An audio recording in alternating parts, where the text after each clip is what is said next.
up, party people? Cheers, cheers, cheers, huh? Happy Wednesday, huh? This is good news. Look at this. This is good. Finally, haven't had much news in a while. I was joking last week, running out of stuff to talk about, huh?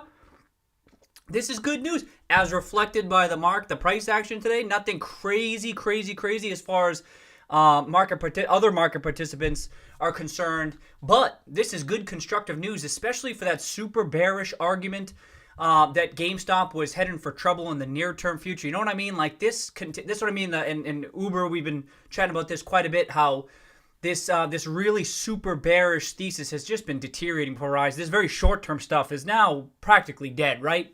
This idea that they had short-term debt and blah, blah, blah was coming due and stuff.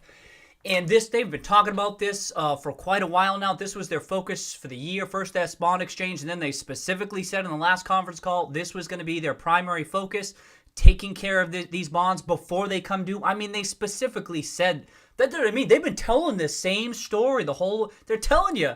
They've been laying out their game plan. They're following through with it. I can't remember, but we talked about this recently, and it was becoming so late in the year that I was leaning toward that they might not redeem any until the start of next year. That must have been a couple of weeks ago. I can't remember. And so this is good news as far as I'm concerned, because I was already like, they're probably not going to do this at the beginning of the year because now the focus is on the consoles, rolling out the consoles. I thought this might be a little bit of a back burner type thing. And then the timing of it, they announced it the day the new Xbox is released, right? And Sony tomorrow, but I thought, whoa, the timing of it, that's pretty interesting. It will close on December 11th, which is just 1 month from, I don't know. Today's November 11th, so that's December 11th. And that'll be right around the time of earnings. Maybe earnings could be on that day. I have no idea. So that's good news. I was like, oh, this is good. Just get that right off the books in time. And of course, they specified that they were going to use using cash generated from options, right? Obviously, we know they continue to generate cash. This should be a little bit of a vote of confidence as to how they're performing right now, right? That said, they had said they were going to do this, and they had that fat cash balance on the balance sheet that at the end of the prior quarter. So there was a good chance. I was kind of curious about that 63%. Like they got it down to They redeemed 63% of the outstanding notes of those of the ones coming due next March, and I wonder how they landed on that figure. Right? It seems most likely that as is the stream slow? Oh, hold up. Is the stream slow? Oh, hold up. Is it this? See if I open up that spreadsheet. Oh, I just got an alert. Hold up. Let me just see if this. I don't know. Let me know. Let me know in the chat if it's going slow. Oh, it looks like it's okay. Sick. So they did 63%, and so now they left. They say right in the 8K. What was it? 73.2 millions. Oh, thank you, Trey. It's working well. Thank you. 73.2 million of the notes remain outstanding. And so it seems most likely that it was due to the rising risk of store closures and COVID's heating up again, right? We know heading into the winter, we've been talking about this quite a bit on the stream. CU in particular has been warning about this. It seems to me the most likely case that's what they're doing, just trying to play it safe. You know what I mean? Keep some of the cash on the books. That's the thing, though. Like I thought that was going to be the case going into the wintertime, right? But they still redeemed going into. As we enter the new consoles and as we enter the winter, they were still willing to pull the trigger on it. But we're getting down to the final few months of it anyway, right? So this was kind of inevitable that this was going to happen. But still, I liked it that it happened in 2020. And I'm curious about the 63%. Why they're still leaving 73 million out there. But I assume that plan is still to probably we could talk about this. Will they'll redeem it in the next couple of months or. But it seems that's the most likely case. I know some people talking about the opportunity for buybacks too. That's a legitimate case. It doesn't seem like the most likely outcome in my mind, but definitely something to consider. We still know that they had that buyback authorization of just about 101 million, something like that. So there's a case to be made that they would be keeping that cash in the. But we even talked about whether they executed it right, but that's a little bit secondary to the new consoles, right? Taking care of the debt, and if. This isn't just me talking. This is James Bell, right? What was it? Jimston Church Bell, right? I saw Philly like that. Cheers, Philly. I saw Philly like that.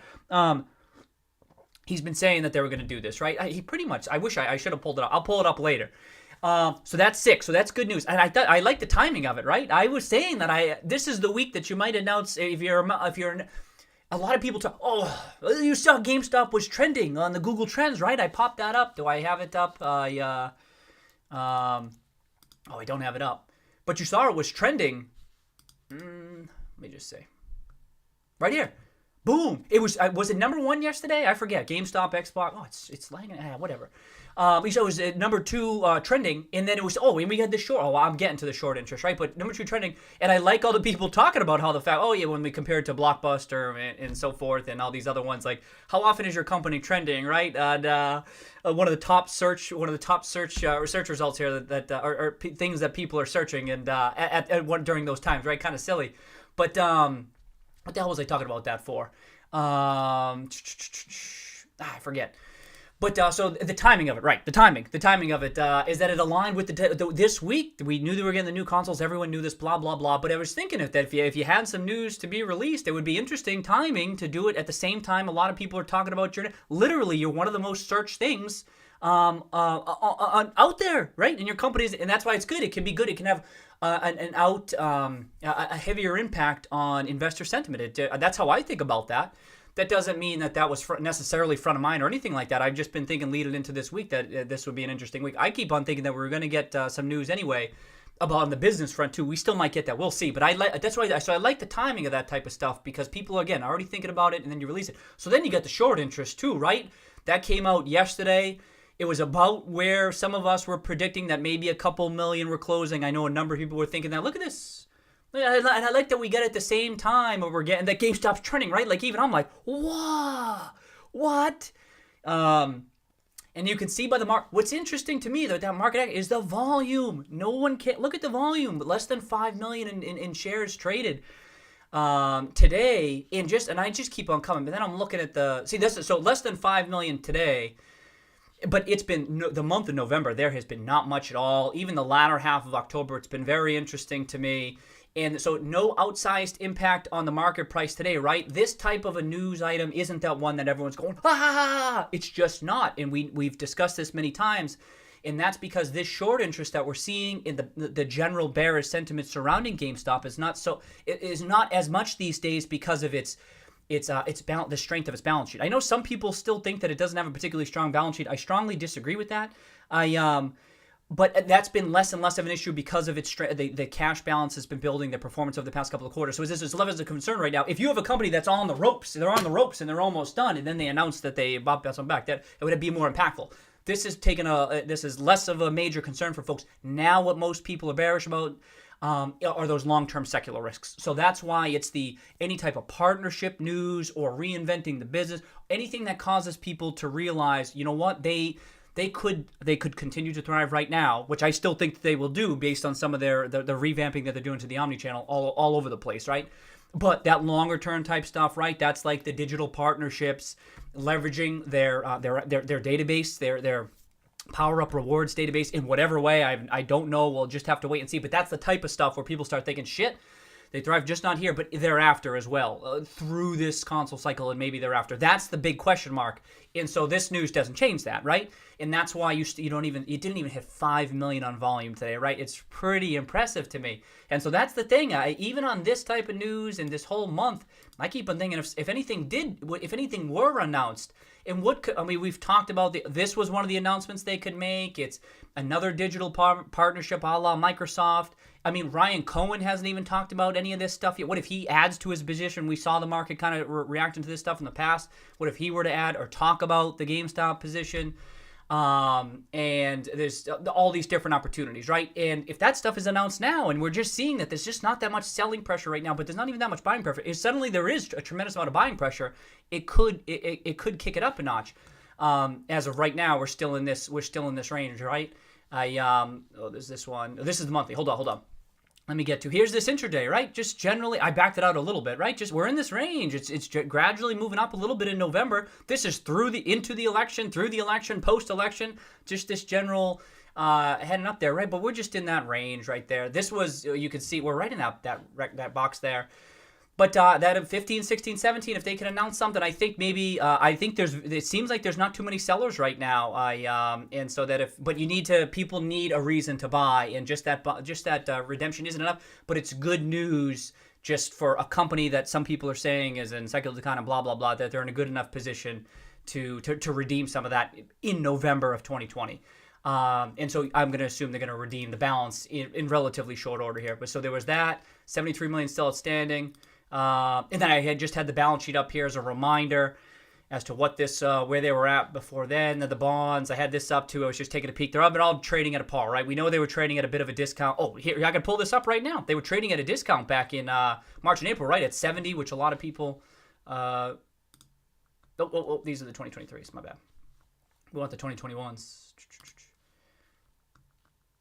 You see how much they got sold off, right? Remember, store closures, right? Even the bond holders are like, what's going on here?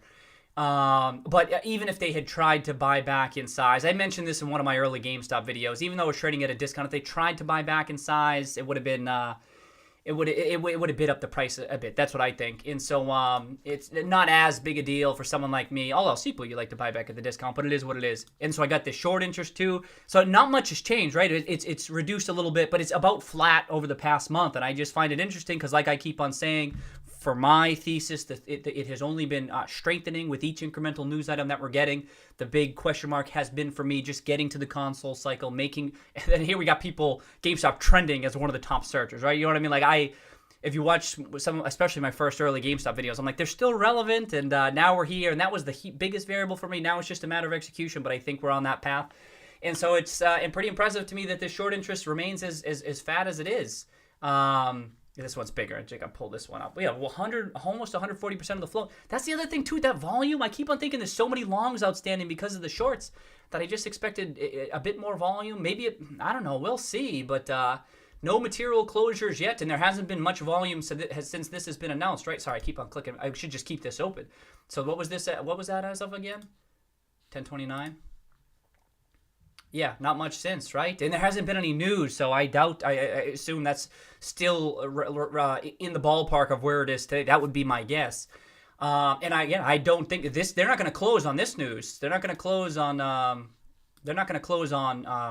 early redemption of senior notes, because I don't think that was a big part of the thesis. It may have been earlier this year. I don't think it's as big of it has as much weight in their short, the bearish thesis these days, but I don't know.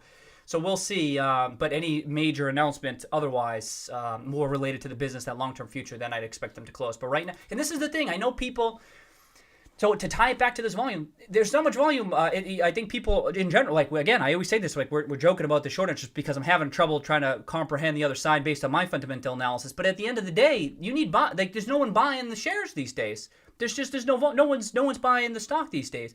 And what you should bear in mind is the stock has still tripled since off the lows, and the short interest hasn't been closing. That's what I keep on saying. Like in those GameStop videos, it's worth noting and worth watching, especially from an educational standpoint, myself included. But it's a bit of a sideshow, right? If the thesis continues to unfold, as many of us in the chat, as we talk about, continues to unfold as many of us think, the thesis will play out and the stock price will rise. It doesn't matter what the short interest is. And when I bring this up, just because look what it has done. It has tripled. It has almost quadrupled off the lows, and short interest had only risen. So I continue to see people just talking about the shorts. I'm like, it's not that big of a deal. It's curious. Make no mistake. It is curious but I'm curious to see how it unfolds. But as long as they keep cranking, it's no big deal. What you need to keep an eye out for is what's going to make people want to buy. And yes, and in turn, what's the shorts will be buying too, right? That's what I mean. But you need what's going to cause people to buy. It's going to be some changes to the business model, right? And so that's why I think everyone's on pins and needles, like, oh, what's going to be next after the Microsoft news, right? Myself included. I still think that they're working toward this stuff. You see how much I talk about this, but in time, everything in time. Okay, what else? So that was shorts. Oh, I thought that, Dimitri. Cheers, Dimitri. I saw you posted this video on Seeking Alpha. I thought this was pretty sick, right? It's got over 100,000 views now, but this is from November 6th. But I didn't get to watch the whole thing. I watched some of it, but this person, Jacob here, had called in to see if compare Xbox Series X versus PS5. And the GameStop folks were giving like good feedback on stuff, right? And I thought this was telling because this feeds into, I won't bring it up right now. I'll keep going. But GameStop has that largest distributed sales force across all these brick and mortar retailers who are selling gaming related stuff, right? They're kind of the specialists in this stuff. That's not to say that none of the other retailers had that stuff. I'm not saying that, but like GameStop kind of prides itself on their ability to educate customers on this type of stuff, and not just right now as the consoles come out, but in the coming weeks as people are shopping for the holidays. I was happy to see this, right? Because it's one thing to see it on see it in a presentation and stuff, but to see it in action and to see other folks like talking about this, actual gamers, and to see them providing good, I just thought that was, I'm like, all right, that's good. That's good to see that they're executing on that one. It wasn't just bullshit. You know what I mean? It's just one call, right? But even still, just I was curious to see that. Like to see that. I did see this too. Who was this? Someone had tweeted this out. I opened this up a while back. They're going to gamify their store visits with Pokemon Go activation. Not a big deal, right? But just another thing to engage folks coming to your store. I thought that was kind of fun.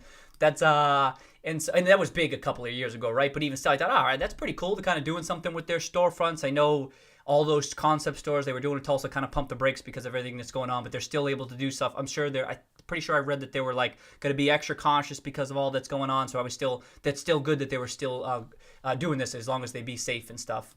And this was from Ty Kim. So he was comparing the Xbox and the Microsoft and kind of explaining how right now it's looking as though Sony has a bit of a leg up, and I was wondering how that could impact like Microsoft GameStop stuff too, potentially in a better way, where Microsoft's like, well, our games are a little bit behind right now in the early years of the cycle, could make sense to like partner up with the GameStop. You know, I was thinking about that or other. I'd be curious if anyone else had any thoughts, but this was a good comparing the two. I don't know if Steven's on the chat too. He was saying similar things about Sony versus Microsoft, but that was a good article. Yeah. So that's it for that stuff. Let me get into it. But you can see, not much happening, and without any volume. That's what I mean. Without much volume, I'm writing that box, and it's just chill. It's just on no volume. I've seen so many stocks just sell off on the no volume because there's not legitimate. There's no one stepping in to buy at those lows. But now, how many days have passed? 1, 2, 3, 4, 5, 6, 7. We're going on like 2 weeks of just steady increase, keeping it together. Granted, the whole market's not selling off or going crazy. Perhaps GameStop would if that were the case, but right now just holding up just fine. So just not much to report on the price action front, except everything's hunky-dory. And the longer this goes on, the number of weeks that pass where it remains in this, it just becomes a stronger foundation for the stock price. That is it. It is what it is. It is what it is. And and again, all else equal, nice to see it creeping back up. We're right around that. It's looking like that 1180 range. Jordan, I saw you talking about that too. That's what I'm saying. That 1180 range is it's like right there, right? It's just hanging right there. Boom. Even it gets above, it comes back down. Small short-term stuff, right? Don't think about that stuff too much, but it catches my attention. Okay, let's go. Welcome, everybody. Good turnout today, huh? We got some questions and answers. We got some news to discuss. We need to see some hot takes today. Let's go. Okay. GameStop Ray. What's up, GameStop Ray? Cheers. Okay. Yeah, Polygon. You were talking about that one. Okay. Oh, you think it's hella bullish? It's I don't know about hella bullish. It's good news. It's good news. I try to think about it too, if it's hella bullish from the perspective of the other market participants, right? Usually I'll see something, I'm like, all right, that reaffirms my thesis, but are other people going to get excited about it? Are they going to go, oh? And no, not so far, right? So this is the other thing about this, the redemption, removing, or just whatever you want to call it, just redeeming short-term debt, right? This is short-term debt for GameStop, right? That is good news from the perspective of institutional investors, right? So GameStop, we talk about the gaining the interest of large institutional investors who can really put some serious capital behind the company. GameStop does not have that right now. We were talking about how just by nature of having a larger market cap, bigger firms can get involved, but also things like, and also secular risks, kind of repairing certain aspects of the business models so that the secular risks decline, but also the short-term debt. But it's not off the books yet, but just by way of having that short-term debt on the books, institutions look at this and they miss it, or they don't even want to get involved because it has this debt coming due, and then maybe combined with the secular risks. So as they can chip away at that short-term debt, in that light, it would have been even better if they fully paid it off, right? From the light, from the perspective of institutional investors, because then they may be even more likely to get involved. But when stocks have that short-term debt, it kind of knocks the thesis a bit. Even though many of us on the street would be like, it's no big deal. They have tons of cash on the books. They have a huge catalyst coming up. But for like screening purposes, right? Like they see that short-term debt and they just move on. They go, no, it just doesn't meet our criteria. And so that's a big step forward in that regard. To knock it off, $125 million of short-term debt is no joke. So it maybe isn't enough to get substantial interest, but it's one, and it's chipping away at it, right? And their type of interest isn't a buy immediately. that's like a buy in the coming weeks or quarters, but perhaps they still need a little bit more. But that's what I mean. This is a major step in that direction. And that perhaps it will come sooner than maybe some are thinking right now. You know what I mean? Like if they, I'll keep going. But that was the thing. Like when I see you chipping away at short-term debt, again, even though many of us already felt that they would, and they telegraphed to us that they would, but those big, slower moving institutional investors who have strict, tight thresholds or strict criteria, buy criteria, this moves up. It moves them up a notch in their books, in my opinion. Okay. Hey, what's up, George? How you doing, George? Hey, Aquablade, what's up? Are they humans? Oh, yeah, well, I don't know if they're humans, but here you go. Well, we're just calling them robots, right? What else? I mean, I'm sure there may be humans involved with it, right? We're just joking because we don't know who the shorts are. But when I keep on saying the same thing. When I juxtapose my bullishness based on the fundamentals with the short interest that I'm seeing, it doesn't make much sense to me. That's why I keep on thinking maybe I'm missing something.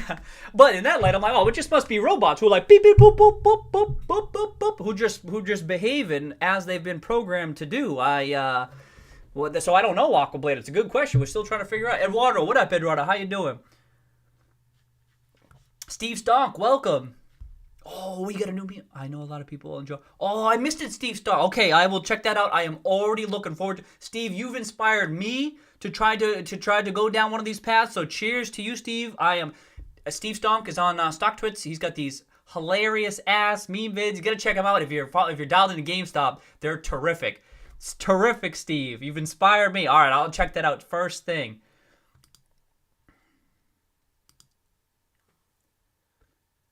Hey, what's up, Uber? How you doing, Uber? Welcome back. Happy Wednesday. Matt Ascent. Matt, how you doing, Matt? Welcome. CNGME. Oh, are you seeing it on the CNBC more? Okay. See, that's the thing. It hasn't been hit and it hasn't been mentioned too much in some of these gaming-related articles in some of the mainstream media. A couple times it was mentioned in Reuters last weekend. We brought that up, but good. I haven't been tracking CNBC, so I'm happy to hear that it's word spreading. Well, it's not being reflected in the price action yet, right? But that's part of it, right? That reflexivity, people talking about it, people being in the store. So far, not much impact this week. But this is the thing, is that this is what I always say. This is the difficult part of trying to analyze or even forecast news or fundamental news, but then the sentiment surrounding it, right? But then the impact on the stock price is that there's always a question of, is certain stuff already priced in? And everyone has known the consoles have been coming out, right? But even this sentiment type stuff, sentiment seems like it's been turning the past couple of weeks and even the past month or 6 weeks or so. And has it already been reflected in the stock price? Perhaps. Let's see where we go from here. That's it, but the fundamentals will drive this stuff, right? That's the big thing. Okay. Gamers rising up. All right, Aqua. Absolutely. Huh? Did anyone get one? I tried to order one. Oh, did anyone... I tried to order a... I was probably way late. I was trying to order an Xbox on... when was it? When did it come out? Monday? Tuesday? And yesterday, I think I tried... Was it yesterday? I can't remember when I tried to order it. What's today? Wednesday? I forget. And I tried... and I didn't get it. And I'll try for the Sony, but I'm going to be way late. I know I'm going to be way late. But I had to at least try. You know what I mean? So props to anyone. Good luck if you're trying to get a PS5 tomorrow. I wish you luck. Good luck. I'm rooting for you.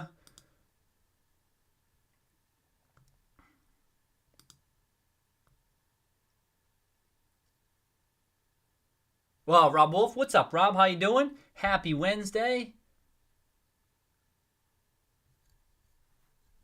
Okay, Uber's going to attack 666. Tragic slip. Hola, amigo. Or amiga. In GME we trust. Hey, Smash JT. Happy Wednesday, Smash. Yeah, GME stocks used as U.S. currency. Maybe, huh? Move over. Bitcoin, right, Aqua? Cheers, Smash. Cheers. Cheyenne, yes, sir. Maybe still at work right now. I don't know, Cheyenne. I don't know. See if we're still on when you get home. Yo, Trey. What up, Trey? Oh, cheers, Trey. Thank you, man. Cleese, we are vigilant. That's right. This is, for my particular thesis, you're seeing everyone has different unique investment styles and so forth, right? But this is how this is how this stuff plays out, right? You have your thesis and you kind of just stick to it for a while And the ones who are really dialed into their thesis, you just remain vigilant. Unless, if the thesis breaks, that's okay. And for starters, if the chart starts to break down, but then if the fundamentals change, and you can reassess. But right now, everything's still intact, and you as Clee says, you just remain vigilant. What's up, Jorge? Welcome back, Jorge. Yeah, so Trey talking about the Reading of the Dead too. Kenny Man, what up, Kenny Man? Should have been 69. Yeah, right, Aqua. Oh, okay. Good luck, Trey. So Trey's gonna go for it on Black Friday. Okay. Nice. Oh yeah, Syrian lagging. Look, I don't know why it's lagging. I don't even have anything open right now. Do I get too many? I feel like I don't have that many tabs. Oh, whatever. Okay. Okay. Thank you, GameStop. Wasn't slow for you. Just had to. Okay. Thanks, Trey. Yep. So okay. So Uber saying the alternative viewpoint here, or one telling us that 3Q was stronger than their dour tone in 2Q applied, and I'd agree they had a dour tone on that on the Q2 conference call, right? You popped. I'm not going to go through it right now, but if you want to check it out, you go to Seek and Alpha, go to transcripts, you can see it right there. And remember, GameStop sold off following these earnings. But I agree with you, Uber. There's one potential take that they're kind of telegraphing to us that, hey, this quarter was decent. Their quarter just ended. They reassessed everything in light of their quarter-end balance sheet. They were like, yo, we good to go. Let's pull the trigger on this. We were planning on doing it. We just wanted to see where we ended the quarter up. Let's do this shit. And they did it. And so one of the interpretations is here, hey, maybe they were able to do this because it was a good, maybe even if it were a poor quarter, they were still able to do it, right? We know they had a fat cash balance. So these things are difficult to know. You kind of just talk out loud about this stuff, and then you can assign your own probabilities based on how you're analyzing certain things. But that's definitely one take, is that this was a stronger Q3 than they were indicating in the last conference call. Also, we did see the gaming crushed it in Q3. What was it? Up 24% year over year generally in the industry. And it's been crushing it right this whole year. There's the question of how much did GameStop benefit, but perhaps with the pre-orders kicking in, that was enough that maybe that was triggering people to purchase some more stuff at GameStop. It's possible that GameStop did well and much better than what people were originally thinking 3 months ago. We'll see soon enough. Well, literally, we'll see in a month. But that's what I mean. So that's Uber's point is that they were able to redeem some of it before year end because of that.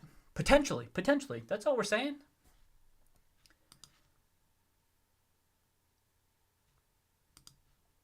Is it spinning for you, Trey? Shit. Let me X out of some stuff, I guess. Bummer.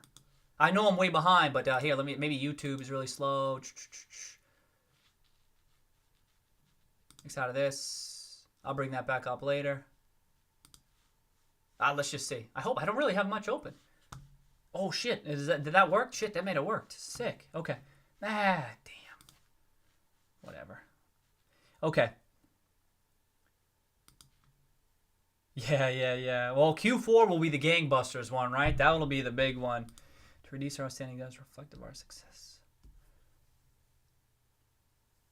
Yep, so Polygon quoting this line right here, using cash generated from operations. And of course, most of the cash on their books is generated from operations, right? That's how these businesses work. The only additional cash that would be on the books these days is from the sale leaseback transaction, right? Any small asset sales that they might have done. There weren't too many cash raising financing except for maybe from they had those the borrow, what was it, the line of credit. They had the line of credit outstanding there, so that was an additional inflow of cash. But so other than that, it's generally going to be cash flow from operations, right? All this cash again largely generated from operations, so that's what you'd expect. But he says right there is reflective of our success in transforming our business model and Mark's progress toward positioning GameStop, right? And as far as the market's concerned, or if you're really bearish on GameStop, they say, okay, well, that's good that you say that, Jim Bell, but I still need to see more. I need to see the actual I need to see the actual operating performance, and then I want to see some actual like changes to the business model, a la the Microsoft partnership. You know what I mean? Like but still, that's what you're saying. That's what you're saying in the PR.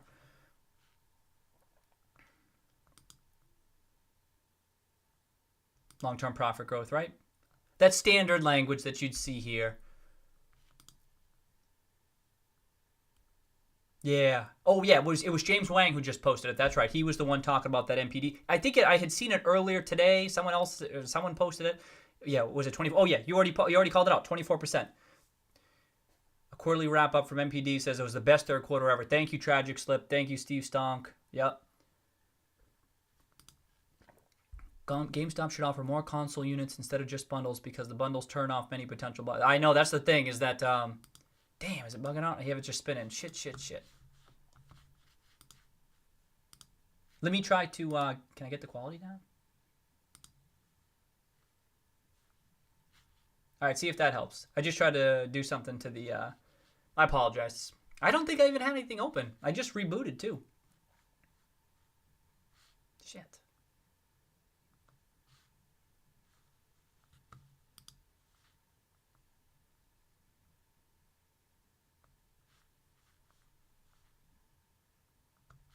Oh, you know what it could be? What if I change this? Can I change this midstream?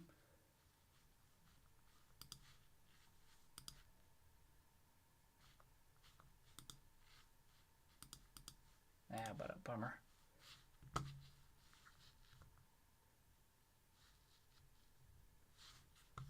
I'll just keep going. Let me catch up. Stream back? Okay. Oh, sweet, stream is back now. Yeah, I just scrolled down just to see. Let me know if it's still struggling. Bummer. It sucks when you don't. It's like if you know what it is, you're like, all right, I'm just gonna do this, do that. But it sucks when I don't know what it is. Okay, keep going. Important conversations happening today. You know that.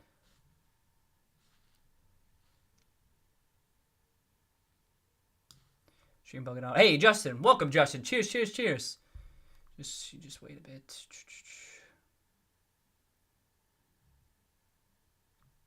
If they're limited by number of consoles rather than demand bundles, let them get a higher margin than...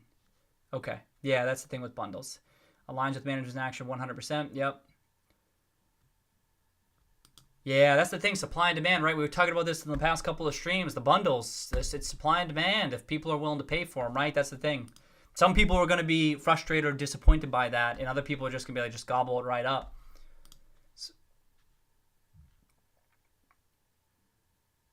That's right. And Justin saying similar things too, right? Certainly it would be bad if they weren't selling them, right? Then it's like, what are you doing? But they are selling them.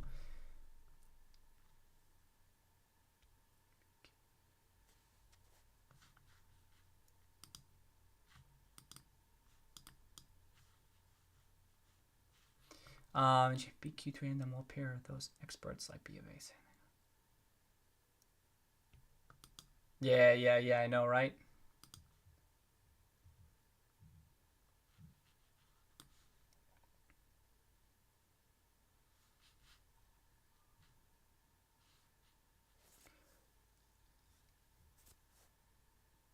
Broken in tech. It's working perfectly. Yeah, it's working perfectly for some people, not others. Not just it's multiple. Oh, it's multiple channels. Thank you, Aaron, for letting me know that. I jumped ahead. Hold on, I gotta go up. Oh, glad y'all making fun of me. That I like to see that shit. Okay, got lucky this. Okay, to buy from G is basically the price people with these bundles. Yeah, yep. Q3 could be better than expected, like I was holding out for. Yeah. It could totally be a beat. That's the thing. And then the question remains, but is it priced in? But as more time passes and GameStop builds this base, and then you get incrementally good news by way of like bond redemption type stuff, and the new consoles out, then maybe the market will, like I say, rose-colored glasses. It's almost like it don't even matter if they actually beat whatever the estimates are. I don't even know what they are off the top of my head. The market was just like, all right, this is good enough. This is good enough. Excuse me.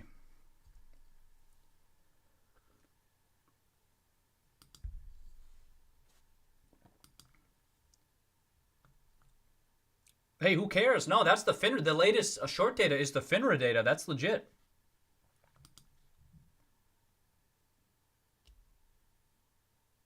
I think they lose. Okay, talking about the bundles. Yep. Yep.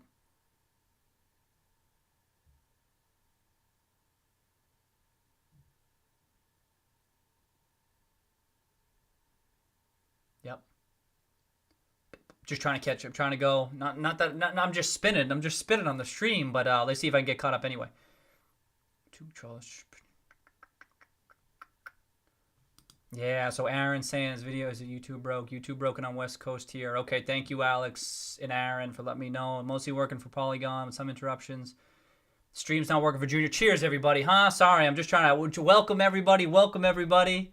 David Felton. Sorry, David. Cheers. Happy Wednesday. As best you can with the stream that ain't even playing. Kirby. Eduardo. Eduardo's crushing it for Eduardo. It's not just this video, it's multiple channels. So thank you, Aaron. That makes me feel a little bit better, huh? Polygon, yeah. It's still in my opening monologue, right? And West Coast stream is fine. Thank you, GameStop. Okay, so at least some people... some people are like, hey, it's fine. And I'm like all over the place, right? So I'm happy for y'all. Yeah, no, I did. So, Cleese, I just tried that, like adjusting the stream quality, and it didn't work. Let me try again. Also, it does say stream health, excellent condition, right?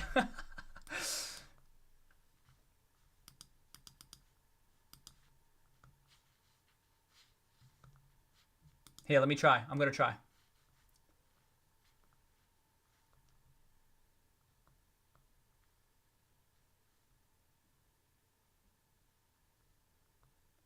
Let's see. Can I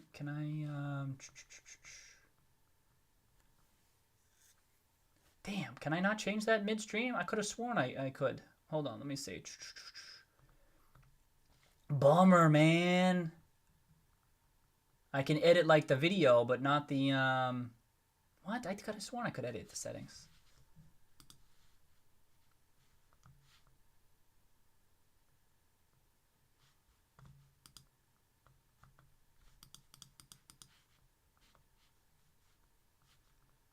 Weird. Unless y'all trying to tell me something. Let me see. Working now, up again. Hasn't worked for me, Sabu, at all. Oh, sorry, y'all. I don't know. And I'm glad I rebooted too, so I kind of know it's not just that. But it sounds like it could be some other streams too. I'll keep going. Bummer.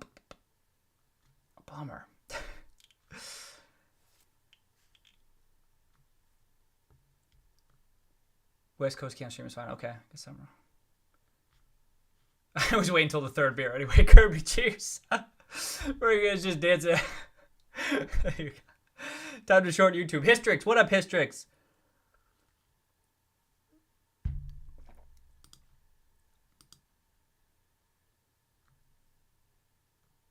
Okay, back on. Thank you, Aaron. I hope it's staying on. I don't know. Okay, it was first talk about game. Yeah, we talked about that, Matt. Matt talking about the you were on S3 Partners podcast last week. The low may be in. The charts kind of suggesting that, but we'll see. I can see the point. Talking bundles. Yeah, a lot of conversations on bundles, right? Launchers are meant for bundles. Remember, GameStop has that huge high accessory rate too. I mean, a lot of companies selling bundles, but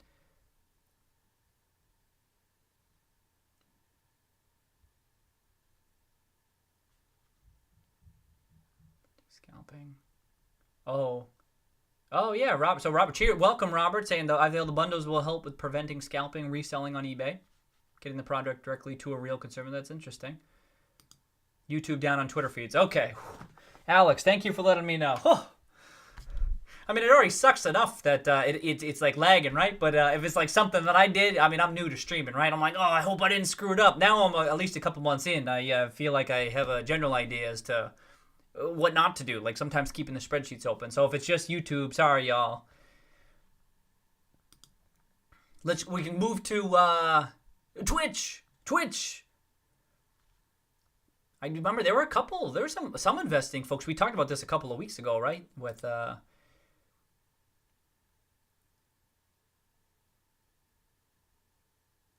Kitty, welcome. Combine. I know that's the thing. So Combine today. It would be interesting if like a Ryan Cohen to just remind y'all. Do I have it up? So the latest we heard from Ryan Cohen was his latest amendment. Boom.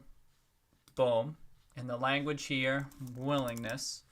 This is the last we heard from Ryan Cohen. During these conversations, Ryan Cohen expressed his willingness to become more involved in the company under certain circumstances that Cohen believes are likely to produce the best results for all shareholders. Now, it's conceivable that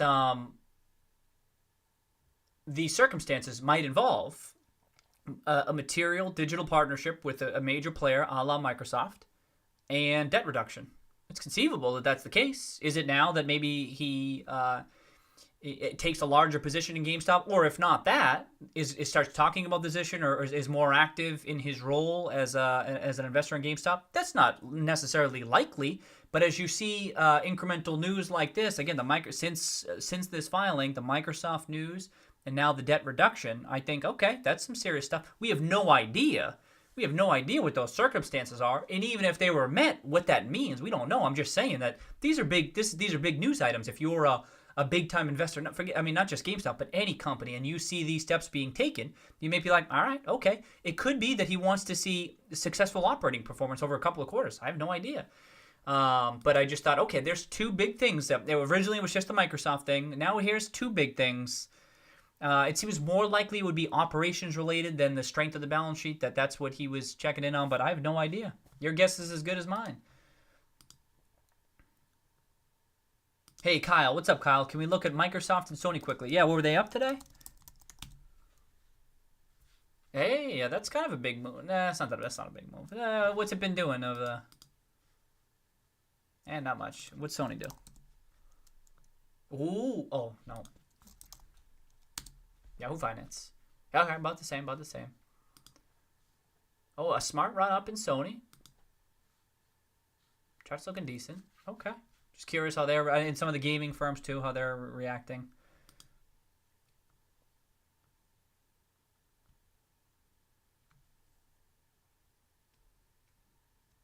Oh, did you? Let me see. Oh, that was a while back, yeah.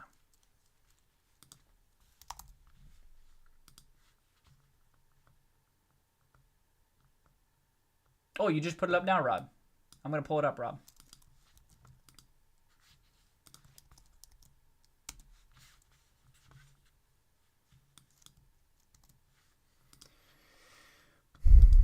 While how high the short interest remains after GME signaled to the market how strong their Q3 operating performance was, compounded by the MPD. Yep, truly a Titanic-type moment with no captain behind. I know.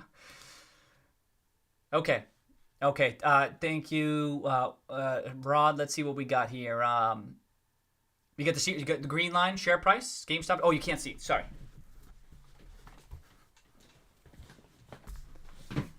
There we go. Green line. I can't even see. What am I doing looking over there? Green line, stock price. Orange, shares outstanding. Blue, shares short. Oh, this is only for the past, was this past 2 years or so? Okay. And you can see the share price rising there, right? Gradually over the past couple of quarters. I mean, I would say smartly, but gradually in a longer term time frame. And you see the shares outstanding, the step downs, right? Boom, each quarter, right? That's when you get the news. Boom. And but at the same time, that short interest has been rising, and it never really came down. In fact, it's rising right into the rising price and the record low shares outstanding. It's been interesting to track. This has been a good. Thanks for sharing this, Rod. These have been good charts, you know.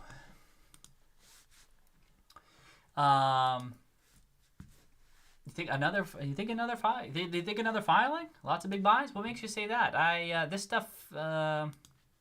Big buys, big sells today. What do you think? I rarely have that type of conviction. Maybe. There just hasn't been that much volume. Cohen did buy on low volume. Cohen was buying in that August. Remember late August? There was never that much volume. There was that one day, but then not that much thereafter. Boom, boom. It was very low. He was buying. It was low volume that whole month, right? He was just creeping in there. I have no idea about right now though. If you, I mean, y'all might be seeing something I'm not, but.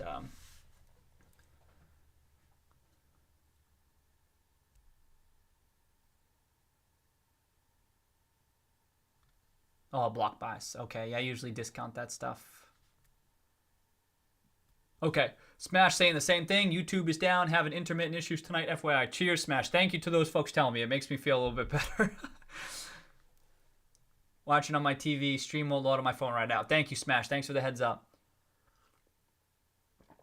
Kid T, someone on Twitter was confident he was buying him.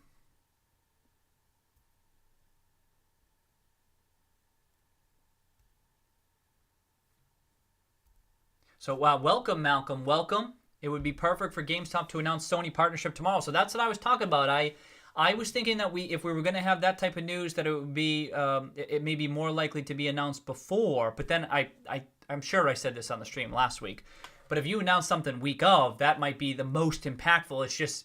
It's less likely with each passing week. So now it's here, and it's like if they did announce something, that's what I mean. I thought it was good timing to announce the redemption, because again, you're the most searched. You're one of the most searched things out there, right? And you're front of mind for some folks because it can have an outsized impact on investor sentiment. I mean, if they announced a Sony partnership the day that seems to me unlikely, but if they did,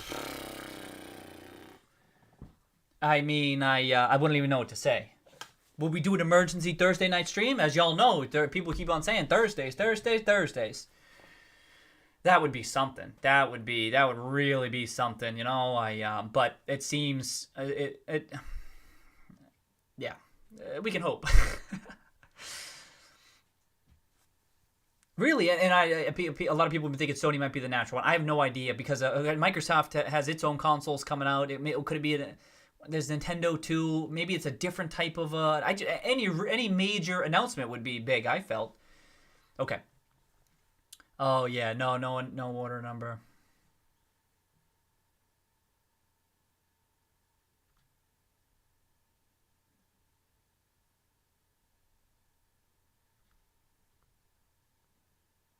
Yep, I agree with you, David. They continue to appear on the right course.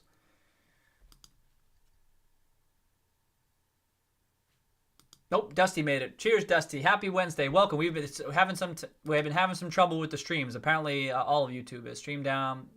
This is why you stick with this. Cheers, Kirby. Kirby says, stream down. This is why you need them discs. You need them discs. Oh, you need them discs. It's not on Roaring Kitty's end. Thank you, Polygon. YouTube is down. Search one. Thank you, everybody. It's working for Uber.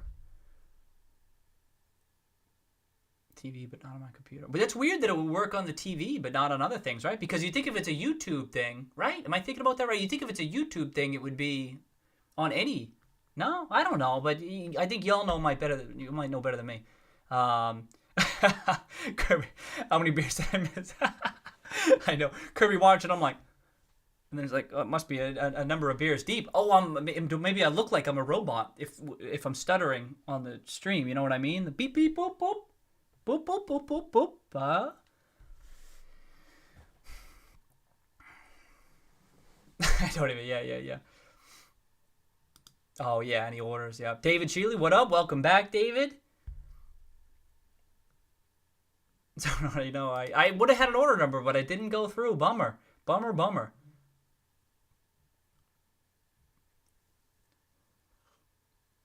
Stream back. Oh, man, it's all over the place. Okay.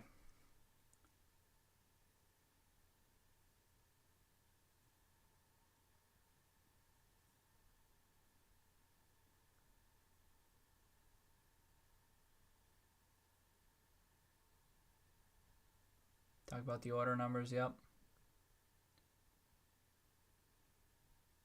Bummer, Trey. Still without a Series X. Hopefully soon, man. That's right. So Kyle talks about price target raises after ER. That's the thing. That there's all these different types of things that would be bullish for my thesis, but even arguably perceived bullish by other market participants. And those price target raises, if they were to happen, it would follow earnings or follow any material announcement like that Microsoft one. Or those seem, if things go according as I think they will, those will be coming. It's just it's a matter of time. That's the thing. When you're a longer term investor, you got that time. That's why I always feel it's a bit of an edge. It's short, yeah. Kirby says it's George trying to take down the channel. Kirby. Thank you, Trey. Thank you, Trey. Jen, what up, Jen? Okay, Jen's going for that PS5 time. What time does it start? Like, do I stand a chance? I'll still try like an idiot, but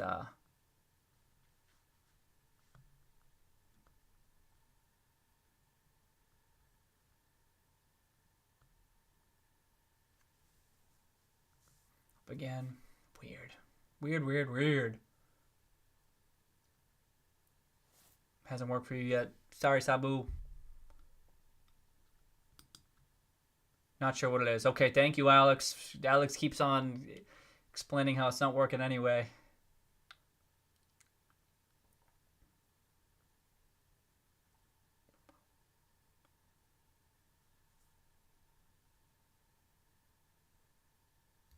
Joe Zawanu, welcome back. Happy Wednesday, mate.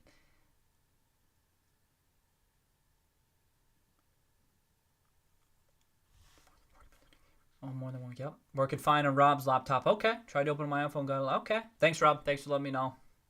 Oh, letting everyone know, right? I know everyone's just letting each other know, just so we can.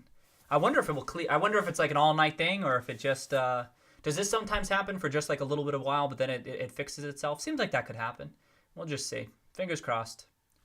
There we go. Will the stream fix itself before the end of the stream? Uh-oh. That's not good.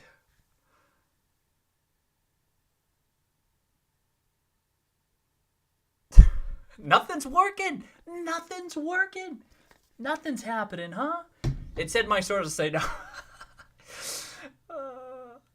Okay. Oh, Twitch Space Robin Hood, yeah.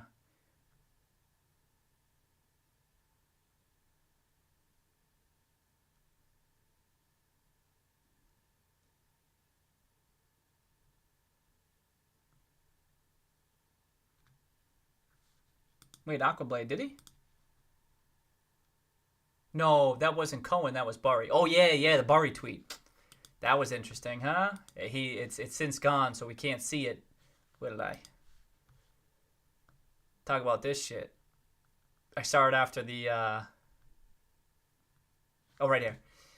Yeah, it's gone now, but he was like, oh, that's, what was he talking? He was responding to the Amazon dropping the ball with some of the console things. And I was like, interesting. So I saw that too, Aqua.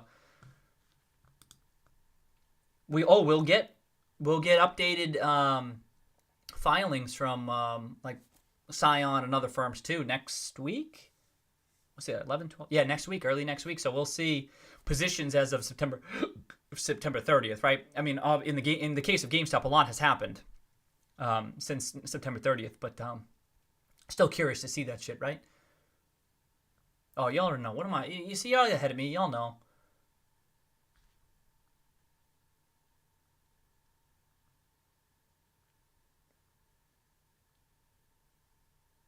Chris Roth. What up, Chris? It is a fine Wednesday. Not so much on the stream right now.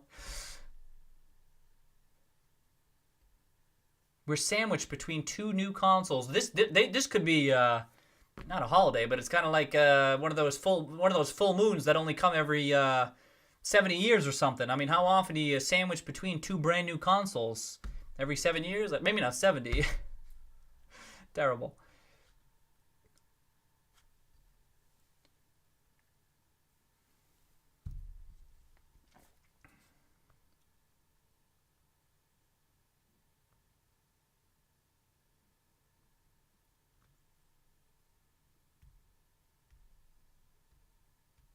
Oh, Polygon. Polygon says if chat ever gets really out of hand, probably won't tonight, but if it ever squeezes, yeah, you could try turning on 10-second slow mode. Oh, I don't even know what that is. Thank you, Polygon, because obviously sometimes I get out. Say 10-second slow mode. I don't even remember seeing that setting. It must be in the settings for the video or something.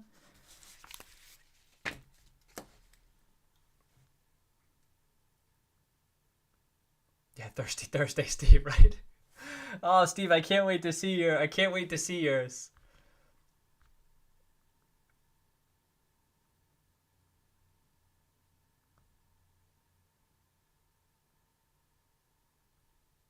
Yeah, so Chris saying a Thursday stream too. Yeah, it'd have to be pretty big. It'd have to be pretty big. We'll see. We've had a couple close ones where, was it Microsoft announced one on the Thursday and then we waited the next day? I forget. Sometimes we try to keep the riffraff out, you know what I mean? Someone said that. Oh, yeah, I mean, if I could do it on the stream, yeah. That's a funny slip good Trey. Trey got me. Oh, shit. Okay, so for Chris, stream was working on the phone, on the laptop, had to restart Chrome, currently working on my laptop. Damn. Jen needs some news.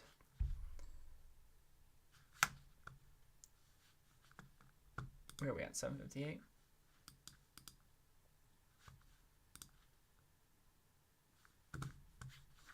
Oh, which futures doing? The all important futures. So important. Flat. Nothing.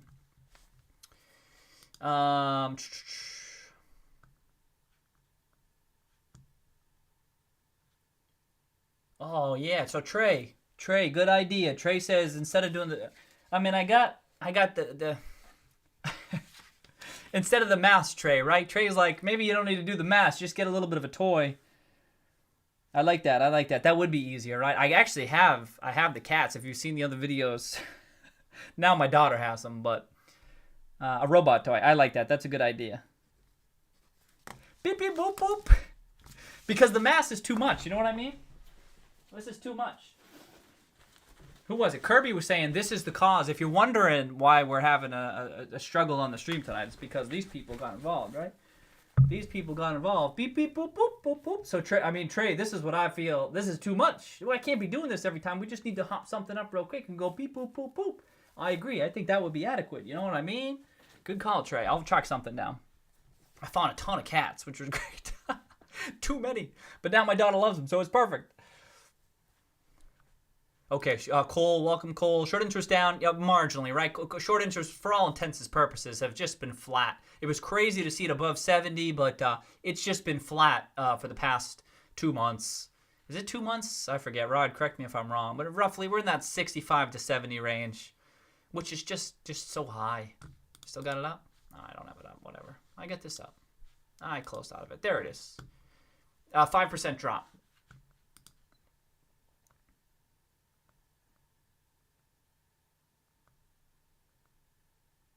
Okay, Super Saucy says his name. Welcome, Super Saucy. Happy Wednesday, mate. He says other streams down too. Okay. Another major host. Okay. This evening, no time. Thank you, Trey. I was wondering about that. So let's talk about the debt repurchase. Pleasant Spirit, welcome. But oh, instead of a console. Yeah. Yeah, that's what I was thinking. So Dusty's saying that maybe it's about the... I was wondering if it had to do with the PS5 release, right? Is there any chance of that? I don't know enough about this stuff, but that's what I would... I mean, that's the big news event tonight, right?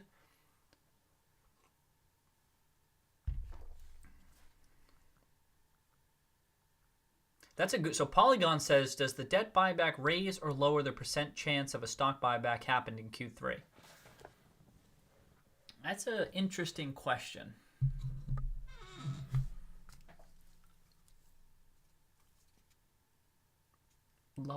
Raise or lower the percent chance? That's a good question. Well, I mean, I've thought through this a bit, right? Because I was trying to think through.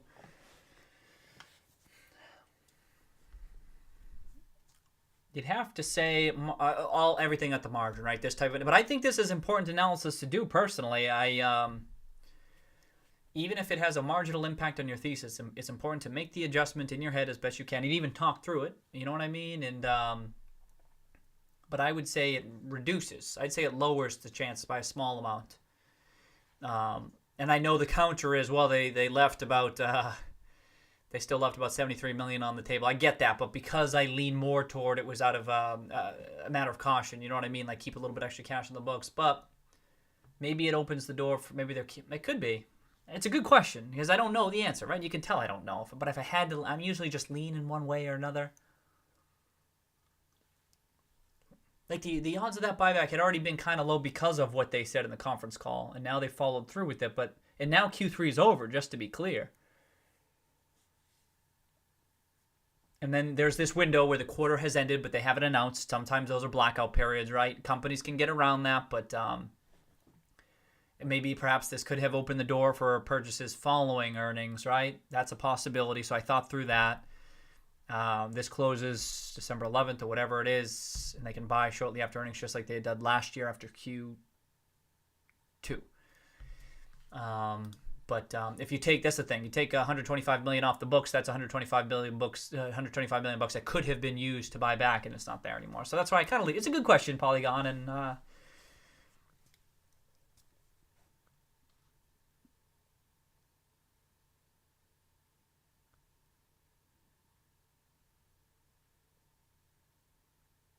okay. Yeah, and so Dusty says left some money on the table. Could be okay, yeah, for inventory and the like. That's what I was thinking, Dusty, but that's not. I'm like 100% certain of that. That's just kind of what I try to be more conservative about some of these things, and like in the worst case scenario, what would it be? You know, I try to think about that stuff. That downside protection, right? I try to err on that side.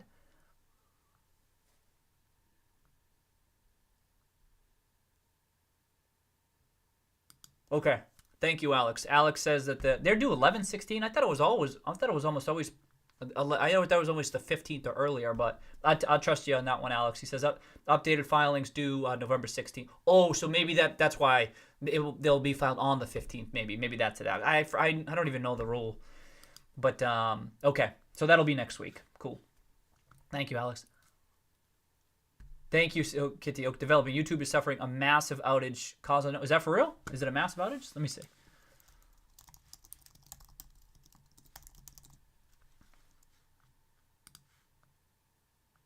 Oh, shit. Whew. All right, we'll keep this up. Thank you. Who said that? Kitty. I mean, everyone's been saying that. I appreciate it. YouTube appears to be down. Well, I'll just keep that up. Let me just keep that up this whole time.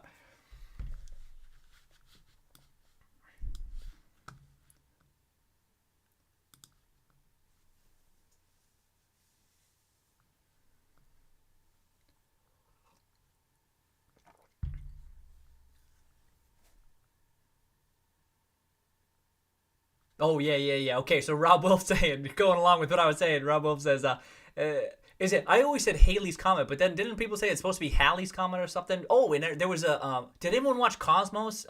Nerd alert, right? I really like those Cosmos shows, but I remember them talking about it was a little bit of a bio on, I think it's Halley, but yeah, I like that. Halley's Comet console sandwich, right? I like that. Good, Rob. That's up my alley. It's up my alley, Halley. I ain't going, okay.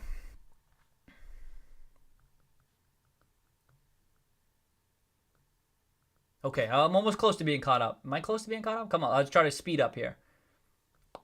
Halley's Comet. Down in New York. That's right. I think many folks on here would agree with you, Blessed. The buybacks don't seem like something management wants to do. Not sure how about... Well, sure. My counter to that, Blessed, would be I've said this before, but why did they buy back last year? A significant amount of shares. What do you think of the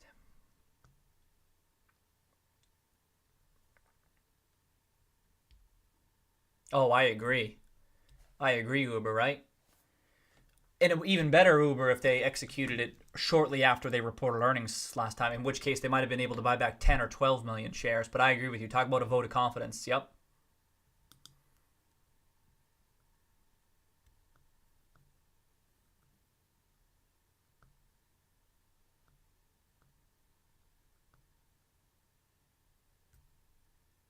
Yeah, I think all of us are in the same boat. It would be nice if they did it. It would have been nice if they did it. Can you imagine? They Microsoft news, the redemption, an announcement of they exhausted their buyback authorization, and maybe they even announce a new buyback authorization at the same time.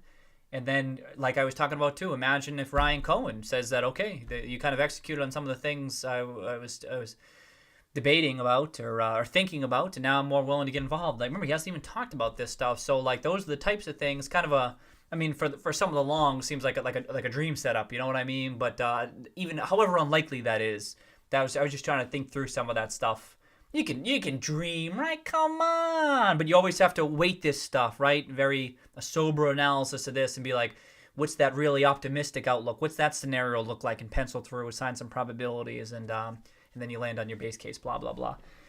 But I would certainly like to, if they had done it. Not if it put them at risk, of course, right? We would all agree with that. That's the thing. I think we're hoping that they're able to execute without putting themselves at risk, without blah, blah, blah. Y'all know.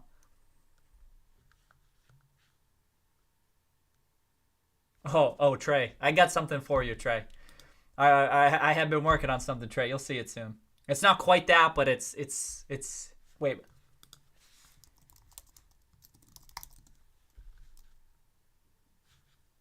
It's how I say.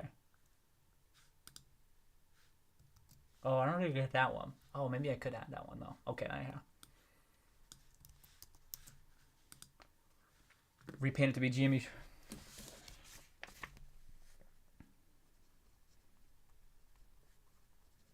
I like that, Trey.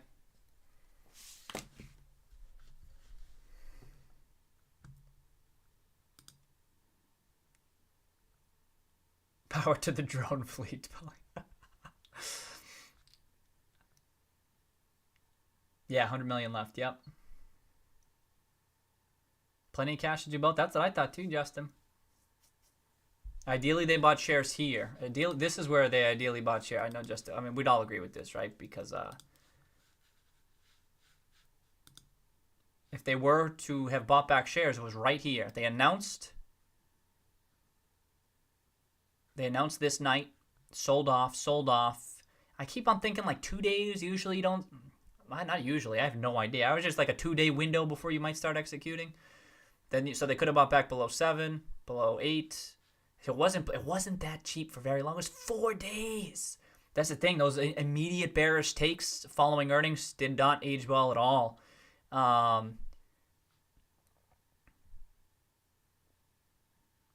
So they could have bought back this whole time, though. 8s, 9s. This is the time to do it. And again, they did it last year, immediately after earnings. It would just be, again, even if not likely, it would have been sick if they did it. That's all. We'd all say the same thing. Then debt buyback afterwards, right? Yeah, I think it is standard to release at earnings. Yeah, that's what I think.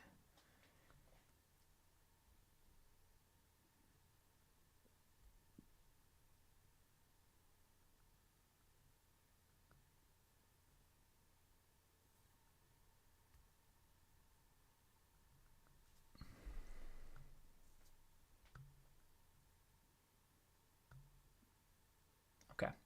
They did both, and the gaming number is good. Want to move to it. Yeah, I agree. I mean, if they did that, there's a lot of things that could happen through the end of the year that could be super bullish. Doesn't mean they're gonna happen, but that's why I keep on, when I counter to go beep beep boop boop, I'm like, oh shit. Hey, that's the face from that's the Ocean's, that's the Burry's 11. That's the Burry's 11 head. Holy shit. I didn't even know that. Wait a second. When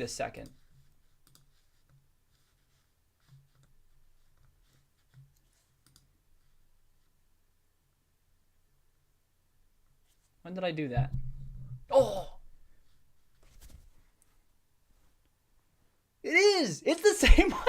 Wait, is it a triangle? No, it's the same one! You believe that shit? Red thing? Oh yeah, because I cropped it. That's incredible. What the hell are the odds of that? That's nuts. Alright. Yeah, you see that polygon, Sar? You believe that shit? That's crazy. That's crazy. It's the same damn one. I didn't know if the stream was the whole thing. It's the same one. It's the same one. It's definitely the same one. It's a triangle nose. Come on. It's even got the same mouth. That must be some like standard robot type thing versus the beep boops. Yeah, Polygon, huh? All right, let me go. I just jumped out.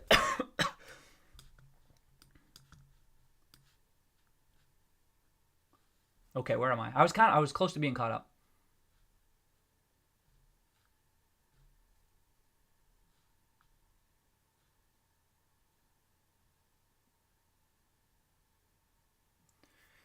Okay.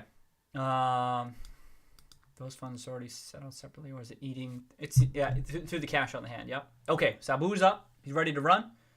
Oh, is it working? Oh, I don't see it spinning. Is it holding up okay? This is the longest I've seen it go, 10 seconds, but even still, okay, maybe we're going. Okay.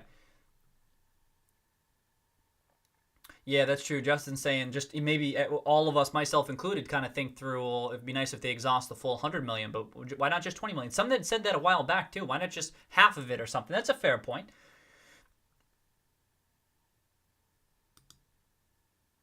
Okay, might not be able to restart it. Okay, Polygon, got it. Won't fiddle with it.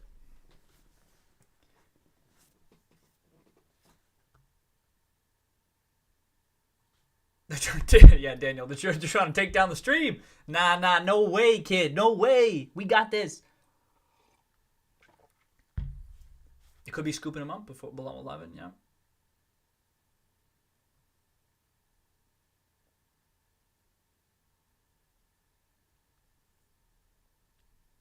Yeah, that's right. So who cares? Says how can you determine if a block trades or a buy? Yeah, that's right. That's what I mean. That's why I discount. I don't know enough about it, so I have to discount it. For these big buys, there are sells. There could be a bunch of small sells to a large buy, but I don't know enough. I can't see that stuff. I have no idea, so I have no choice but to discount some of this stuff. Yeah, so and Trey says, why buy back now with potentially rising stock price? Because it's conceivable that it still continues to trade at a significant discount, and that's when you should execute these buybacks. So long as you can still execute, you have enough cash to execute on your other fronts. That, from a capital allocation standpoint, is a good thing to do. And that's what Burry was trying. And Burry and Hestia and Permit, this is what they were talking about. But again, you can't just satisfy shareholders. You need to make sure you can satisfy all the folks.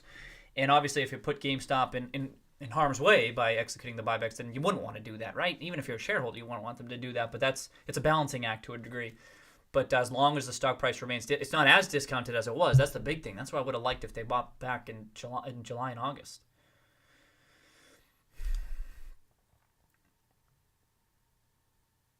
That's right. As Polygon says, to Polygon's point, if you believe in the turnaround thesis, this might be the lowest the stock goes in many years. It's true. This market cap, look at the market cap, 760 million. And here's the balance sheet. They had about 735 million in cash. Yes, there are liabilities. We all know this. And operating needs, blah, blah, blah. But it could be. If it succeeds, that's what Polygon's saying. If it succeeds in turning around, this could be the cheapest that you see in quite a while. And that's because it will be reverting to a much higher fair value.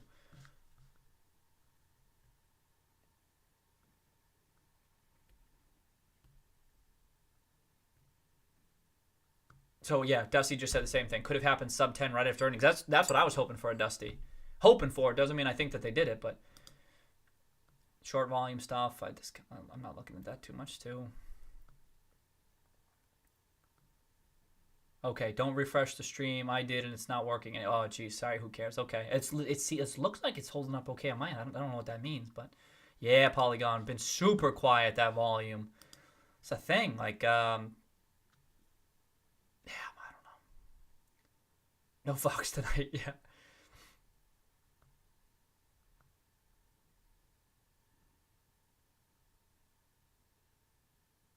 Oh, your base case is 10 to 20 million more. That's your base case? Oh, that's specific. 10 to 20 million. Ooh, that's a tight range. I like it.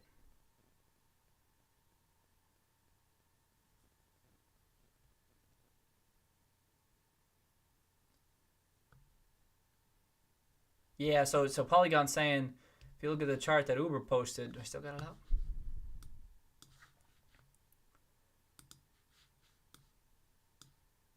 I guess not. But that's the thing, that they don't have an immediate impact on price. That's not how that works. It would be sometimes the market doesn't care about those buybacks, but then they do. You know what I mean? Like, it's because the other stuff is outweighing the impact that buybacks would have, right? That's value investing. This shit takes time for it to manifest by way of a higher price. You wouldn't necessarily expect an immediate price correction.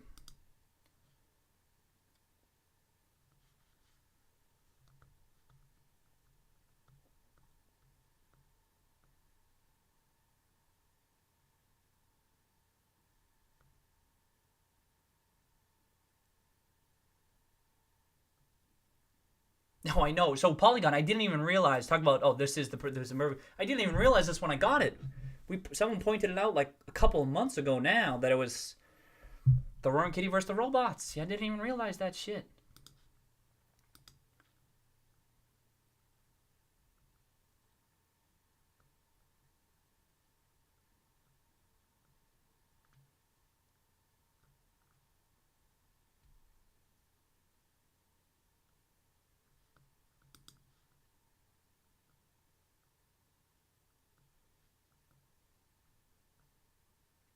Okay.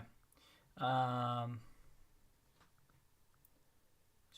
with Kurt on the board. Yeah, Kurt. Yeah, minority though. Wouldn't authorize a plan during the quiet period. Then announce bomb back. Okay. Purchase of shares. Then bomb back. I know that would have been sick. That's why that would have been sick if they did it.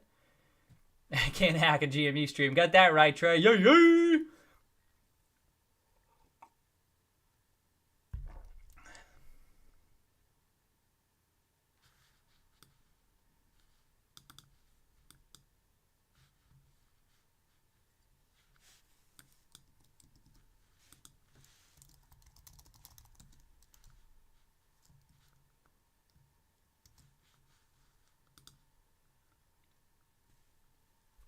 Okay.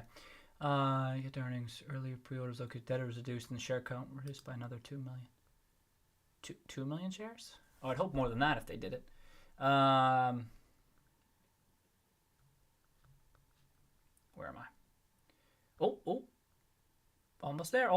Wouldn't know until they announce. I believe. Yep. Yep. Buyback. Don't. Just conversations. Yeah, it would be brilliant if they did. I agree.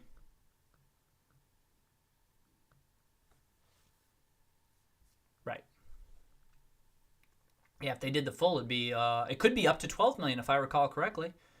But it seems, yeah, 8 to 10 is probably more reasonable if they fully exhausted at opportunistic times.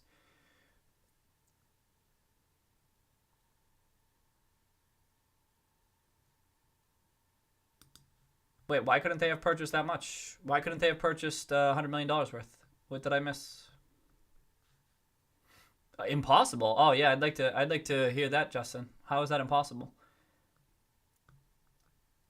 Okay, who cares? It's working for who cares? 6. Okay, seems like we might be up and running again. That's good. So that answers my question. I was wondering if it was like going to be down for the night or something like that, but that's good. They could regroup. These days, you'd expect they'd be able to fix it.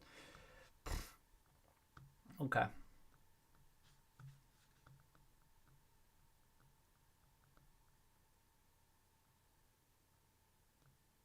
Oh yeah, that's just stumped ahead. The covenants, right? Yeah. What are you talking about? Was there? Do you mean right now, or you mean in?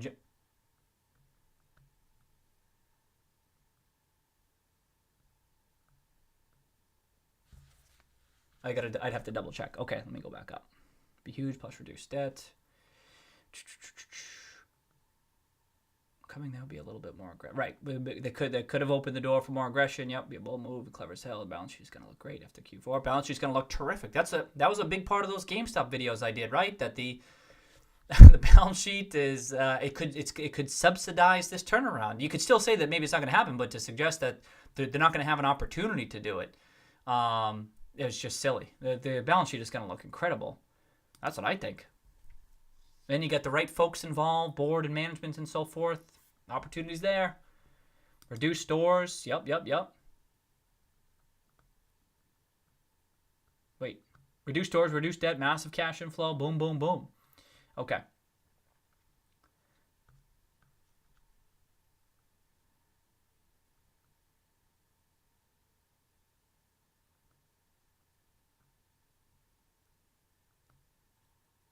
This would be the way to make a statement on Q3. Yep.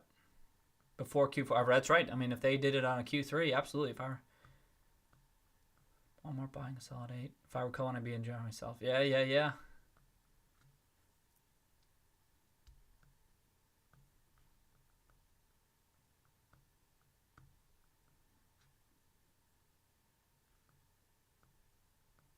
Walmart gains. Yep. They got the data, right?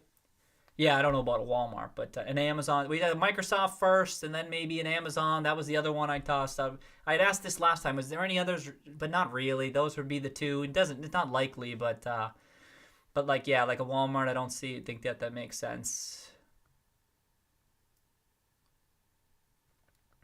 Okay. Oh. Oh, well, good luck, Hugo, huh? Shit. Travel to the capital of Peru for a strike where we will fight the police. Wow. Good luck, Hugo. No joke. Seriously. Wow, wow, wow. Yeah, I hope not too, Hugo, huh?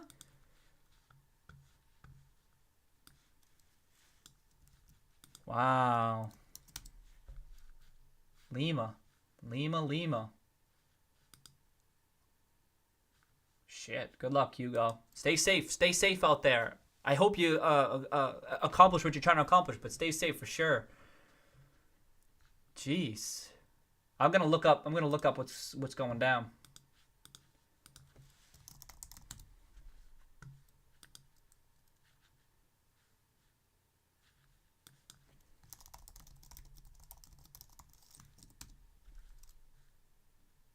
See, I'll see if I can find something something recent, Hugo.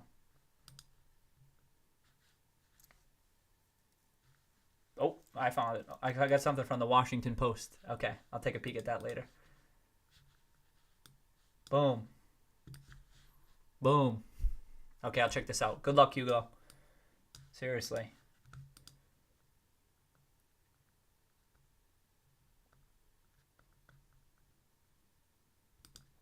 Bond ratings, yep. Just saying I have to look at the bond ratings for the specific covenant was. Yeah, it's been a while since I took a peek. Yeah, used to. Yeah, Marzenchi, thank you. We were struggling all night tonight. We saw this, so we were like, all right, we're getting no more presidential PS5. I'm not being any bundles.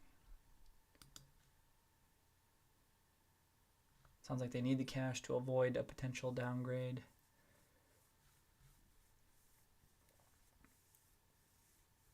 No, I can't see the link. Yeah, that, yeah. So this is down, guys. Don't exit the screen or else.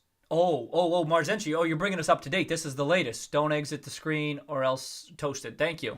Someone else was saying that too. Don't refresh. I think it was Who Cares. Who Cares was saying that.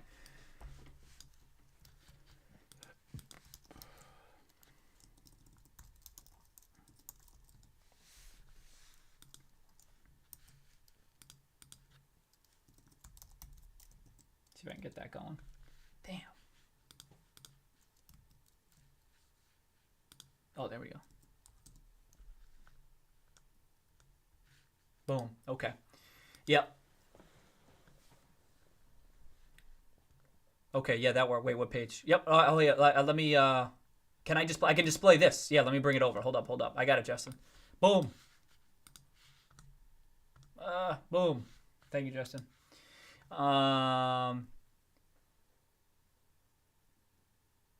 The YouTube servers are down, like, totally. Thank you, Marzenchi. Gonna be. I'm surprised the stream's still going, you know?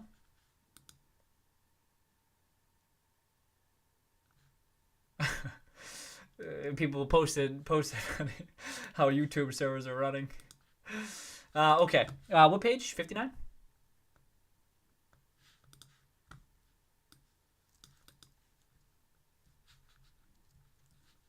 Oh, hold on. Wait. Let me do senior notes to sites. Bring it over there.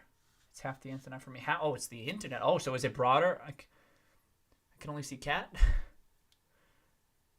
Oh, chat. You can only see the chat. Yeah. Oh shit. Okay. Chat. Okay. Yeah, that was happening earlier. If there's a builder basket of options dependent on a number of things, inventory for the ABL, cash levels, and net income that is generated quarterly. Yeah, because the government fired our president. Thank you, Hugo, and put a very stupid one. So we are fighting. Good. Oh, good for you. Good luck, Hugo. Oh, I'm gonna copy paste that. Give me some context as I read that shit. Based on the combined factors, they have ability to execute various investments in the business, including share purchases, acquisitions. Yeah. I only get the stream and Facebook. Every other site is down. Holy shit, Dusty. What the hell's going on? PS5. How big is PS5? How is it going to impact GameStop? No shit, huh? Did you say page 59? Thank you, Justin, for pulling out those pieces there. Do we get? Is this it?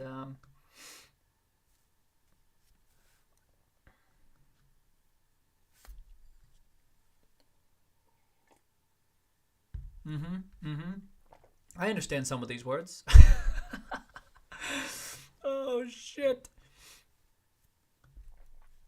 Because they're paying the data, so they sure shall pay interest.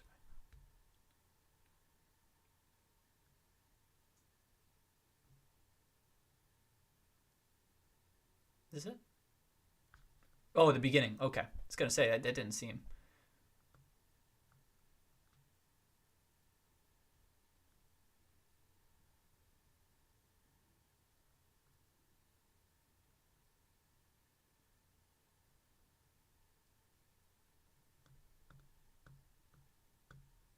I'll have to dig back into this. Oh. Oh.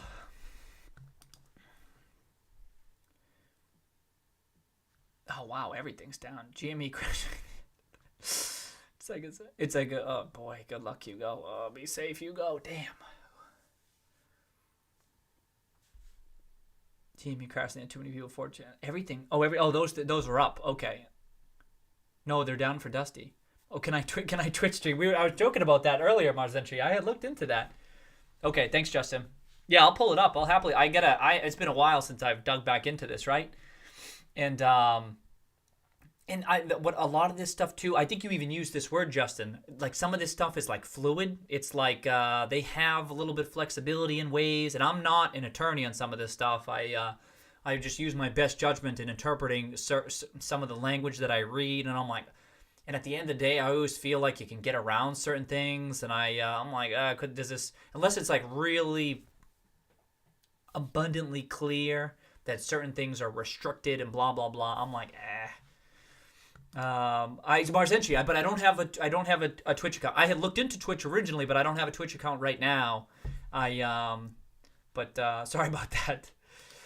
Can do Google searches, but nothing opens. That's crazy. PS5's greater than Xbox. I said what I said. Oh, hey, Jen, if you hadn't seen it, there's an article by Ty Kim in Bloomberg published today, I think, comparing PS5 to Xbox. Kind of agreed with you. Okay, 62.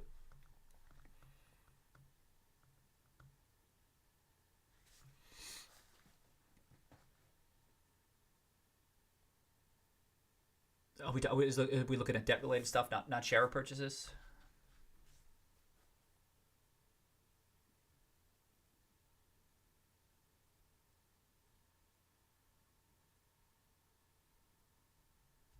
Check out 67. No 1440 or better at launch is deal breaker on PS. No 1440. Oh, for PS5. Wow. Okay, sorry, Marcenchi, it's back. Okay. Okay, 67.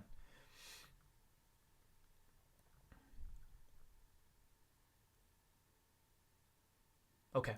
Limitations on liens, limitations on asset sales. Well, what's interesting is what's interesting, Justin, is their use of the language that it was Section X. But as I'm going through, it's interesting that it was cash not from asset sales, but from operations. You know what I mean? In light of this, when I just see this like limitations on asset sales in the cash derived thereof. Okay, page 67. Section X, page 67. Okay. Right here. Okay. What's the intro though? The foregoing restriction shall not apply to any restricted payment that falls into any or one of... Okay, foregoing restrictions should not apply to any of the restricted payment that falls into any one or more of the following clauses. Go to X.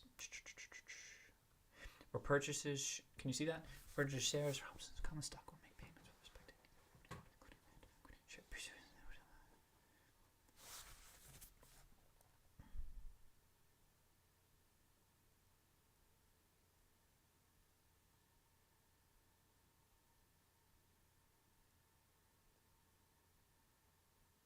Hmm.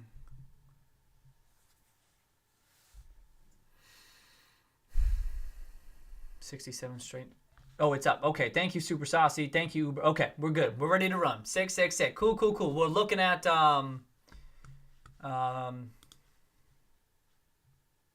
67, 68.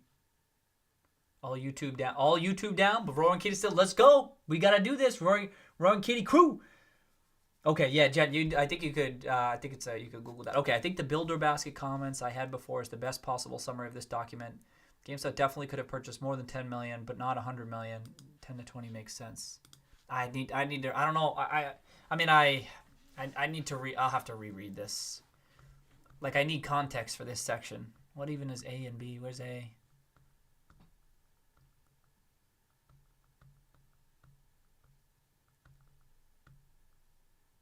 Oh.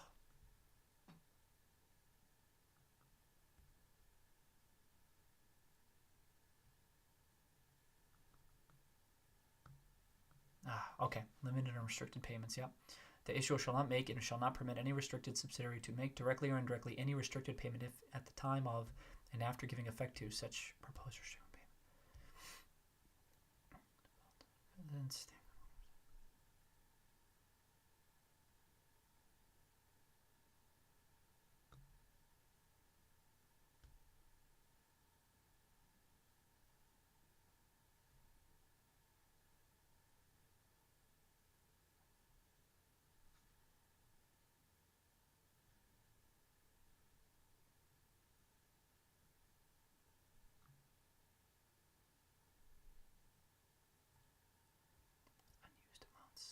Unused amounts.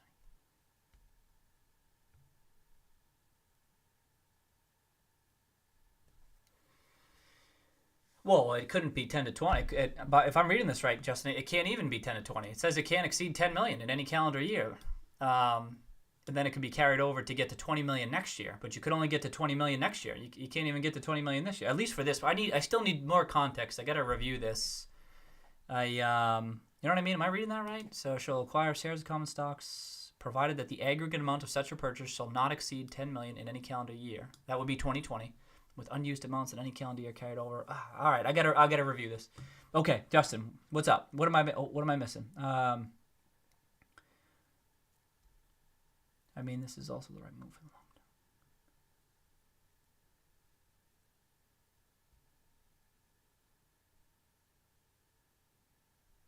Am I missing something? Am I missing something embarrassing? Probably. Okay, got it.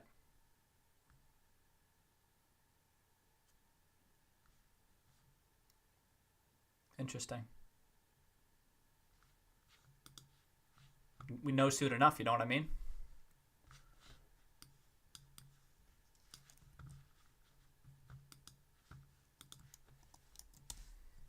Cheers. We'll know soon enough.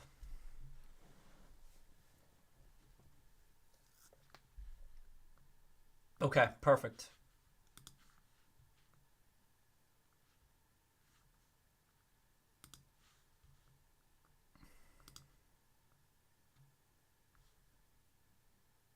That's right. Yeah, we wouldn't know that. But that's even helpful for this, right?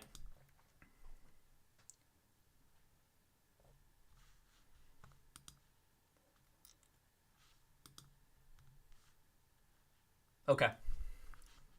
Which even goes against, which kind of goes against this. But that's the thing. That's why even if I read a single paragraph, I still need to like back up and I need to be like context because I just read this paragraph. I'm like, you can't even exceed the 10 million, you know? Yeah. Okay. It's not simple enough. It's like you need like remember The Big Short where they're like, I don't even think the attorneys read these things. You know what I mean?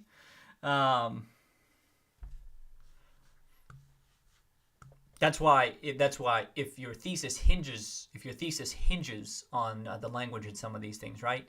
You better be well versed in how to interpret some of this, what many would consider just boilerplate, boring language. But you better damn understand.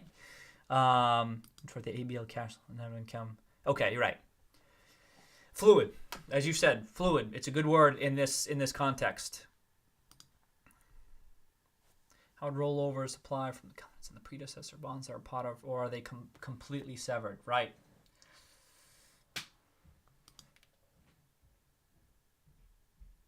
That's right. Yeah, as I recall, that's right. As I recall, they're still junk, aren't they? It's crazy. Look at the rating. It's nuts. And this was, as we all know, this was a matter of time, right? The question was when it was going to happen. Do I still have it up?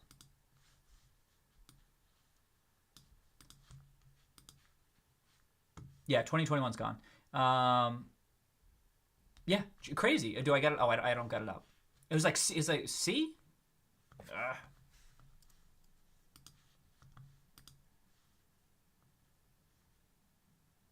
B minus. Oh, has it already? B minus and B2? Has it been upgraded? No, that might have been right. Yeah, so these were low 90s in July and August, and then here we are here. So it's just a matter of time, right? You'd have to think. And so that's the other thing, which we didn't even get into, right, Justin? We didn't even really talk about that. I was talking about incremental institutional interest based on a reduction in the short-term debt, right? But there's these other impacts as well, right? I suppose the rating of the remaining balance of the outstanding debt, but also, as Justin's pointing out, the rating of these, right? It has this cascading effect all throughout, all over the place. Oh, is it back up? Given the macro situation, GME be one of the few upgraded bonds. That's true, yeah. How would that be? They're already rated at B minus. What is extra for to? Hey, y'all. EO. Conspiracy again. Thank you, EO. Yeah, YouTube is back. YouTube is back. Raul, welcome. What did I miss? Gats can see the video now? Okay. Cheers, everybody. Welcome back. Welcome back. We're still going ham here. Let's go. Okay. So why did GameStop our personal remain? Yeah, it was okay. With credit agencies, buyback 125 hits this EBITDA and he will upgrade. Evening Gats, so they may have bought back 125 with an objective, and doing the extra 73 would have. That's true. That's what I was thinking. I wasn't so much thinking about the impact on the rating per se, but that's what I was thinking. Okay, I can see this. That's a good point. That's a good point, Justin. I like that.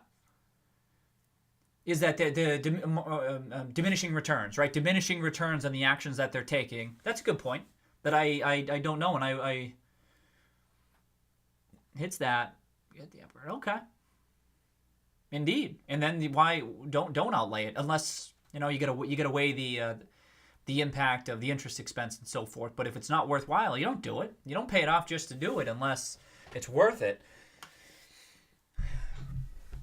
It could be more effectively leveraged in other ways. That's true. I was trying to think through a whole bunch of ways that they might hold off, right?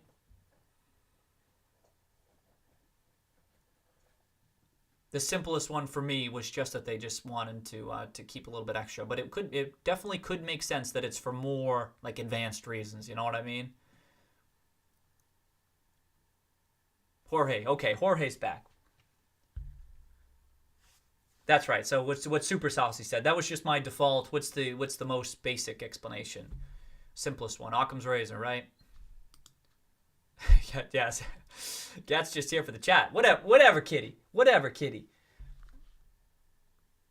All right, so 23rd after December. Yeah, well, you'd have to agree with that. I'd agree with that, Justin, right? That's another one of those, like, someone talked earlier about analyst upgrades, but like the credit upgrade. And it's another great point of where some of the larger institutional investors, this might not even hit their radar, not because of just the short-term debt, but because of the credit rating of the longer-term debt. It's a great point.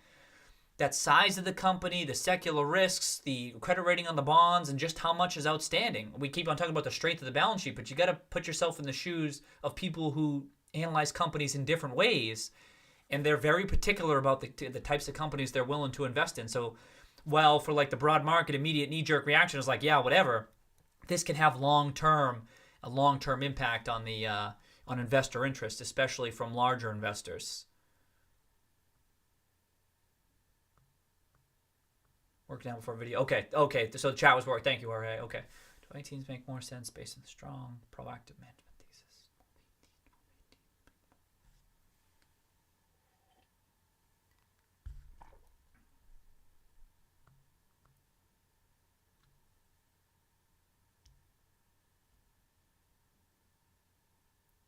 That's right. I agree with you, Gats. I've been of this opinion for a while now, right? That like this type of thing is just showing that management is capable. They continue to execute, which is what we've been saying a while. But now they're kind of like they're showing the rest of the market that it's they're, I don't know, not yet. I keep on saying like within 12 months, I think we may look back and be like, other people will be like, all right, they knew what they were doing.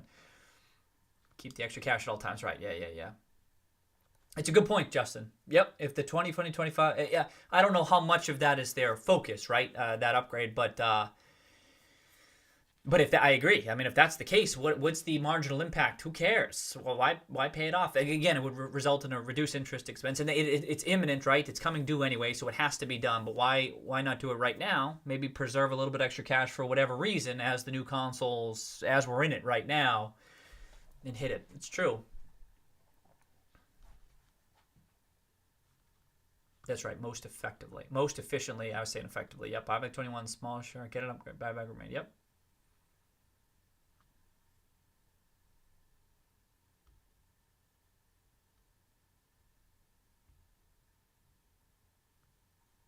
Okay.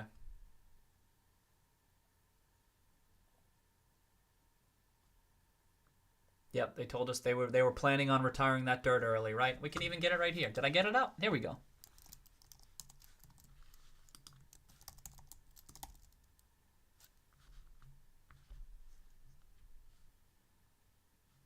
Right here.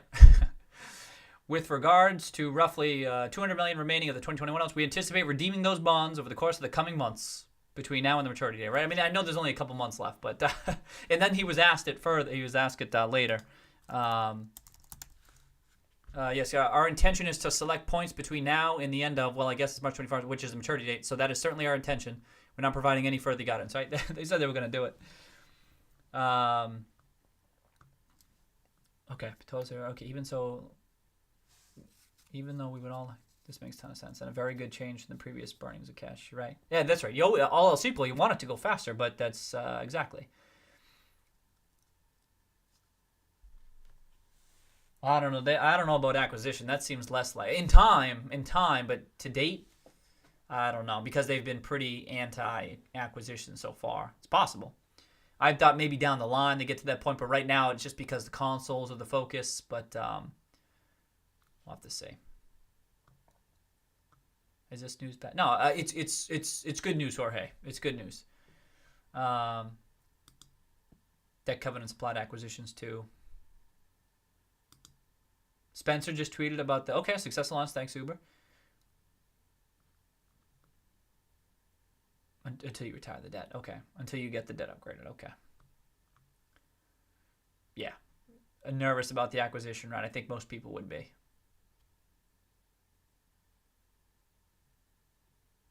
Yeah, I'd agree. If they did do it, which I don't think is likely, but I agree. If they did do it, it'd be what Justin's saying is it would be small, it'd have to be hyper relevant, and it'd have to be immediately profitable, which I think that would be tough to implement right now.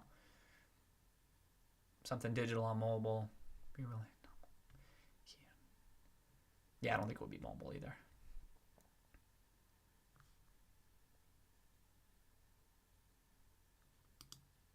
Peripherals, I'm sure.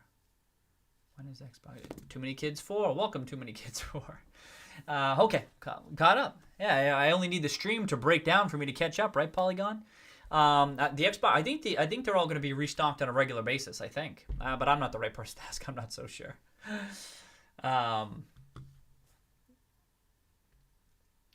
Okay. I wonder. I can upgrades no, it can't really happen. I was gonna say can you have credit upgrades mid-quarter? You know what I mean? I mean the redeeming of over 100 million in debt seems like a material event where it could trigger a review. Maybe not because the financial statements that they're going off of are now 2 months out of date, so probably not. But just curious.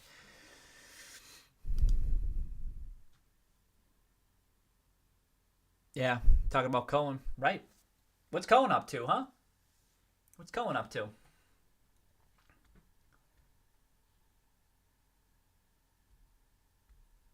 I was working on a new thing that I'll roll out soon, but it was how I think Cohen's first interviews will look like. I'll send that out soon. Yeah, retails will be stock weekly. Some for Black Friday, right? Trey said he's gonna try to get some on Black Friday too. I gotta try to get some here, you know. Okay, with all the extra share price shorts covering, they can buy. Yeah, I know, right? Maybe Daniel.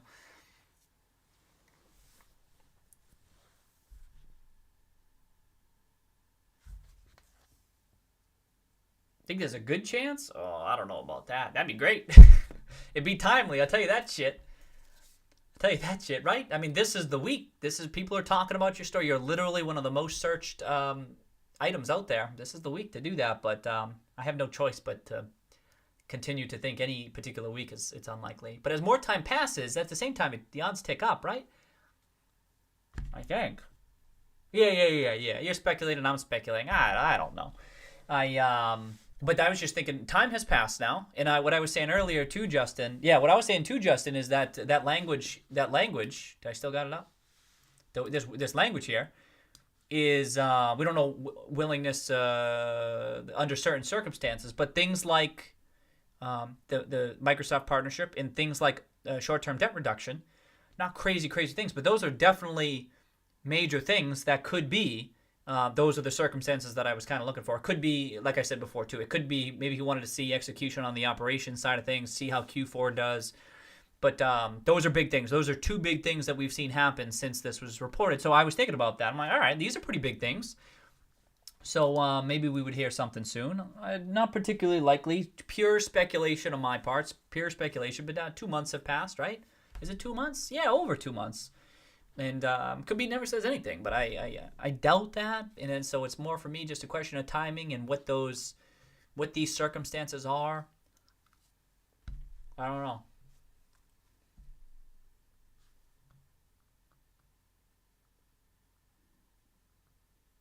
First someone's buying. All right. I mean, because of the blocks, I don't know about that. Because of the block buying, maybe. I don't know enough about this. I make no mistake. But I just tend to, I mean, I'm going to give you props.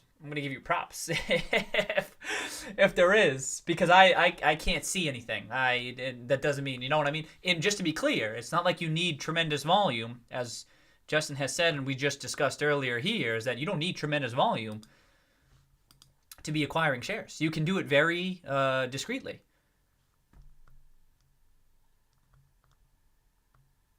It can be done. He was buying the last couple of weeks in August, and they were all very low volume days. Senvest bar, yeah, it could be. I mean, Bari one seems unlikely to me, but Senvest could be. Yeah, it can be done. Yeah, that's why. So it's not like I don't think that you need high volume or anything. But this is what I mean, like Justin. I just can't see it. The block buy stuff I have tended to discount over the years, maybe because people have talked about it and nothing happens. It could be you're more dialed in and that you are seeing stuff that I can't, analyzing data that where I wouldn't have conviction in forming an opinion on that stuff. But it'd be a good time. Maybe following. Well, would it have started today? That would be my question. Would it have started today? Like, why buy now? What? Nothing's changed in the past month. Nothing's changed materially. We're at the consoles, and then the the redemption yesterday. Okay, so starting today. Okay, so is it today that's sticking out? Okay. In that case, then it would be the debt redemption. Yeah, it would be the debt redemption. All right. Oh, I don't know. I don't know. I don't have. I don't know.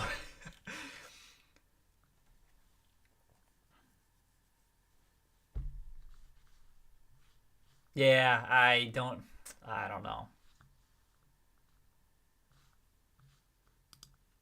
Oh, are you seeing this too? Kind of validating what we're seeing here? Wait, who? Sorry, hey, keep going. Steve Stuck. Keep going.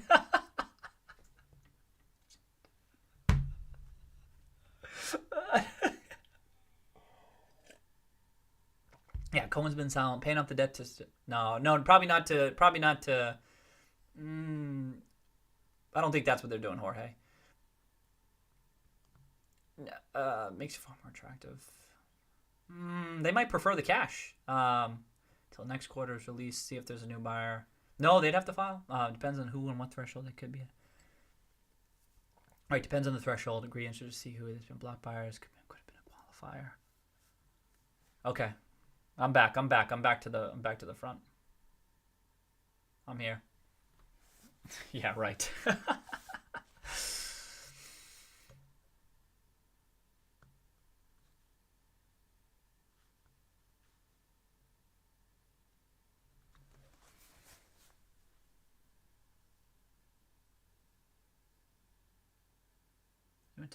20K. Oh, no, no, no. Oh, sorry. Sorry. I didn't realize you'd already commented. No, no, no, no. I trust you on on seeing the block. It's the impact of them. You know what I mean? Like where you're deriving meaning from it, and I can't. They don't mean anything to me. Okay, I'll check. Thank you, though. I appreciate you even sharing that you saw it. I see other people share stuff too about block type stuff, and I like the sells versus the buys. Are they a collection of small sales to one single buyer? Is it a market maker acquiring those shares for their own inventory so that they can in turn redistribute them? You know what I mean? Like, I don't know. It's above my pay grade. That's all I mean. That doesn't mean that there's no tea leaves to be read there. I just I don't know what to make of it. Okay, I'm wrong. Okay. Interpret the irregularity and timing of it. Okay.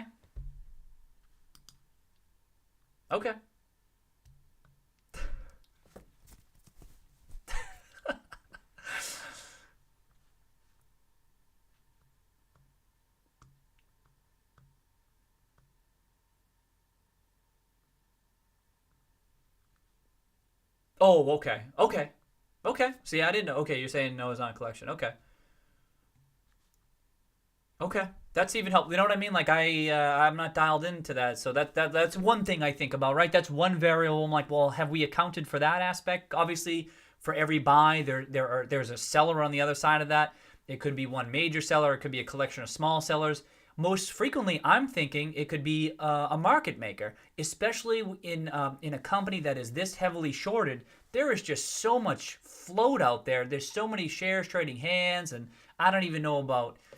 I don't know. You know what I mean? Like, there's so many variables, moving parts. So I'm like, I get confused, and I'm like, I don't know what to make of this. And in particular, block buys. Not you, Justin, but other folks have talked about it a bit. And I'm like, was there anything there? And I didn't see. And then nothing really came of it. You know what I mean? So that's the thing. A lot of these things, people will toss out variables, and I'm like, well, I discount that. That doesn't mean it's wrong. It's just this stuff has been talked about over the years, and nothing has come of it. And in my experience, I just tend to discount that stuff. But like I keep on saying, it could be, we'll look back on these streams and be like, shit, that was meaningful, that this happened or that happened. And I just couldn't appreciate it in real time because I didn't have the expertise to form a judgment on it in real time. But that's just that I'm at capacity with certain aspects. Regularity and timing, yeah. Can't lie as the rest. Okay. Sell myself. Oh, thank you, Kitty. I appreciate that. I see being traded just synthetic shares. Okay, so Ryan's saying just the synthetic shares. I don't know. Option, and then you got options. That's the thing. When I think about these market makers, they're dealing in all these types of like derivatives, and then the actual securities themselves. It's so messy for someone like me. You know what I mean? Like, I always try to err on the side of conservatism. You know what I mean? Because I don't want to get. First of all, we're just talking, right? We're not forming strong opinions about this stuff, right? That's we're all in the same boat on that front. But historically, with my own analysis, if I can't get a firm grip on something, or if I don't have much confidence, then it's hard for me to weigh it heavily. You know what I mean? As a variable. It's not to say some of this stuff isn't going to be meaningful or impactful, but I just have no choice because of ignorance or whatever it is. But I like the conversation. You know what I mean? Because then now we can see. Because imagine if we get a filing. Because if we get a filing this week or next week, then I'm going to be like, damn. You know, like, it could change my thinking in real time. So this is a stream is educational for all of us, but even for me. But like, oh, you know, like that GIF from The Wire. He's like, oh, was it Weebay? Weebay.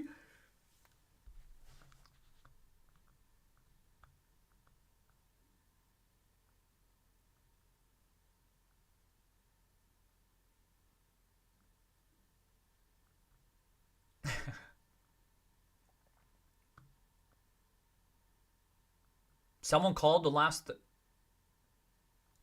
Oh, whoa, okay, Kitty. Someone called those 13Ds. Can you point me in that direction?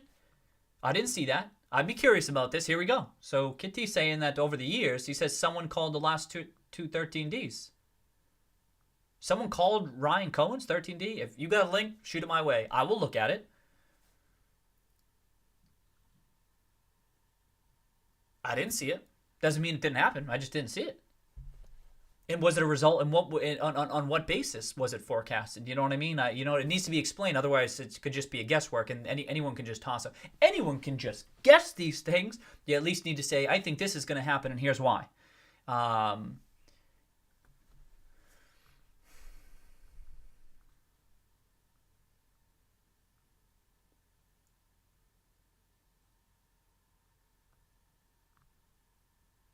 It was who? Whom? Whom? Well, yeah. Who? Oh, you responded. I didn't. Where was it? It was for who forecasted it? Where was it forecasted? Where did they pin it to block? You know what I mean? I didn't.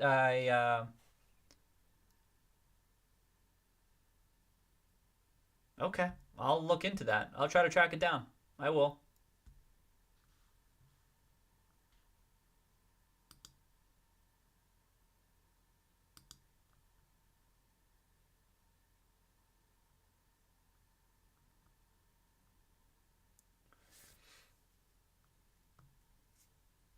Does that affect? Okay. What do you say? What was that last one? Based on price that Cohen was? I don't know about Cohen was obvious. It wasn't up that much. I mean, it was only up. You know what I mean? Like, when did he start to buy? Since mid. Hey, Johan, welcome back. Welcome back. It was only up about a buck or something like that. It wasn't obvious. It wasn't obvious that someone was buying, but it looked looked interesting because it was up quite a bit. And I can't speak to the block buys aspect. I have no clue. Senvest on SA the day it happened. And what about Cohen, Kitty? You said past two 13Ds, right? So it would be, I assume you talk about Cohen and then Senvest. And one other thing I'd toss in there, who cares? And that's not to say that whoever forecasted it, this is the case. There were lots of people talking about 13Ds following Ryan Cohen because of the price action following his 13D in the amended 13D. So lots of people were talking about, let's hope for a 13D, let's hope for a 13D. So that's what I mean. It would have to be a legitimate forecast grounded in, like, if they said, I saw these block buys, this or that, and then I expect something imminently, then I'd be like, okay. You know what I mean? Just something to consider that I think about too, like these block things. It'd be one thing.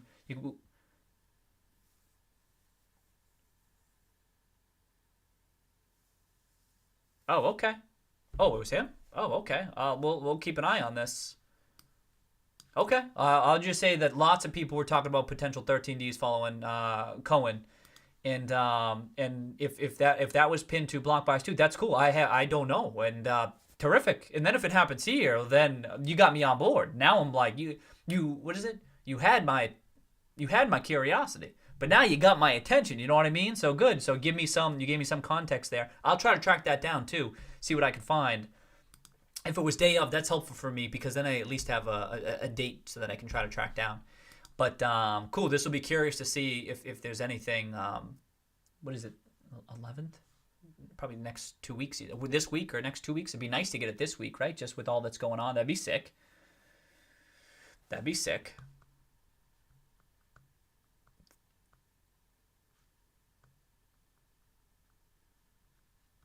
Okay.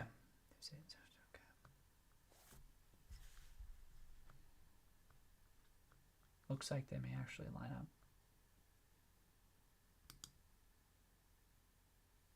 In Buto Lithium, welcome. Oh, Super Saucy, what lines up? Did I miss something?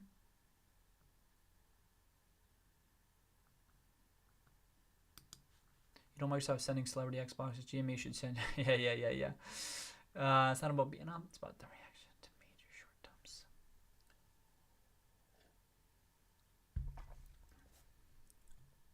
If someone is calling it out 10 times and they hit it once, I don't care. That's right. So, exactly. That's right.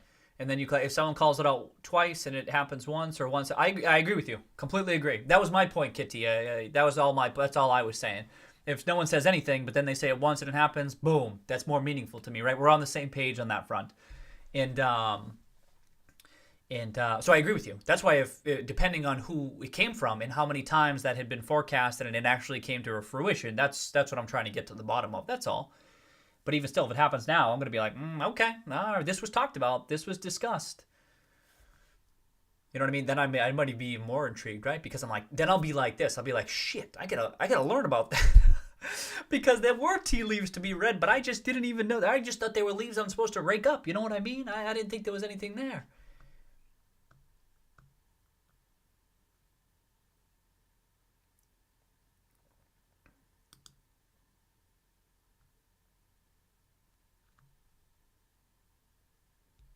Oh well, yeah, Raul. Short squeeze. You need some fundamental news. I wouldn't worry too much about the short squeeze too, but the fundamentals will take care of the price action, right? You don't need that as long as you have a.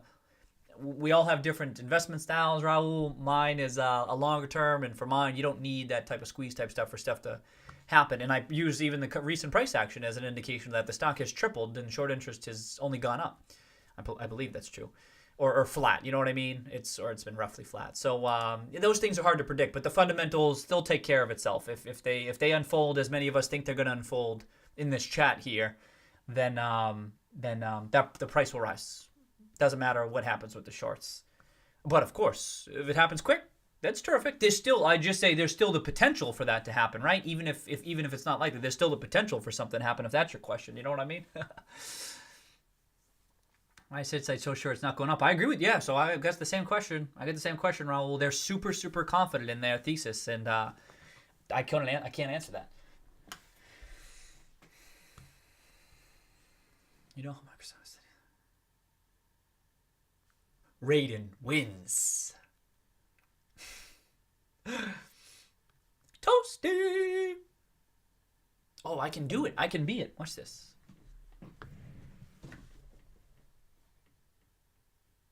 Toasty. Oh shit, that shit's funny. I forget which side of the screen he came from. Did he come from the left-hand side or the right-hand side? I can't even remember. Oh damn.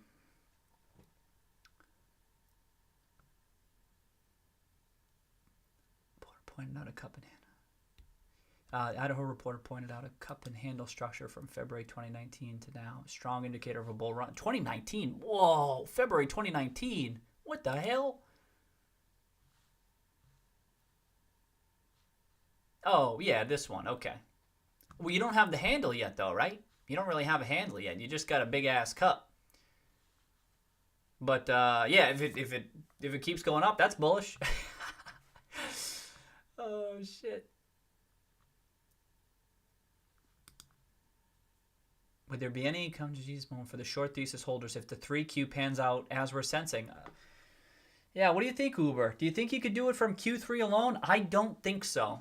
I don't think so, short of Q3 performance being paired with something else. I don't think, you know what I mean? Because that's prior to, I mean, maybe Q4 performance. I don't know about if you think Q3, I'd be curious because as we talked about, what we think that their long-term thesis is based on, Q3 isn't going to be a reflection of that. I mean, if they crushed it, maybe, but I don't think that if they crush... I mean, this is your question. You say, I mean, you're kind of getting at if they crushed it, maybe, as we're sensing.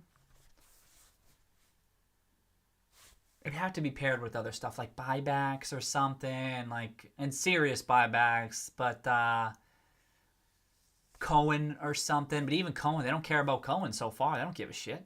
But if he talked about it more and said had some firm plans as to what he's going to do, or I don't know. I think it's more about the switch sales were nuts in 3Q and GameStop has lead. Okay.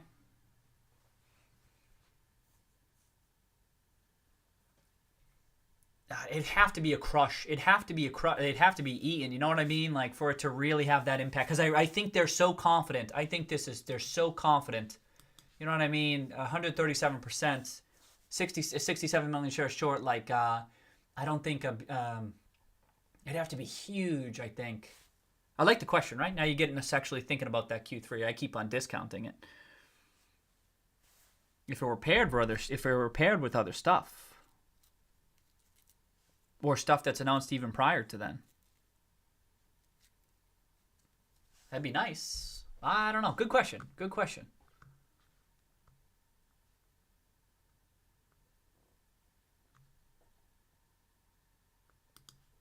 Shareholder vote. Probably the year prior, Alex. The last shareholder vote before the Hestia and Permit one was probably the year prior. Be a hedge gone wrong. Yeah, hedge gone wrong. We were talking about that. Who cares if it's not really? I think it's probably this level of conviction seems like it's grounded in some long-term bearish fundamental thesis. But indeed, I don't know for sure. I don't know for sure who's on the other. That's why I keep saying beep beep boop boop boop boop boop. Who know? What do you say? The parallels to ODP are undeniable. ODP, the ticker. Was that Office Depot?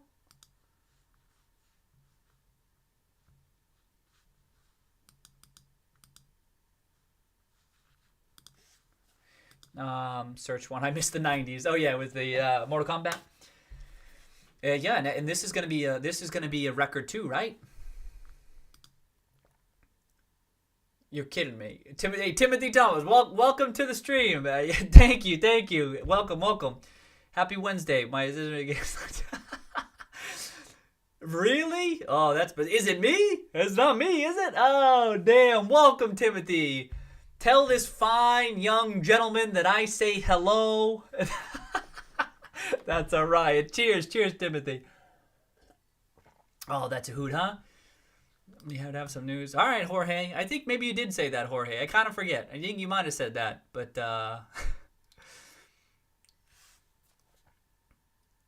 this get 15 off the Q3. Yeah, well, Aqua, you get some good news. I think we're set up to bounce. This isn't a good place. Contrary to what maybe short-term investors think, this isn't a good place that we're in right now. So some good news. You get back to that 15. You get back to 50. I mean, I'm not even 15. No big deal, in my opinion. It's a breaking above that. That's the big question. You know what I mean? Because, but I don't want to say a stiff breeze. Maybe that's too optimistic. But I could see it just at a couple of good days, bullish market, blah blah. Although now volume has dried up so much that'd have to be something. Okay, yes. Attitude dollars. Oh, that's right.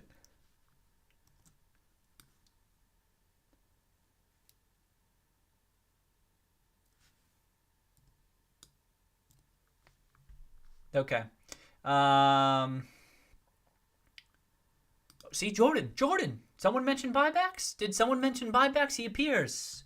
Buybacks. Poof. Yo, Jordan, you missed a good buyback discussion. You missed a very good buyback discussion tonight. Talking about the odds that it was executed, has been executed, the bond, the amount of the redemption, whether that impacts the odds.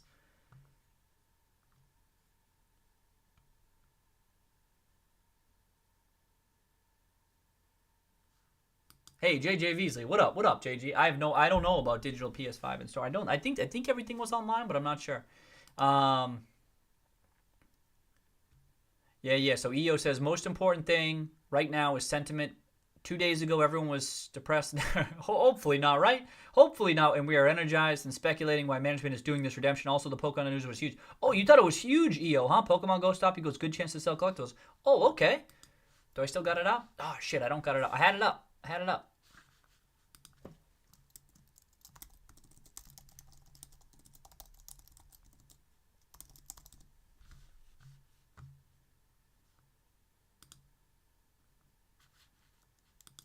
Oh, this isn't the one, but this will do. Oh, you think it was huge, huh? Interesting, EO. So EO, I brought this up. I had this up at the beginning of the stream. This was one of the things I talked about because I thought it was good news. It was good to see, and they were even doing it in light of what's going on with COVID and everything. I'm like, all right, they're doing that just trying to remind everyone to be safe and stuff. I think it's all right. What'd you say? Oh shit. You said huge? What'd you say? Huge? Huge. Yeah, it's just the huge is maybe the one word I might disagree with. It's definitely, I'd like to see it. How much is it going to impact the business? Maybe you're right. approximately 5. It's only 500 stores. As Pokestops are okay, they'll be becoming part of the real world. See, I'd like to see this from an experiential standpoint, EO, right? Because we talk about GameStop reinventing itself and transforming itself. This is the type of thing, right? People coming to your store having an experience. I kind of like that. But as far as the impact on the business goes, I didn't think huge, but maybe I'm not appreciating it enough. November and December, in January and February. Due to the ongoing, yeah, they gotta obviously needs people to be super safe. Doesn't just intend. So it's foot traffic, right? GameStop kicks ass in these early quarters and these early years, and I definitely agree that this helps with it. I just don't know how much. I just wasn't sure how much. But I did have it up. EO. I did. Because I like to see it. Okay, sentiment is definitely changing. Console wars in general getting a lot more press coverage this week versus weeks before. So I agree. So it still seems that I didn't see crazy bullish sentiment or anything. I agree with you. Look, we got 60. Hey, welcome everybody. We got a good amount of people on here today, and you're right. More people are talking about it maybe optimistically. But that's the thing with the sometimes there's a lot going on with stocks, and sometimes there's just not that much going on. And I don't know if it's so much people depressed about it. It's just not much to talk about. But that's why I find it helpful to kind of keep an eye on the charts and stuff, because as long as everything's just holding up okay, everything's cool. And if your fundamental thesis is intact, you expect this news to come. But I think this is, who just said this? Sentiment is definitely changing, as Alex was just saying. I think sentiment's been changing like these past 6 weeks with everything going on here. That's why some more news would be super impactful this time of year, I think, if it came out. But really, yeah, you need to execute on the fundamentals. You need to get larger investors interested in getting involved and stuff. You really need to make an exciting investment opportunity for people. And yeah, hopefully there's more on that front in time. And again, the performance will carry itself, but that stuff just takes time. Okay, Pokemon check-in equals data for... Okay, all right, that's true, EO. EO coming at it from a data side of things, saying it's not just about the foot traffic, kitty. It's about, or partially, right? Partially is you might tie it to more data. You know what I mean? Well, that's part of that foot traffic too. That's true. That maybe Nintendo might be interested in, right? They'll sell collectibles plus 25th anniversary from Pokemon. Oh, I missed that. Did it say 25th anniversary in this one? It didn't even say it here. Okay. They can get this test to be successful during COVID. It's a good case study to present on the partners. Cheers, yo. I like that. Hey, here's the type of impact we can have with in-store experiences and stuff. I mean, it could be even particularly interesting to Nintendo. What would blow this? Nintendo announcing the Switch Pro mid. Well, and people think it's coming, Alex. We think it's coming. Pokemon tie-up was a great point. Give points there for some other benefit. Yeah. Totes.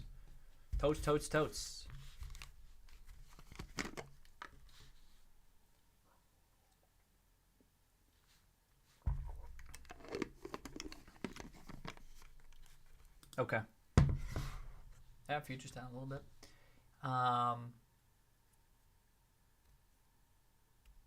Did Sony? Could anyone order anything yet? I was just curious. I feel like some people, y'all would have probably talked about it if you could. So it must not be. Oh, Pokemon tie was great. Tied to PUR. Give points there. Some other benefit. Oh, power up rewards. Give points there. Some other benefit. Yeah, this experiential stuff, right? We haven't heard much. It kind of felt it's on the back burner, right? Because of all that's going on in the Tulsa stores and stuff. So this is like the first thing that we've heard, I feel, unless I missed something. This seems like it was the first real thing of like, hey, let's do some shit here. But like a longer term thing, right? What time is it? 9:16? Okay.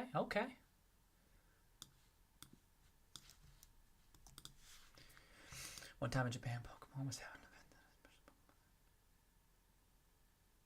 event. Oh, Steve with the Japan stories. Everyone, let's see what we got. Oh, really? So, okay. So it was packed. You got a few stamps too? Yeah, in Japan, probably even more popular there, huh? All right, maybe it is going to be. Remember when it was blowing up? What was it? When was that? 2016, 2017? It was blowing up, and didn't even Nintendo's price pop around that time? It could be a bold claim. I forget. Was it NTNDY? Oh, I forget. NTNDY? Nope. NTDOY. Oh, shit.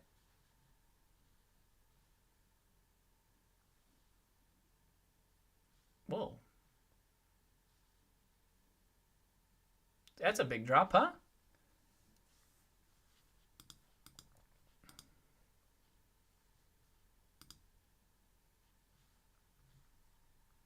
Yeah, wasn't it like right around here? Wasn't it like that summer where it like popped? I forget. Probably some fervor around that. I can't remember. But a special Pokemon stamp collection. Lots of people coming. Okay, yeah, maybe. Okay, to EO's point, maybe it could be even bigger than I was appreciating. Well, I was just there was no formal announcement from GameStop. You know what I mean? I guess that was part of it too. EO. I thought there was going to be for some of these somewhat more material things. It's only 500 stores, but I thought there might be an announcement type stuff. So I guess that kind of weighed on me too. Subway was packed, kids and all riding around. I even got a few stamps. 666, Steve.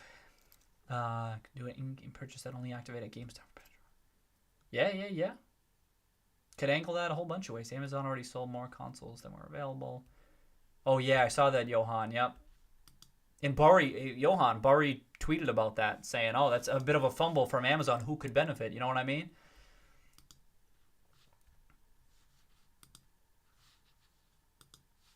It seemed like it was a quiet day today, huh? Not much color here, right? Palladium down, platinum down. That's about it. Holy shit! Still intact and everything. That's been a bullish chart.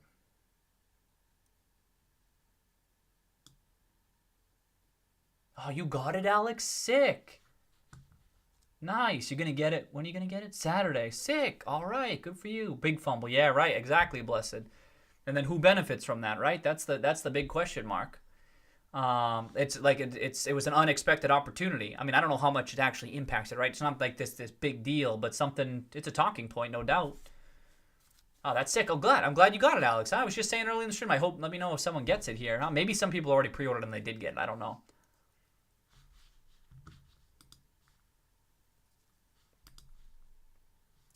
Wasn't Tech up today?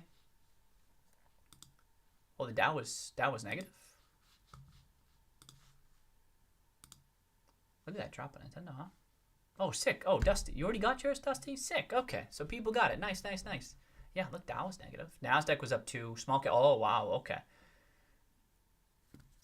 Okay. All right. Later, Blessed. You have a nice night. Peace out. So what's interesting, remember we talked about Russell 2000 relative to everything? It was a big up day on Monday. This is why I say you got to see if it sticks. It's still even early right now, but look at today. NASDAQ up 2%. Small cap by way of Russell 2000 down 0.3%. You know what I mean? It's like it's been such a strong relative trade to go long tech and growth and to go in short value that you can't just have one. It was a big day on Monday, but it takes much more than that for that trend to turn. So it's something to keep your eye on. And even today's just one day. May lose a toe from waiting in line with Dusty. Oh, you got it last night, Dusty. Cheers. Did you get it last night? You got it yesterday. You would go on Monday night, right? Oh, whoa, that's sick. That's awesome. You said you were gonna do it. You never even know you're actually gonna get it. Yes. Cheers, Dusty. Dusty on the last stream on Monday said he was gonna go mad early in the morning, try to wait in that line, try to get one, and he did. Sick. His toes are gonna fall off. That's awesome. Valhalla rating out of 10, better than Odyssey. Only 6 at the store. Whoa, sick, Dusty. All right, so Tech was up today. Toll was up.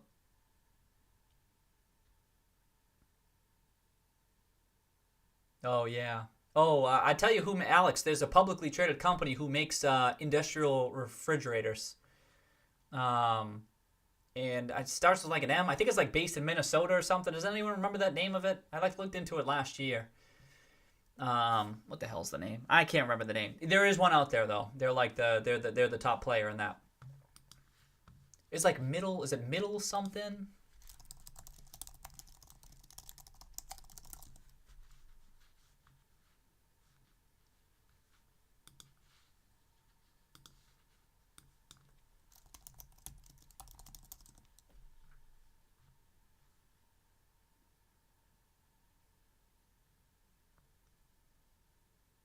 Damn, can't remember.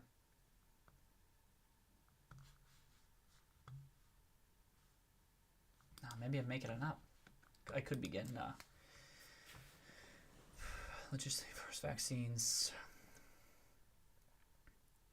Wow, that's sick, Dusty. Now what are that COD, Dusty? Yeah. So I had tossed in COD in my cart. But I probably because I couldn't get the Xbox, so probably the whole order was messed up because of that. Okay, yeah, so who cares says a relatively strong rotation from large cap growth to small cap value yesterday, inverse today. Well, and Monday too, right? Monday was huge on Monday as well. And we can do this. Watch do I have it up? I can do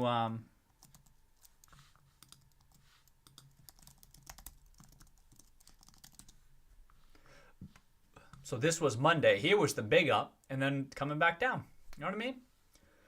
It hadn't even broken out on a relative basis. That's the thing. And so it's like right there. And so it's noteworthy. I mean, that's a huge gap up. It's noteworthy. But and this is just mysterious technical analysis and stuff. But even still, I don't know if there's anything to this on this relative type stuff. But I saw that. I'm like, okay, let's just see if it sticks. Give it a little bit more time. But definitely it should hit your radar when you have that big of an outperformance. And now we're settling down. But maybe it bounces back end of the week. I don't know. But that's the thing. It's been such a... It has looked like it's kind of basing, right? If there's anything here, it looked like it's kind of basing a little bit, right, on the chart. But if you back it out, check this shit. Ugly. Ugly. Ugly. Look at this. That's a strong, strong trend. But it looks like it is finally a bit stabilized. Boom, boom, boom, boom. Just kind of needs to make a decision now. Okay. Didn't play us. It is good, though. The light and shadow. Oh, you like in Valhalla? Okay. Oh, why do you say that, George? I'd be curious. Oh,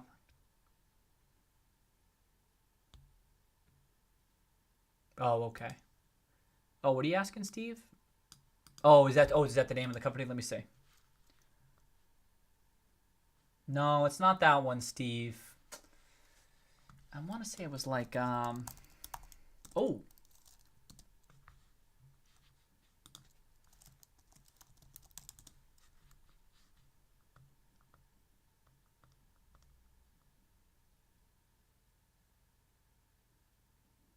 I got it. Okay, so it wasn't just... It's this. It is. It was Middleby. M-I-D-D. It was middle something. You believe that shit? Even I can't believe I remembered that. Here's the thing, though. I don't know if it's strictly...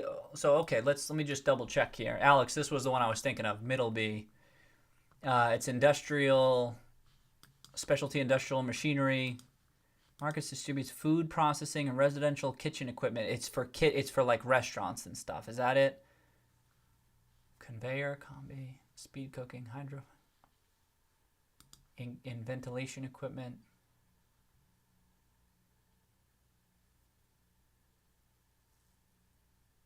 Oh, is it not? Professional refrigerators, but that's the thing. If this is just one, yeah, look into it, Alex. Let me know. I don't know what percentage of their business is refrigeration, but for some, I came across them last year. I thought, oh, that's an interesting angle. Like you might want to own that type of a company if this was your play. It's not really up my alley. How big is the company? $7 billion. But that's, you know what I mean. Like, that was a restaurant, so it might not be for you. But there's other company.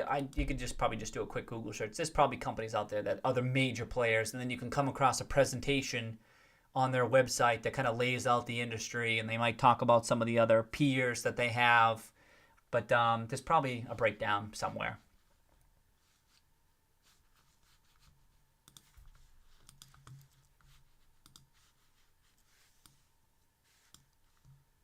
Oh yeah, Emerson Electric, United Technologies Corporation, Innovative Refrigeration Systems. I don't know if those are public companies though. Ingersoll Rand, those ones. Okay.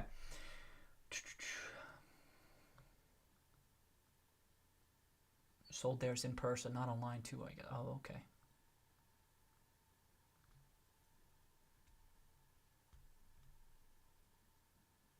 Oh, no, I didn't get that Uber. I didn't even place a damn order yet. Yeah, Jay Booth. Welcome back, Jay Booth. We got it working. They tried to keep us down, Jay Booth. They tried their hardest, but we bounced back. You can't keep us down. We might move like this for 3 hours, but we're still gonna keep streaming and talking about the redemption.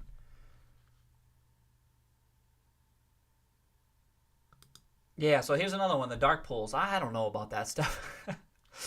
I don't know.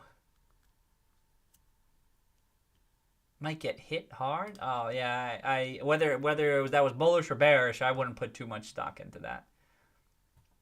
Just a large put. I'm not doing anything to share price. All right.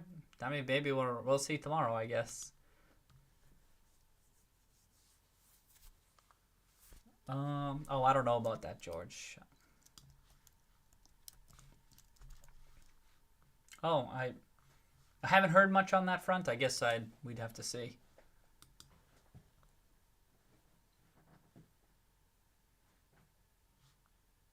Oh, there you go. All right, just Alex found one. Found one that has some clinical freezers.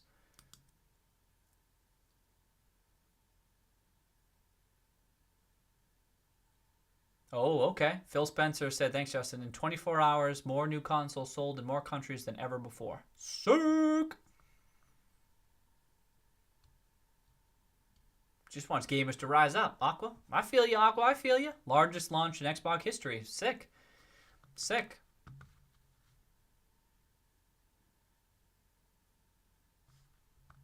Yep. That seems that could be retweet worthy. You know what I mean? And then yeah.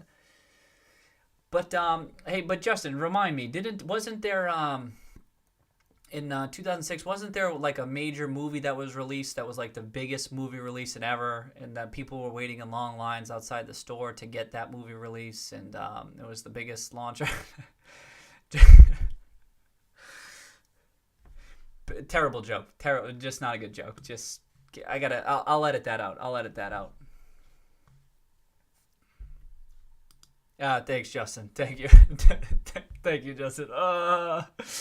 Yeah, right. I know, right? Ridiculous. Ridiculous. Yes, exactly. So they were so long. They were trending in the search all over the internet those days. It was just bananas back in the day. Just bananas back then. You know what I mean? Oh, damn.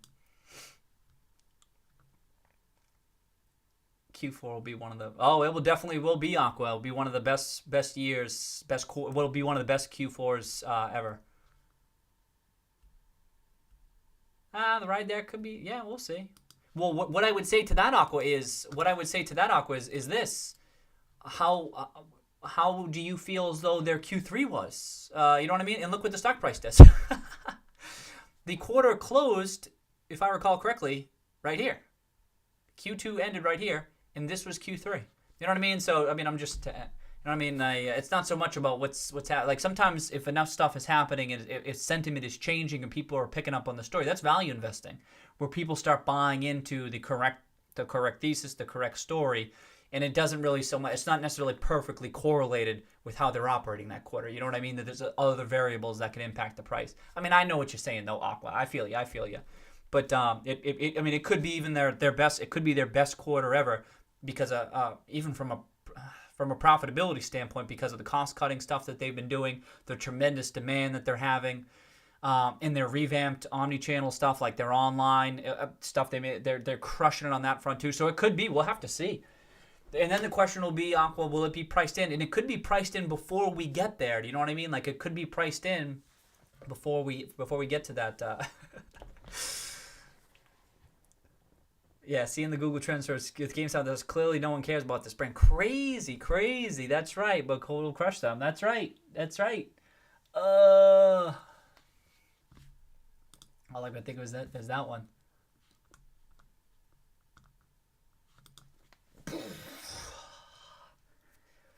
I was surprised to see that, right? I mean, you expected Xbox and PS5, right, to be in there, but GameStop, you know. I wonder if did the Redemption 2 impact that, because people were, but even still, so many people on GameStop, right, above Xbox and PS5. What's up with that, actually, huh? You think about that? What's going on there? That's crazy. I think that might be what's crazier to me. That, I mean, it's number 2. It's number 1 after Veterans Day. But that it's above the... Maybe people have searched about it so much, and then they're dialing in to GameStop to get an update or something like that, I suppose. But still, I'm with you, Uber. Consoles or headwinds. That's one of my favorite ones, Steve. That's one of my... Oh, I can't wait to see your new one, Steve. I'm legit looking forward to this shit. And I think that's one of my favorite ones. There's a couple of other good ones, too, that I saw following the redemption that I thought were classics. But definitely that's a classic. Consoles or headwinds. And, oh, I'm here.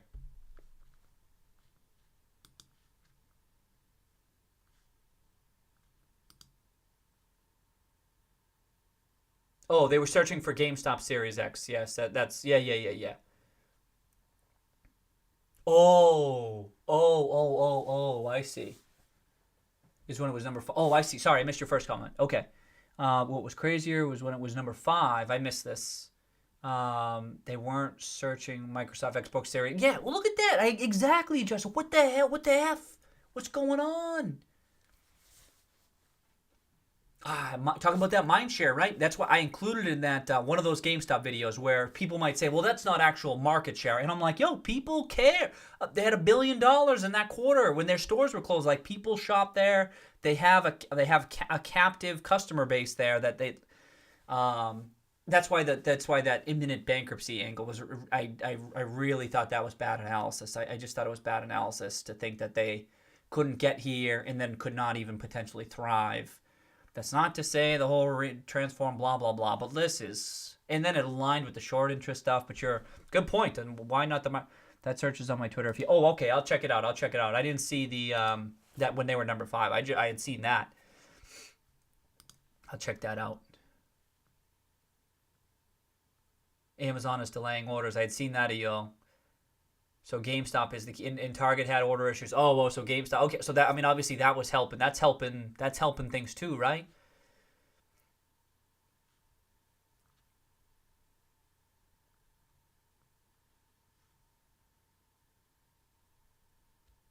Who said consoles? Oh, Robert Stewart. I think one of the takes on one of the bear takes was that it wasn't not the consoles, but the console cycle would be it would accelerate disintermediation for GameStop because more people would shift toward digital over this cycle. So it's going to be bearish for GameStop, which I thought was kind of interesting because we're all talking about it's a huge bullish thing, right? Wait, see that, Steve? Steve? Did you like that? Steve, did you like that, Steve? I had it in one of the thumbnails for one of the streams, and then I'm like, oh, I already got that cropped out. You know what I mean? So I just pulled it over to this one, and I just tossed it in there. But that's what I'm thinking. I'm like, what? It's legit. That's legit me.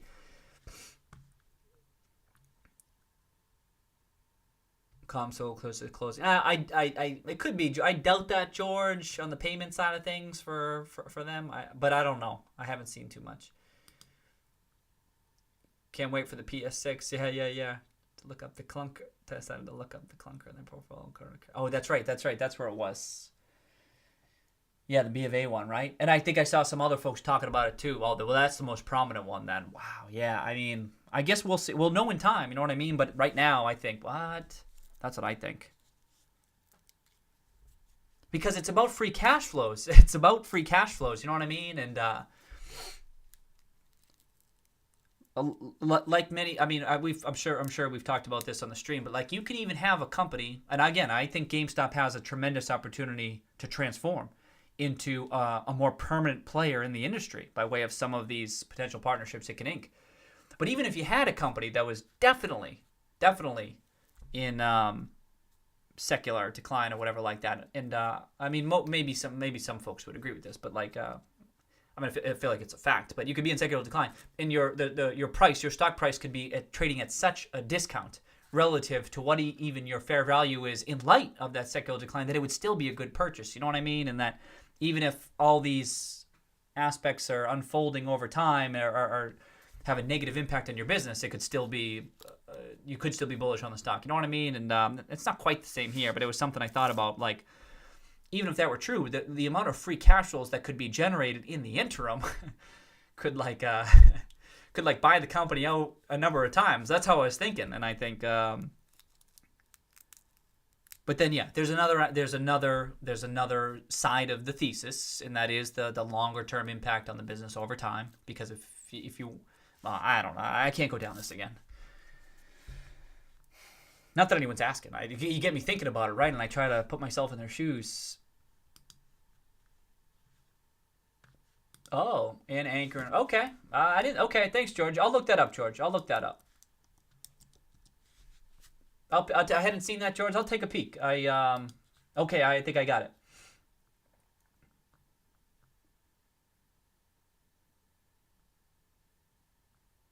Let me look into that, George, and let me see if I can. I'll see if I can find anything. Still having people no cars. Yeah, so that's the thing. So sometimes I agree with you, Uber. Sometimes, there's many things that I see. I see bad analysis, and then I see lazy analysis, which is what you're noting right now, and then I also see incomplete analysis. Those are the three things that I'm repeatedly seeing on the bear side of things. Bad, lazy, and incomplete. And that's the thing. And so it's hard to know if like you get it. I try to be. I try not to be quick to just say, oh, well, that's just bad analysis, because even I'll form an opinion or share an opinion. That's the thing. But I don't do it in high conviction. I always try to qualify opinions that I might share and say, well, this is low conviction, because I don't know what the hell I'm talking about. But I feel it's Uber. It's more the confidence with which some of these opinions are shared on the other side. Because like you're saying, like if it were indeed lazy analysis, it's like, where do you get off being so confident in that take? And it's more that level of confidence that is really, I don't know. We'll know in time whether that was a ridiculous take, but at this point, I do think that's the case, but I have to at least concede the possibility that I don't know. Just looking at the chart, right? Oh, yeah, that's a bad chart. That's a bad chart. Look at that. That's what they see. And it's even worse than this. This is dividend adjusted.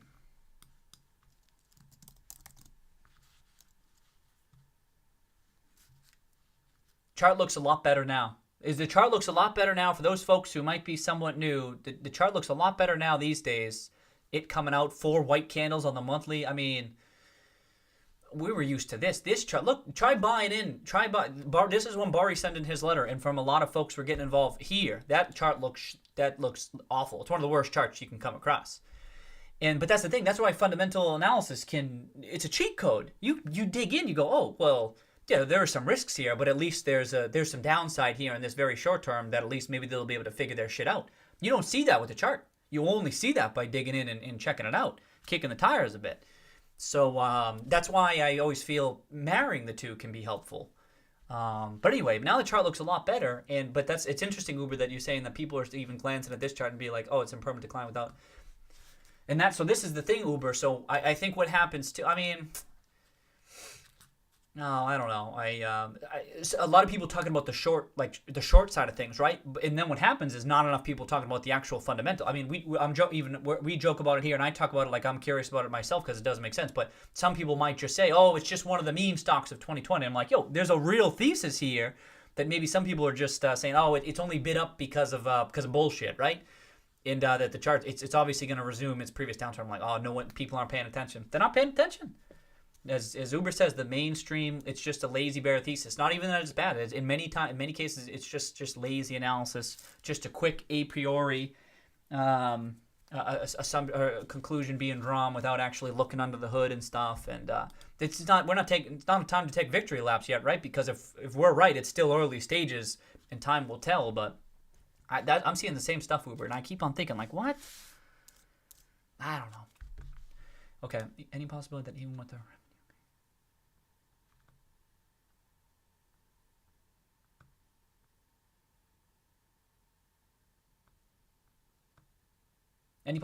with the revenue beat, the sentiment is still bad? Console. It could be, Alex. It could be that this, it could be. That's what I mean. That it's not just about revenues, though. It's about profitability and free cash flows and stuff. But in particular, I think it's about reinventing the business. I don't even know, short of actually seeing the free cash flows come in and they be huge, which is a distinct possibility, right? We've been talking about that. I mean, Uber's brought that up too. It's like,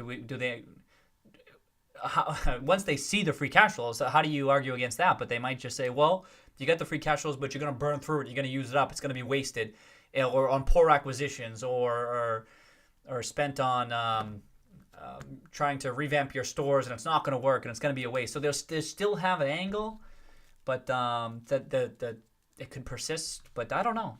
Then I don't know.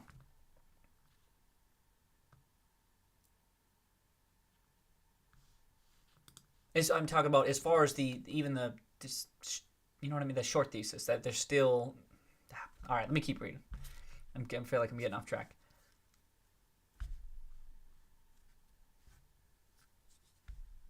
Yeah. So Azuko says arrogance and the assumption that you will never change, in an irrational belief that technology is far ahead. Where I mean, I tend to agree, Aqua, that but some people may say, well, they can change, but it's not going to matter. That's the crux of the bear thesis is. They can try to change all they want, but there's nothing they can do. There's nothing they can do. They are a brick and mortar business where they make their money off physical discs that are going horse and buggy. And so people say it's not even possible they can change. Not only that they will. So there's number one, is there even a possible new business model that they can change into? That was my second GameStop video. I talked about that. The cigar, the roach, not a cigar butt, where I said there's two questions. Number one is is there a business model they can change into? Does that exist? I say definitely.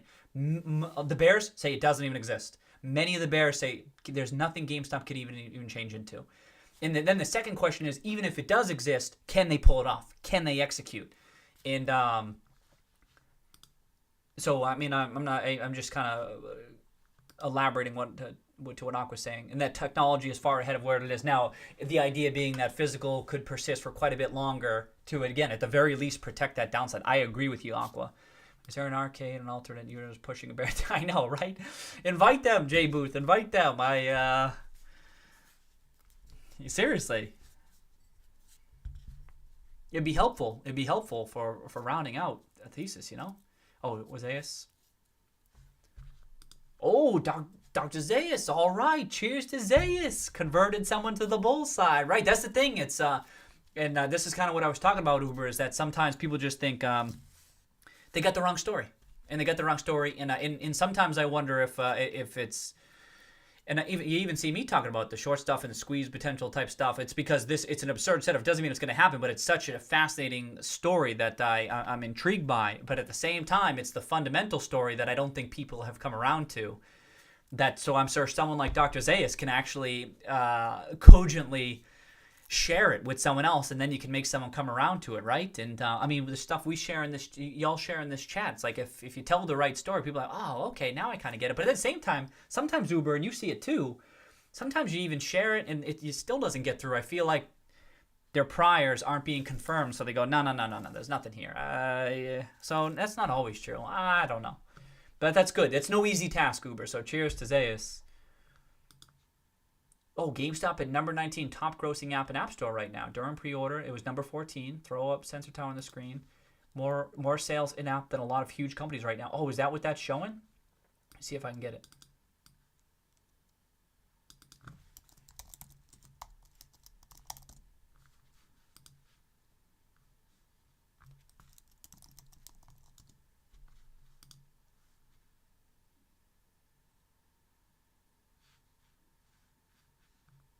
No, that's not it. Oh. All right, I think I might have it.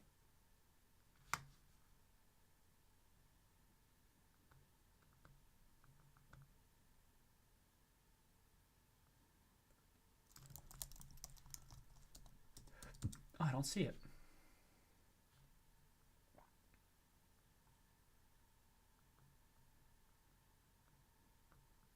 Is it? Oh.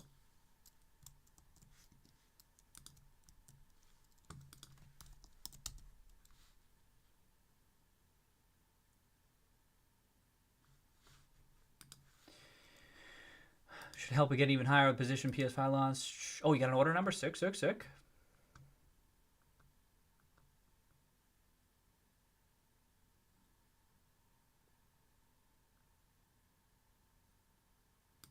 After hour of ever, yeah. Well, you got it. All right, Dusty got one through today. Since yesterday, okay.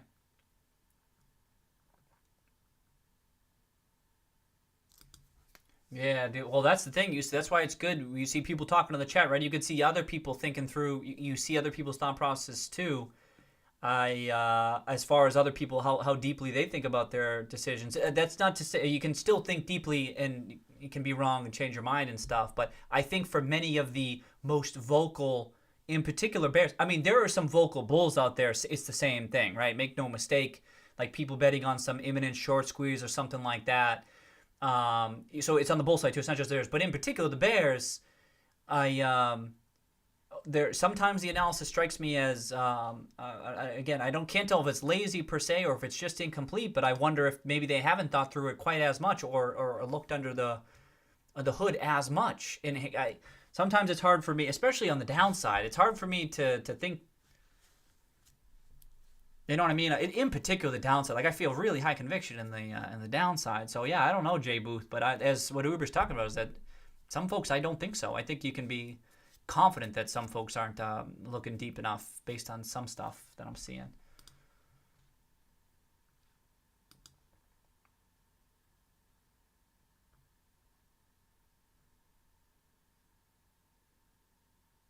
Oh, switch to shopping? My bad. Oh, hold on. Okay, hold on. Sorry. I just jumped ahead, but let me just scroll. How do I get to shopping? All category shopping?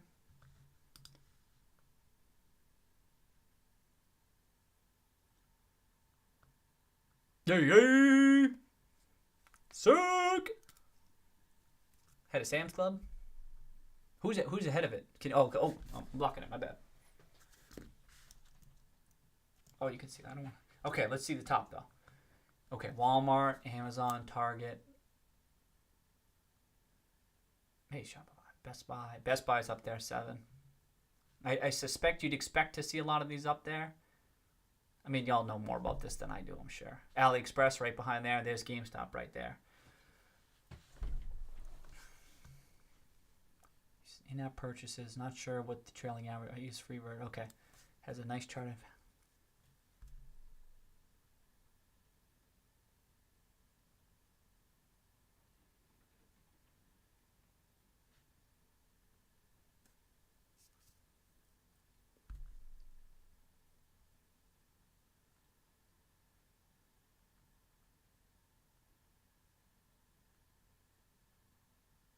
Oh, okay. I see you, Alex. You looked for some, but they weren't publicly listed. I think the ones that might be publicly listed are subsidiaries. Excuse me. Some of the businesses are subsidiaries of publicly traded businesses who are in other business as well. So it's it's diluted. It's not like a pure refrigeration play. You know what I mean? Like I think there's some that they're just one component of their business. I think I'd have to double check.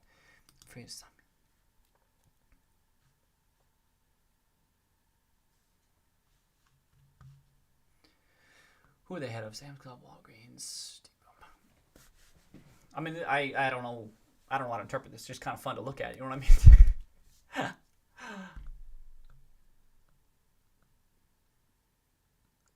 Hey, head of Craigslist.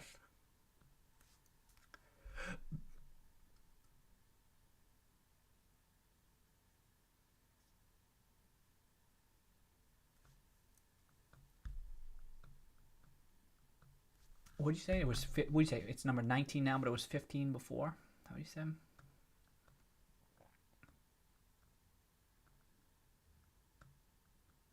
14. It's hit number 14. Okay. Klarna could be some GameStop too, since that is a new pay later company. Oh.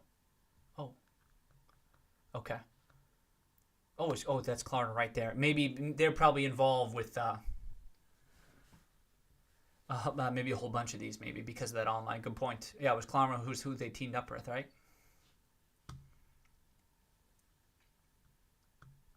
Cool. Oh, yeah. Okay, good call. Can we do technical analysis on it, EO? Can we draw some lines in the chart and figure out where it's headed?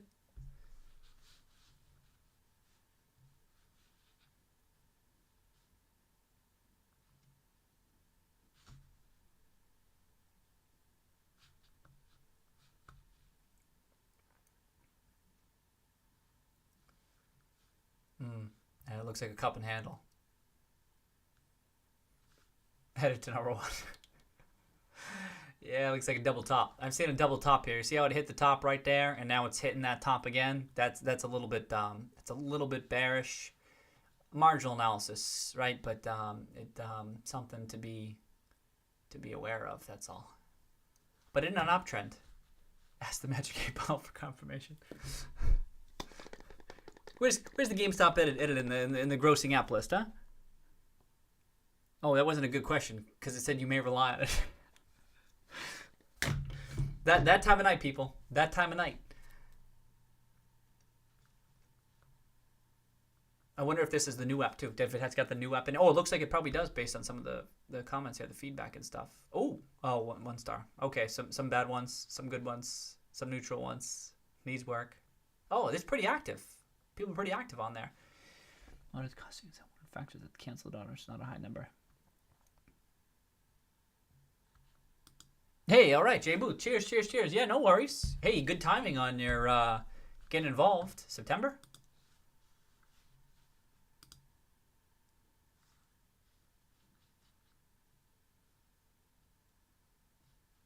Okay. Well, it depends. It was cheap for a little while. Welcome, Jay Booth. Welcome to the GameStop crew, who many of us have been invested for a long ass time. Yeah, well, yeah, and I'm glad you try to learn too. Yeah, I hope stream's educational, right? I hope people learn, right? And even I myself learn too, right? And then you got kind folks sharing their thoughts and analysis on shit. Kind of it helps round out your thinking on not just the GameStop thesis, but just investing generally, right? Now we know when we see these sensor tower charts, now we know we can do. I'm kidding. Of course, everybody, right? Dumb joke. Okay, hey, cool. Thanks for sending me. I don't really check this type of stuff all that much, but it's just kind of fun to just check out. What was the top? Can I go back one more time?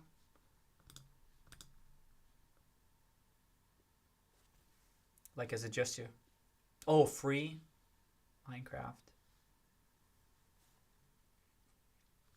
These are the top ones? Oh, Among Us, yep. Y'all play Among Us? We got to try to figure out who's the imposter in the chat. You know what I mean? You got to figure it out. Okay, just curious. Hey, what's up, King Jalen? Welcome to the stream. It's up after hours? No, it's flat. It's flat. Oh, it's just sitting. Oh, you mean just sitting high? Hope it didn't go down.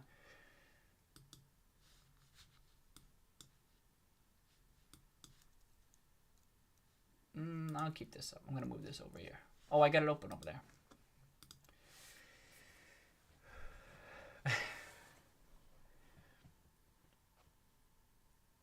As he's actually, I know. Can you imagine?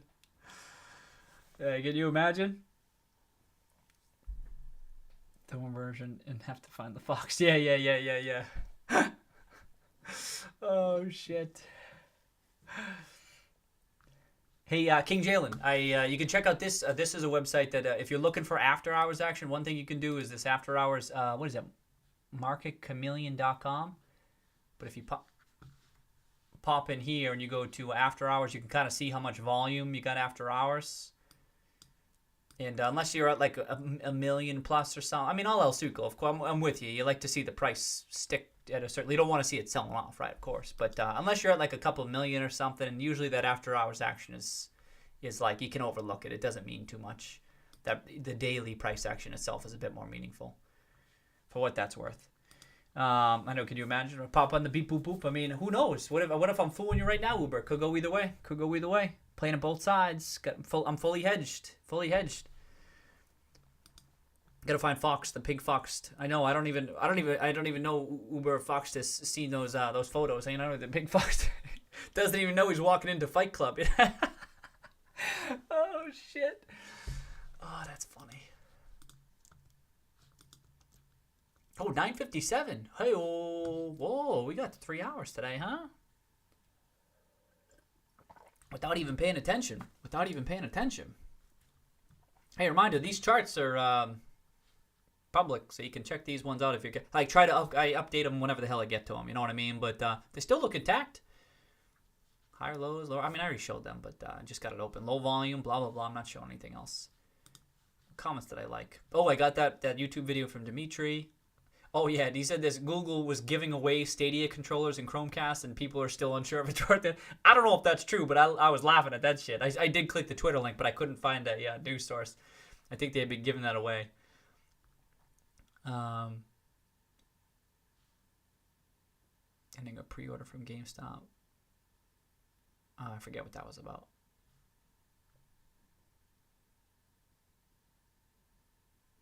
Oh, some people ordering and stuff. I thought that was good to see. Oh, and then Justin. Oh yeah, Justin was talking about the Bill Miller stuff. Still invested in GameStop. We talked about that last stream. What was this one? Oh yeah. Justin was talking about how a good chunk of the FIFA sales first 3 weeks were still 50% were still physical. I thought that was good. You know what I mean? Like this was the thing, is that I think many folks here agree over the long term we're still moving in that digital direction. No one's saying physical is definitely here to stay, but for the GameStop thesis to have worked out, you only needed it to be even at 50%. There was still tremendous downside protection here.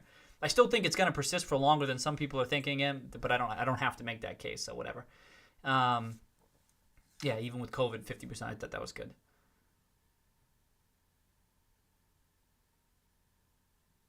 Whatever happens, there'll be buy open pick up in store, so they'll get that too. Yep.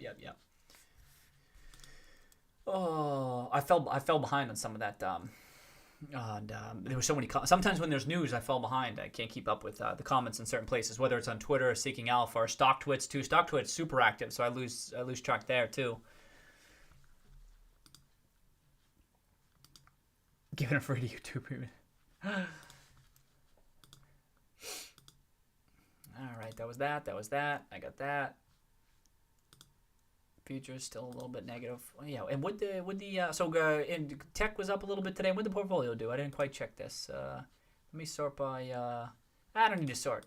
Oh, so GameStop was up, and not a lot of other stuff. I saw Bitcoin. I think I'm gonna not a recommendation for anyone else, and this is not a high conviction play for someone like me.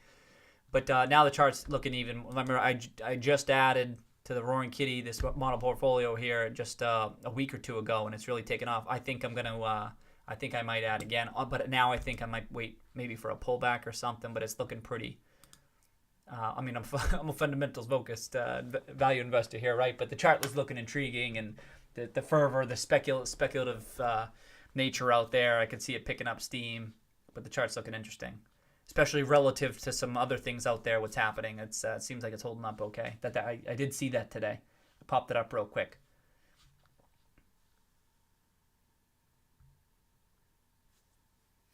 Like now, it looks firmly like it's kind of like breaking out in my mind.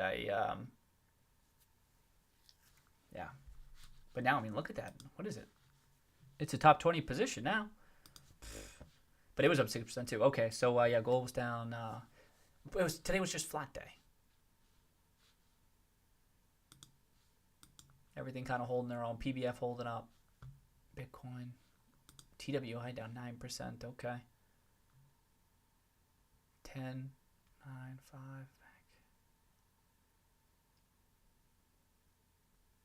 Fossil pulling back. TGI. Nothing crazy going on. Okay.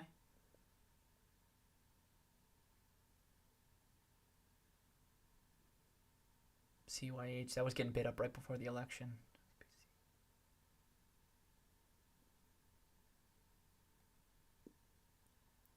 Nordstrom giving back. All right, so that's the thing. Let's see if be quite the fake out on Monday.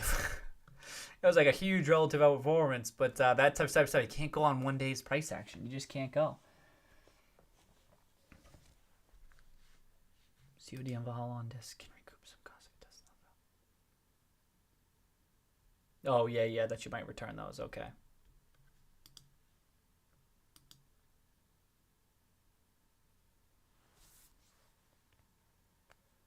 Oh, I don't know what John. I'm not sure what you're referring to. Giving it free to YouTube Premium members. Oh.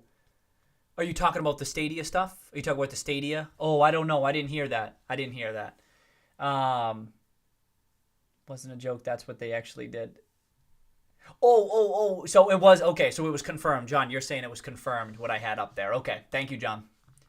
I yeah, you know what I mean. Like, I know it didn't live up to its initial review. Like, people were kind of whatever. But people were talking about this a year ago. This was another one of those bearish variables against GameStop of, oh, they got this streaming gaming, it's gonna knock things up. And who just said this? Was it EO? I apologize. I forget who just said this. Who they're not being they're not kind of dialed into reality. Where the technology isn't where people think it is. Like, that was a more pertinent one last year. But it still remains relevant today, but people are more talking about this streaming aspect. And I'm like, no, this is way overblown. There's not as much demand for this stuff right now as you think there is. There could be down the line, but it's not there. And for the GameStop thesis to work out, it don't need to be. It doesn't. But okay, thanks for letting me know, John. And then was there any buying? So not much. And that...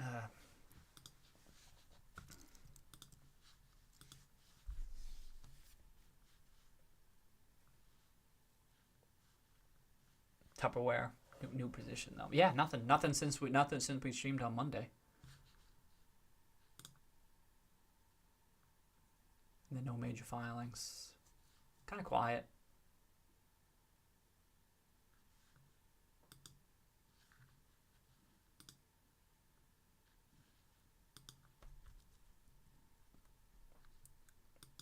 Not much. Oh, and what about the daily movers? I didn't bet it. I'll just take a peek at that. Oh shit, how's this sorted? Sort by 15.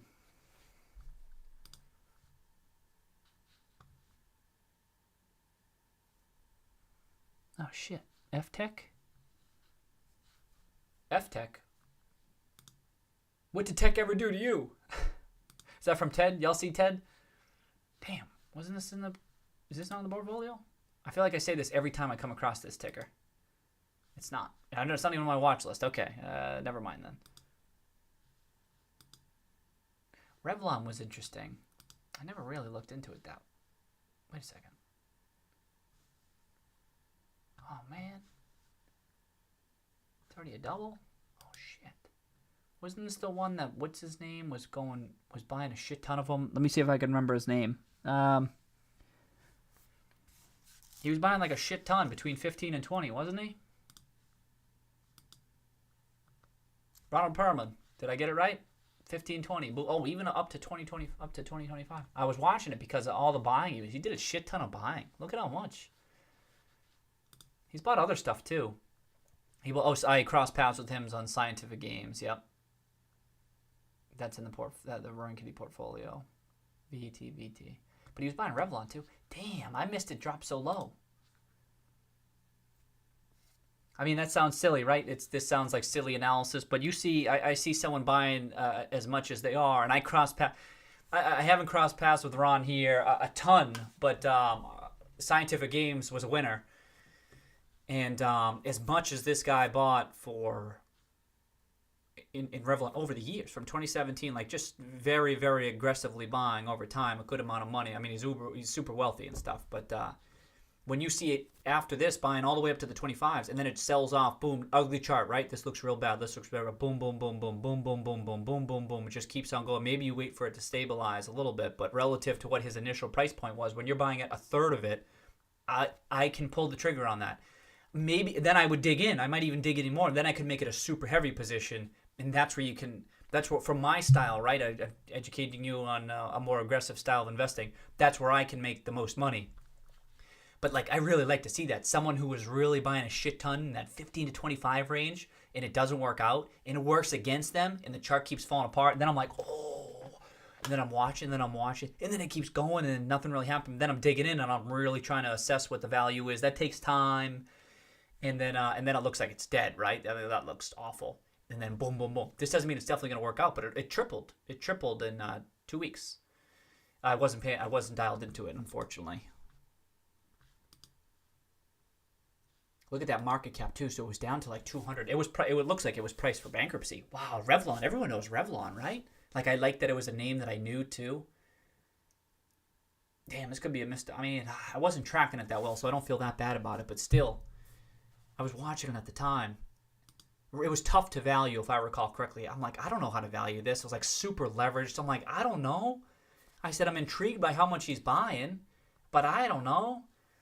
But if I see how much he was buying, his level of conviction at that price point, and then I see it falls 75%, then I'm like, okay, that's enough for me to at least get involved. I'll play with that, and then I'll dig in depending on where I'm at.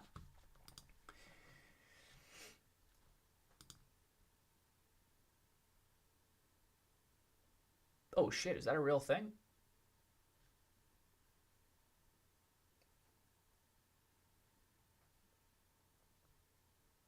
Oh, from 2019? Oh, nice. GameStop launched a new promotion that will allow customers to return a game for full store credit within 48 hours of purchase. Programs will guarantee to love it.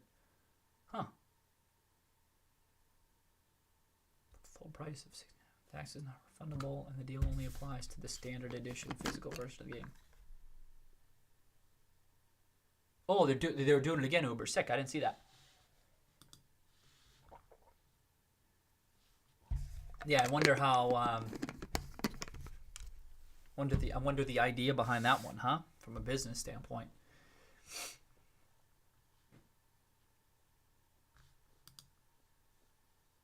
APT cranking back.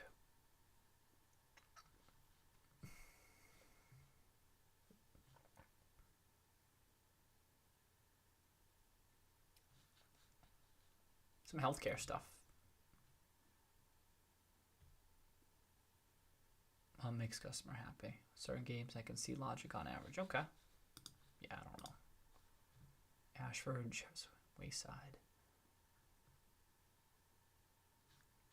Man, this one, this was a winner for me back in 2016, and I never bought back in, and it was a good decision. I feel like it never got cheap enough. Which is it? It only briefly fell below $4 back in the day. They thought it was going bankrupt. It was a mistake. The market messed. Sometimes the market just messes up on stuff, and it messed up. It accidentally priced it for bankruptcy, and then within 2 weeks, it had doubled already, and then it turned out it was a triple. I don't know if I held it all the way to 20 though. I doubt it. Then it got cheap, and I even added it to my list, and that was something that I still didn't want to buy it in April. That was something. Usually, if something was a winner for me in the past, I'm more inclined to buy back into it. And because I've done the research before, I could get comfortable with the management team or whatever. And this time around, I didn't pull the trigger again. It turned out to be the right decision. I mean, it did double, but lots of other stuff doubled, and that really hasn't done anything. We'll see. It just didn't seem as cheap enough. Like, they were never able to turn a profit following that. They'd split up the business, too. It was like Timken Steel and Timken, the other one. And it was... It was a family business.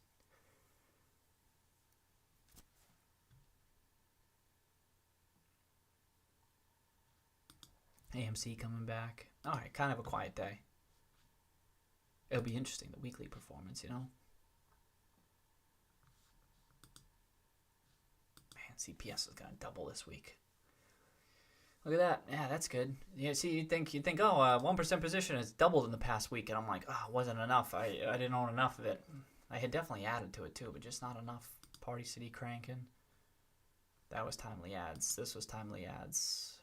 All right, some timely ads. All right, so still a big week. Okay.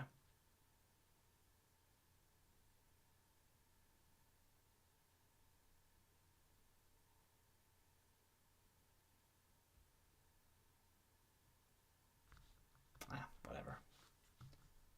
Usually I spend most of my time just looking at the, just looking here, camping out here. And then it's probably time to start cutting back on some of these, right? I mean, now, got the election behind us. I mean, that's the thing. Now COVID's heating back up again. I still felt this whole year, and it's a ridiculous amount of positions to have, but there's still felt to me a little bit of uncertainty on stuff, and I just kept it on. But now it's kind of, we're getting to the point where some of these are not, they're kind of, in the ballpark of fair value and stuff, and might just make sense to dial it back. That's the thing. If for some of these, a lot of these are just small cap value type stocks. I mean, if this thing turns in a big way, a lot of these will still go up doubles and triples. They'll still be, and that's why if you can just sit on this stuff, it will work out.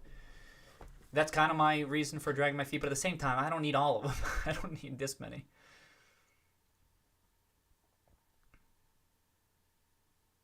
Like this is a good one. So I'll sort now within the portfolio. I'll sort by percent from 52-week low, 15, and I can see which ones are. Am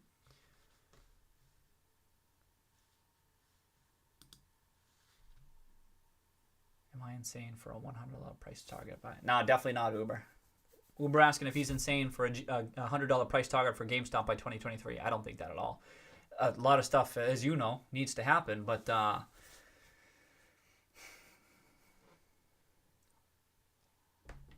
mean, I don't even. I mean, for that's the thing. You kind of give yourself an extra year though. 2022 might be a little bit tighter, but 2023, I think, yeah, they need to successfully execute. By then, we'll know if they're going to successfully execute on this type of stuff, and if they do, it's $100. I mean, I think. Is that market cap? Oh, come on. 6.5 billion. Come on.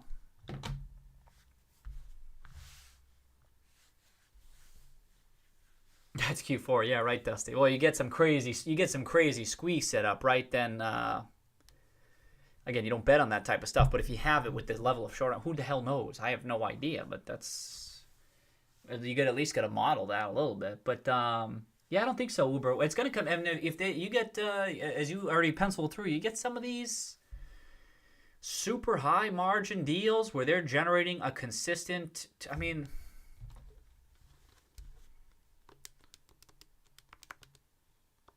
If they can just think, I mean, if they just need to replace their current business, you know what I mean? But it needs to be growing. This stuff needs to be growth opportunities, right? That people can see it growing down the line. But that's the thing. So Uber, part of my issue is I like this. Take their database. I can't even it's talk about blue skies for me. Like I don't know how big that upside is. It could be like even much more tremendous opportunity than I'm willing to price in right now because I know so little about how they can leverage that. But I mean, if if there's a huge advertising component there, like that's a huge one in my mind. Other folks have said that too, and I agree with that. But we've heard so little from the management team so far. More just telling the story. But I'm like, all right, let me just see something. Just how fast the re-rating at. Yeah, that's what I think, Uber. Not whether it does. Yeah, I'd say the question between you and I would probably be how fast. But there's still the question to be had with others about whether it happens. You know what I mean? Like, even we not that you're doing this, Uber, but we can't assign 100% chance that they execute on some of this stuff, right? But if we say that there's a 75% chance that they do, or whatever it is, and then what is the upside if they do? What is that free cash flow that they're generating from that? What do margins look like? Is it growing? And then it's like, all right, if we get on page with that, and then it's like, I get there. But for you and for us, it's probably more about that timing type thing.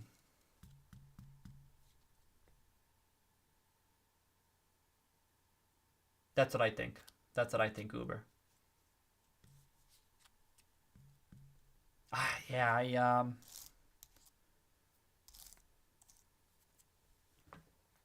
It's the level, it's like refusing. It's just a different type of analysis that I think doesn't make sense to us because we're doing the fundamental analysis. They're coming, I don't even know. Just delaying the inevitable. That's how I feel. Well, you saw my recent one. Uber. Where is it? Uber. The longer they wait, Uber, the longer they wait, the harder it gets. You know what I mean? But that's the thing. I mean, it doesn't seem as though they're hedging. I keep on thinking, is there some other play on their front? I don't know. Black and white on the SEC filing. I keep on thinking, usually the market sniffs this stuff out, Uber, like on the bull side and the bear side. Usually they sniff it out, but I agree that where the level is still right now, I'm like, huh?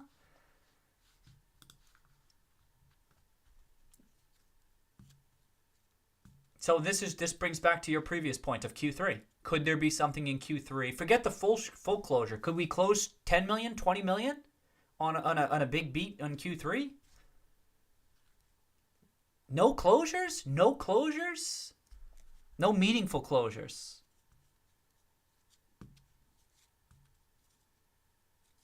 Oh yeah, well that's just, I mean, that was just the name of the movie, right? But that was just the name of the movie. But You're right. Maybe I should have tossed a 1 in there. Oh shit. But no closures. I'm with you.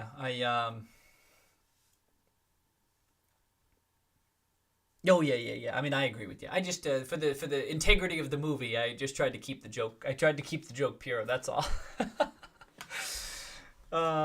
It's 40-Year-Old Virgin. 40-Year-Old Virgin. Do you know 40-Year-Old Virgin? Oh, I thought that has everyone here seen 40-Year-Old Virgin? Let me know if not, because I thought that movie was a classic. If it's not, that'd be interesting. Like we were talking about Rush Hour. Some people on the stream were saying Rush Hour is a classic. That I would, but that's even older. This was 2005, 2006. Damn, Uber. Maybe I should have added the damn 1. My bad. Oh damn. Okay, Rob's seen it.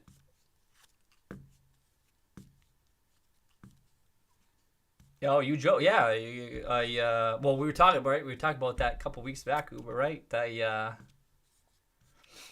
Unlikely, right? But that's another one of those. If you're on the short side, don't you think? You've seen how some of these stocks have get bid up on what some would say is ridiculous news, but nevertheless, it still had an impact on the stock price. So, it's upside risk, I think.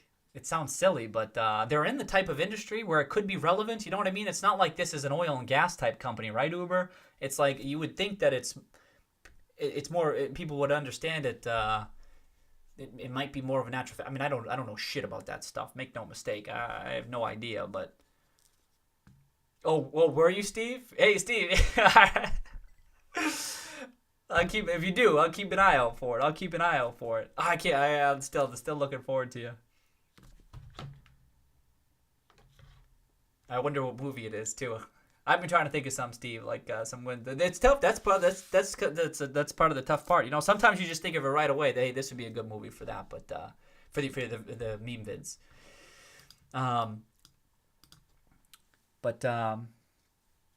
Yeah. So what do you say? Black. You say black and white in the SEC filings. Oh, A Few Good Men one. Oh, Steve. Oh, that's a good one. Dusty. Oh, really? Oh, what the ending scene, right, Steve?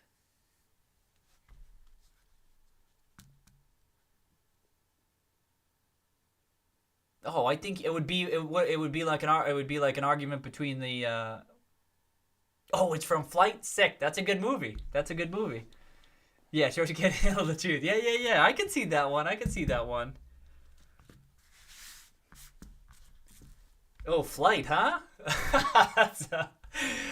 Oh, damn, that's an interesting one.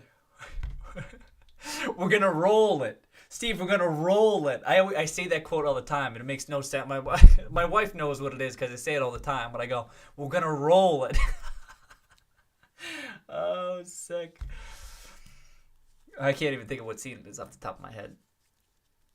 That's okay. I'll go in fresh.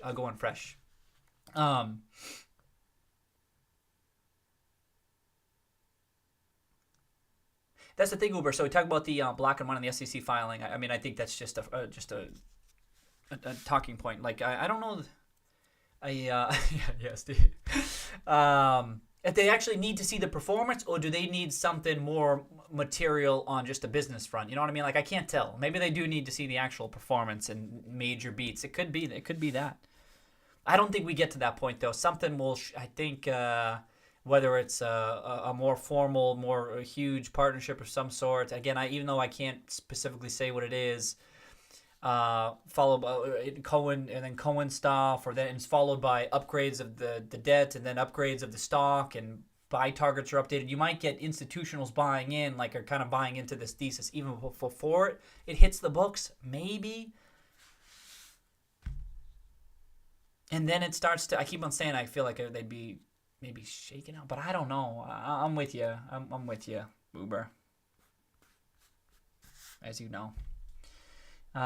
Getting bought seems unlikely right now, Jorge, but it's a possibility down the line. I think it's a possibility down the. I mean, then how do you even get all the shares back, right? But I don't think that's likely right now.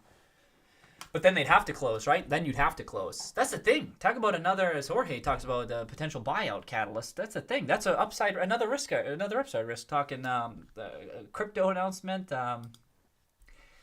I could. Who, Jorge? What's the incentive to buy out right now? I think some folks want to make sure, as reflected by the heavy bearish sentiment, some folks want to actually see if GameStop can actually turn around, if there's actually a business model there.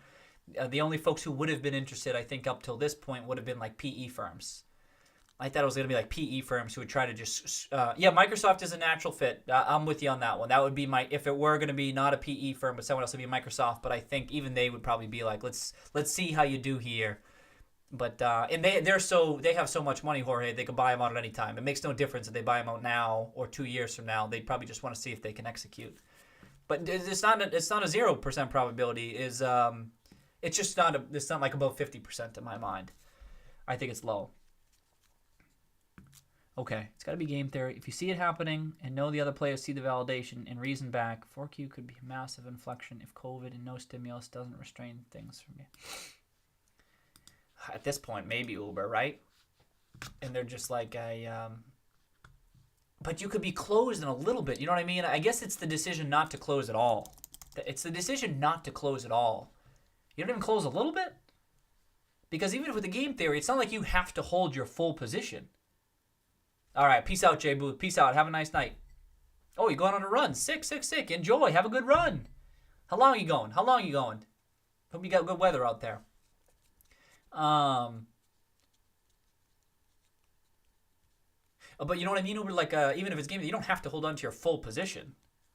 I feel like if you felt that you see it happening and you were starting to believe in your thesis less and less, that you'd be like, all right, time to start closing it off a little bit. I would think 30 minutes. Okay, enjoy. Have a good run. Sick.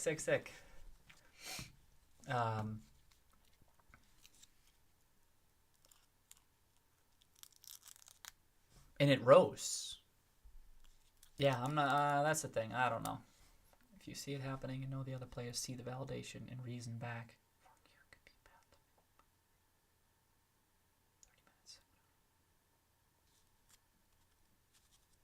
30 minutes. Microsoft like Apple stores. Yeah, Jorge. Yeah. Microsoft had its own stores too, and they just shut those down. But I could see a Microsoft one. I could. Nintendo one. Is number one trending on Google?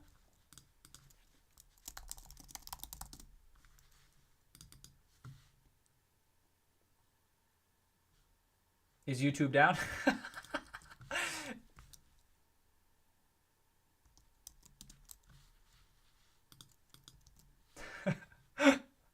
Perfect. Is YouTube down? GameStop still there? Nah, kid.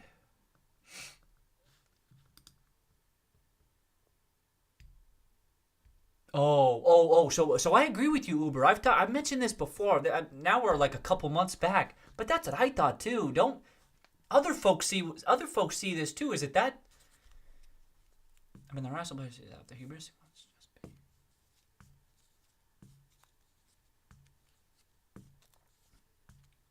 Would just be the big loser. That's what that's what I was thinking of Uber. You know what I mean? Like that's what I was saying. Like. I lean toward, I'm not certain of this, I'm not, what the hell do I know about this stuff, but I lean toward it was going to be like get to that point first before the ink dries on the SEC filing. You know what I mean? Whatever the announcement is going to trigger enough adequate investor interest to get the price start rising. You know what I mean? Like right now, Uber, there's been, in my opinion, not that much. It's been more just a sentiment shift and just general value investing, but you had a couple of buys from Cohen and Senvest. You had a Q2 announcement that wasn't even all that terrific. It wasn't bad, but it wasn't some crazy thing. And then you had the Microsoft partnership. Nothing that crazy. Stock has tripled. No closures. And so you can imagine just a couple of other things. And now the chart is holding up decently well. So again, even non-fundamental folks are paying attention to this now.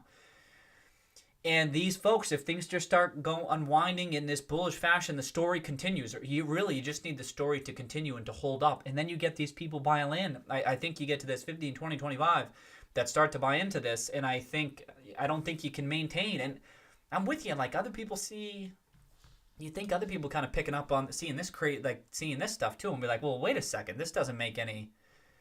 Okay, I now see what you're talking about with this on the game theory side, Uber, and I agree with you.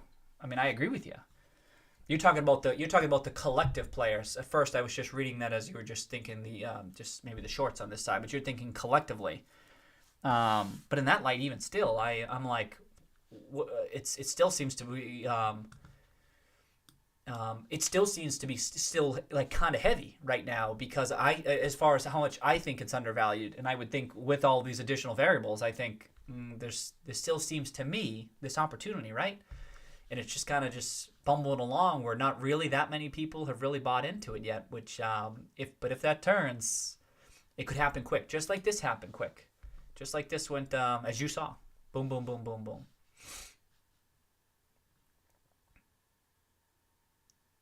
Oh, that was 2 months ago. 2 months. Boom, double. We didn't quite... 9. Yeah, we tripled. We tripled from 3 months ago. It tripled in 3 months.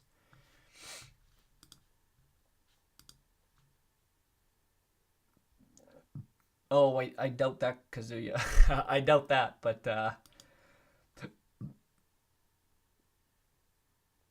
Has that even been done? I don't even know what that is. If there's a precedent for that, I'd be curious to... if there's precedence for that, I'd like to read about it, but I highly doubt it otherwise.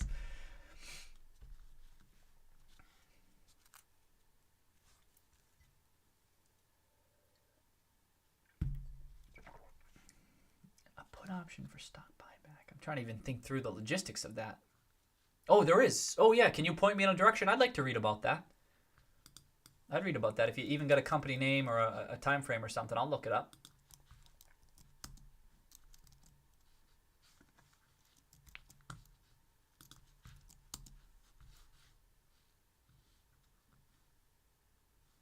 Yeah, let me know.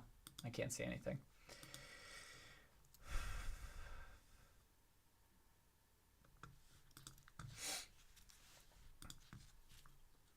Yeah, I guess that's my thing, Uber, is that now what we're talking about right now has been in play now for a number of months, and it's still kind of, I mean, it has tripled. And now it may be just biding time, passing time.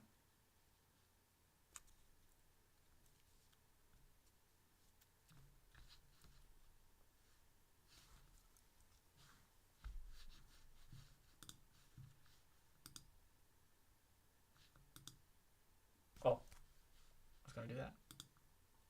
Oh, I did. Oh, man, PRTY is already a 10 bagger. Look at that, huh? Off the lowest. SGMS, there you go. It was already a big winner. I forgot how big that was up, too. Michaels was a big winner. I didn't go big enough into that. Okay, but what I wanted to see, did we do true? Okay, here's the ones that are, okay, EXTN. Okay, that's a nominal position, though, 0.0%. That don't count, GIFI. There was a good amount of downside protection. Was this oil and gas equipment, but like offshore type stuff, but it had a strong balance sheet. Like a lot of cash, but the question was whether they were going to burn that cash for the foreseeable future, which seemed possible. Oh, I don't even think that's in the portfolio. I think I got out. NC, coal player. Okay, so coal player still in the gutter. Offshore, oil. ULBI kind of looked interesting. Some insider buying. Small company, very small company. Anything of size? VSAT. There you go. VSAT. That's a Klarman. This is a Klarman name. Check out that chart. I like this one. This one I like. Check this. Oh, the link didn't come through. Could you break up the link, Kazuya? I don't think YouTube doesn't allow links in the chat. You gotta like break up. If you remove like the dot between after www dot and the dot before the .com, you might be able to get that link in there.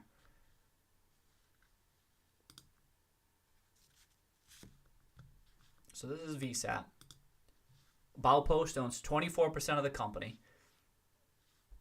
They're 13D. The company just did an equity issuance to them over the summertime. They bought in quite a bit more. You can see. Oh, there you go. There's their share increase as of July 23rd. That was their last report.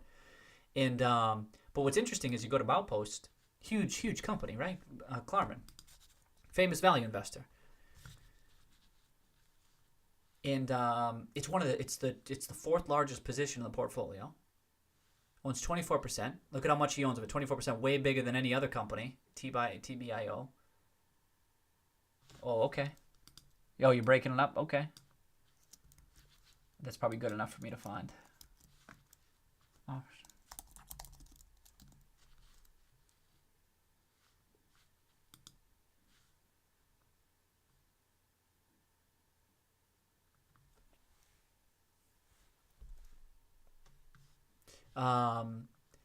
But it's such a large Baupost is such a large firm, and usually they're doing in very large companies. But then you drill down into VSAT and you see it's only a $3 billion, it's only a $2 billion company, which for me is on the bigger side. But for someone like Baupost, that's really small.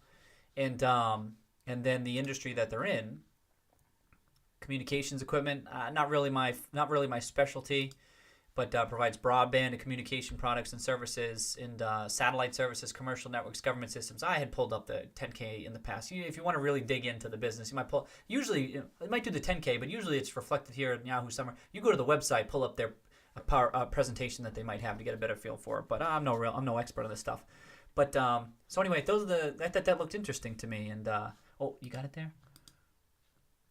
Oh, Kazuya, that whole link didn't come. That whole URL didn't come through. It got cut off at Options Education TI.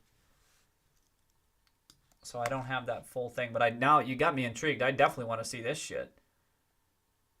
They had 122,000 orders from yesterday at 12. The rate is going crazy. This is versus low 40K. Okay. Wow, nice job tracking this, huh? Again, we can't know every single aspect, but from yesterday at 12:09 to tonight at 6:40. Spider Cat.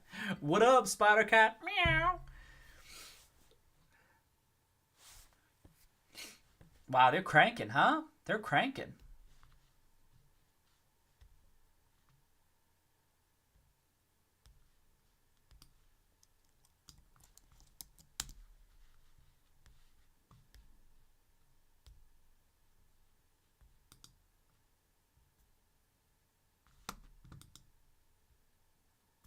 $4,100 orders per hour. Wow.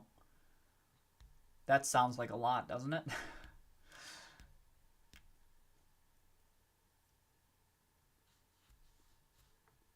No, yeah, right. So people... Excuse me.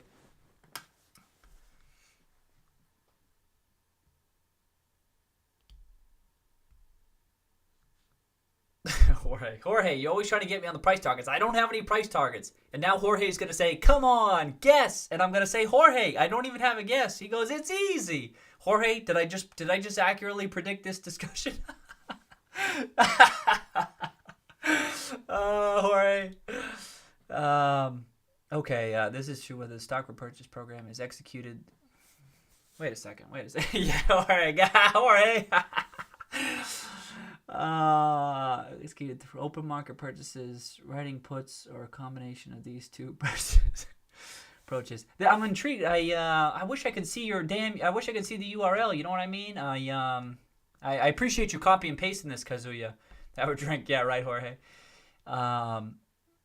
Earnest Research has data. Not now. I know Justin said there's logically the console. Right, just trying to an average. And you'd expect the basket size to be increasing, right? Naturally, I mean, you probably have a more informed opinion about this than I do, Uber, but just because of the bundles and everything, right? People picking up stuff. They were up big about 3 months ago when I did that. Okay.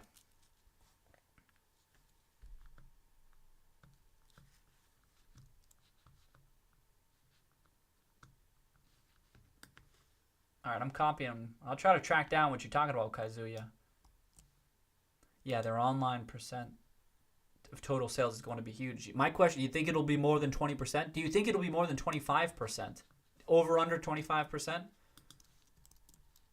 Yeah, let's do over under 25%. Q3. Percent of online sales as a percentage of total sales.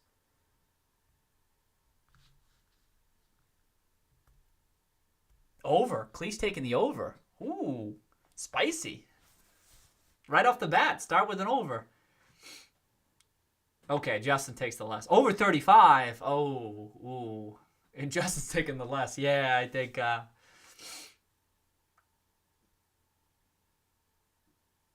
yeah, 35 sounds too high.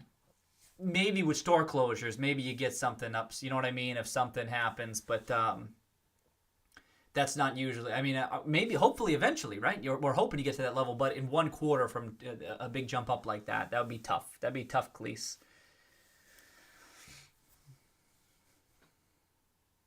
Oh, okay. You think it's going to be down as a dollar, right? And percent, right? Oh, because of the impact that last quarter had. Yep, but way up year over year. Hey, we can let Cleese. I know that Cleese. I was talking earlier this stream about what that dream setup looks like. Yeah, year over year. So in I think we can all agree, Justin and Uber. I mean, and Cleese. I mean, I think we can agree that's what's going to be trumpeted. It's gonna be the year over year figure, and whether it probably won't be as large as 800%, right? For some of the reasons you're saying that quarter over quarter is going to be down, right? Because last quarter was just ridiculous given all that was going on, but it would still be gigantic. Was much higher then, yep. I have a May 1st order, thankfully. Okay, perfect. Then closures, forced volume. That's right. It was forced online sales. It's hard to compete with that. It's hard to compete with that. Oh yeah. But it's going to be well, Uber, but it can be down. It can be down quarter. It can be down as a dollar. It can be down as a percent. It can be down quarter over quarter. But my question still stands: do you take the over or the under on 25% of sales?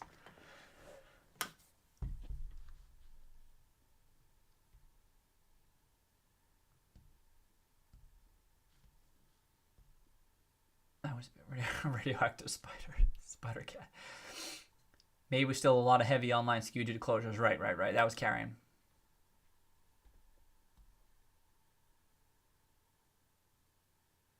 Oh, I'd take the maybe. Well, you say maybe. You qualify it. Interesting. All right, maybe 20% should be the over/under. Okay, if you're thinking that, Justin, maybe it should be 20%. That's okay. I get on board with that. They'll just they'll cite the year over year percent being definitely. You have to. Under and 20% of pure sales. Perfect. Okay, there we go. That's settled. I should have said 20% to begin with. I was kind of just trying to make it. Someone said over. I try to mix it up. You know what I mean? With my thinking being, they obviously want it to grow over time. But with the app wasn't so big of a change that suddenly it's going to draw everyone online. But everyone tried to order some stuff online. Even I was trying to order online. But again, it's hard to compare when literally your stores are closed, right? And people are forced to order online. It's not quite the same. That's fair. I agree with that. But hopefully down the line.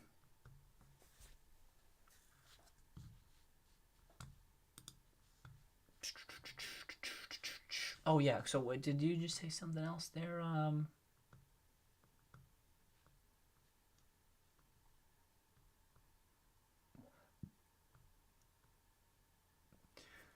Kazuya, I'll try to track down what you're talking about. I haven't been able to find it yet. I've copied and pasted what you just said, so I can. I'll check that out later.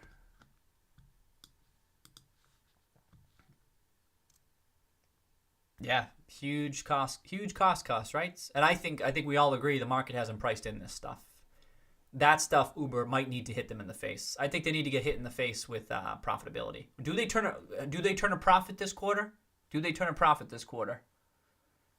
Like that's the thing. Even though that was a decent quarter, like still it's like the revenue is what people see. The actual EPS is what people see. Beats. Okay, perfect. Okay, Justin says yes. Cheers, mate. Sick. When's the last time there was a profitable quarter? I don't even remember. Oh, okay. Operational earnings. Do we turn it on? Cheater. Cheater. Oh, cheat code, Justin. I think so. SG&A seems like the catalyst. Yeah. I mean, I think it. Yeah, Justin. He found a way around it. I think the market isn't pricing in those SG&A cuts at all. That's why I keep saying I think they're gonna surprise people on their profitability front. I just don't know. I didn't know how much of that could squeak into Q3 because things are ramping up a bit here with pre-orders and stuff. You might get people on board with this stuff even before Q4. But you know what I mean? Like those cost cuts are much more. They're magnifying when revenues are getting pumped up. You know what I mean? Because then it all flows through. And so when there ain't shit at the top line and there's nothing really happening for 2 or 3 quarters after those cost cuts, I was like, yeah, who cares?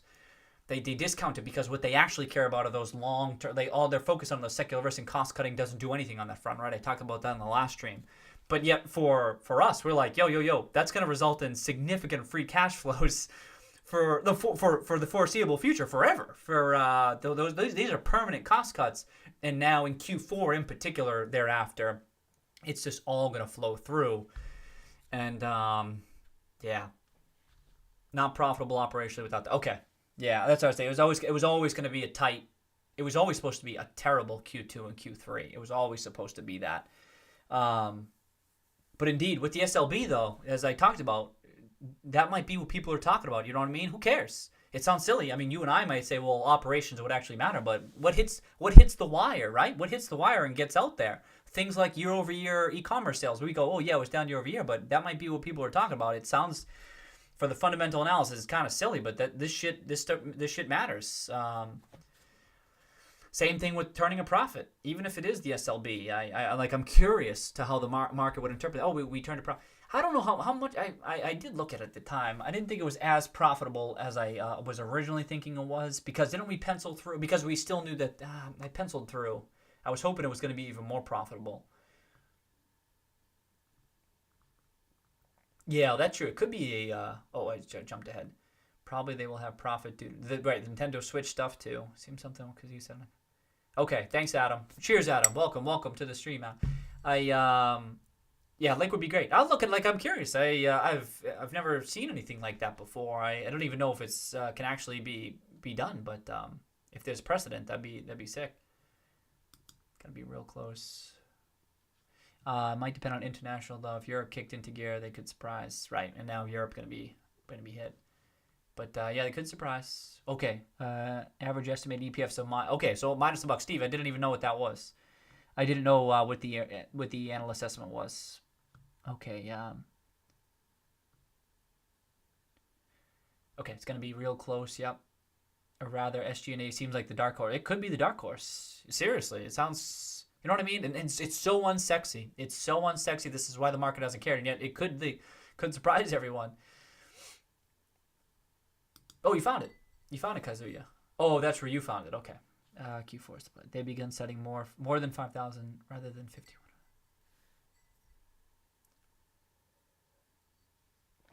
Okay.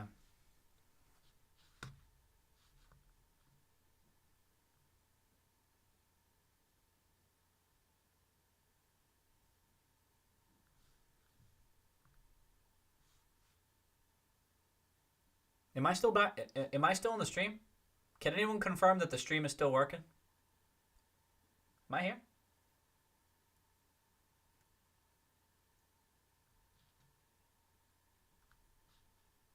Super saucy. Thank you.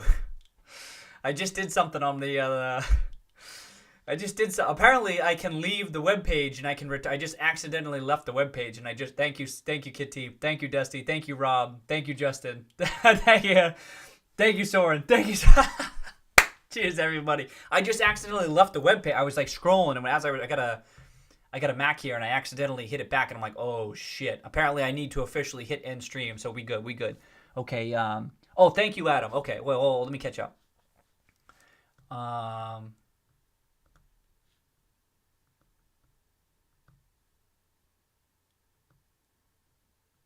Oh, talk about store closures. Right, store closures this year, around 40% of sales go to neighboring stores. Yep. Plus the digital sales to these pros. The pre-orders, yeah, the earnings wise, it will go into Jorge. Pre-orders go into next Q4's earnings because that's when they're actually shipping the consoles, when they'll be received. But the cash will be the cash that they receive from those pre-orders will be present in the Q3 balance sheet, as well any accessories that may have been purchased alongside those pre-orders that were shipped in this quarter. Okay, thank you, Steve, for that. I wish they announced. Yeah. Oh yeah, talk about the European options. Yeah. About US. Okay, thank you, Adam Norris, for sending that. I'm definitely going to be looking into this tonight.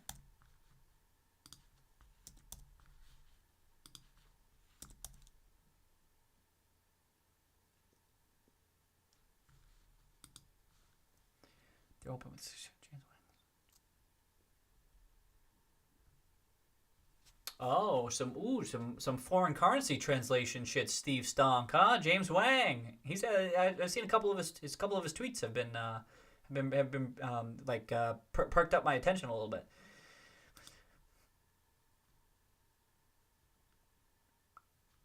Yeah, I know. So yeah, and a Europe announcement into the quarter. Yep. Wow.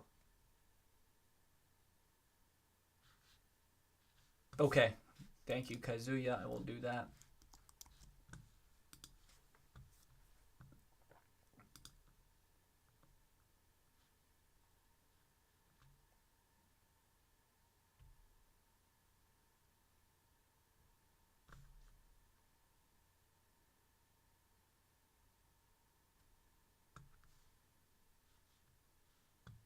Oh, we're standing behind. Oh, okay. Oh, yeah, because I think you can see the time that has already passed. Yeah. That's one of the settings. Is it? Yeah. Okay.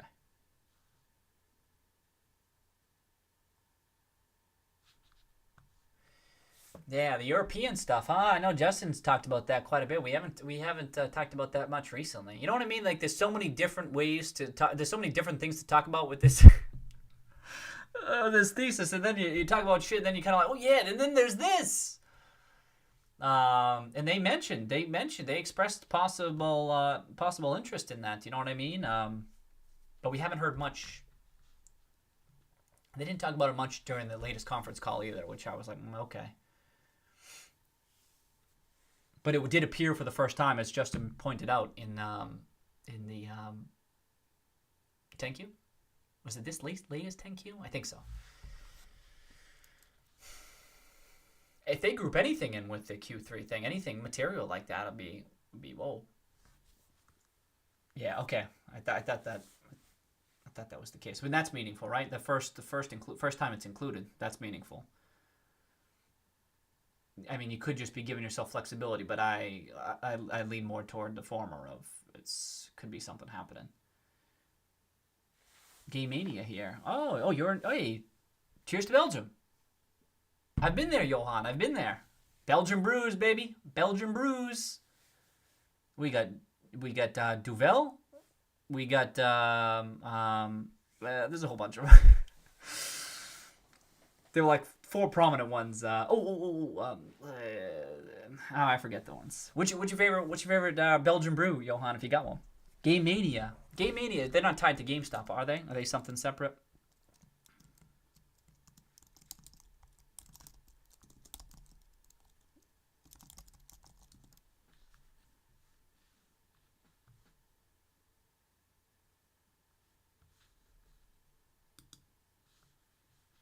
Duvel is good. There we go. Cheers, Johan. All right.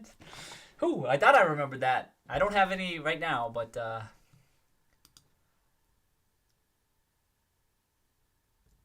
what was the other one? There's like 2. One starts with an L. It's got like a yellow label. I can't remember what it was. Then there was one with the pink elephants on it too. I'm pretty sure that was Belgian. I can't remember. Oh yeah. Well, Jorge, it's too difficult to forecast. It's not my style. It's very difficult to forecast very short-term price action, right? It's legit too difficult. Delirium, thank you, Super Saucy. It is Delirium. Yep. Thank you. Y'all know. Pink Elephant. Yes. It is. It's Delirium. Billy Bubbook, welcome. Duvel is Flemish for devil. Oh. Oh, shit, Johan, I didn't know that.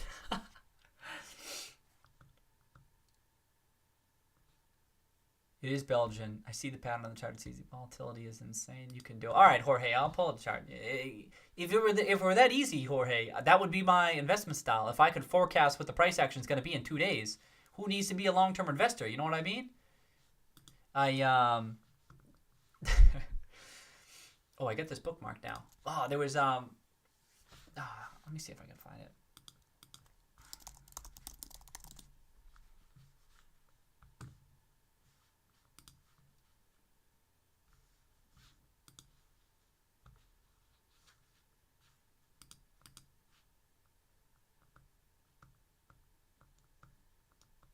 No.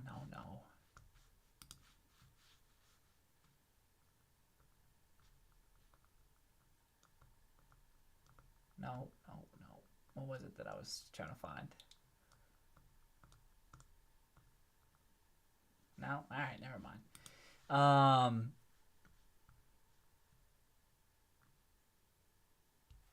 Delirium is what you have. Oh, was it high in alcohol content? I kind of forget, but isn't that the genius behind the name?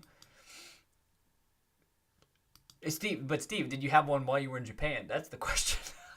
Just kidding.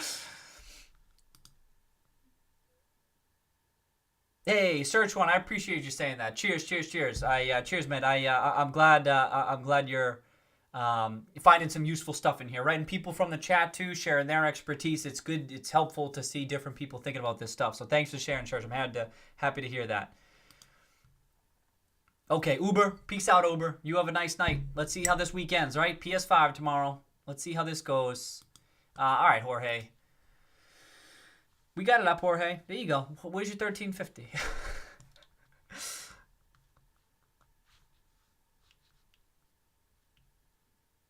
Oh, okay. All right. Spider Cat. But I already said this. Spider Cat does whatever Spider Cat does, which is go to work to Viker.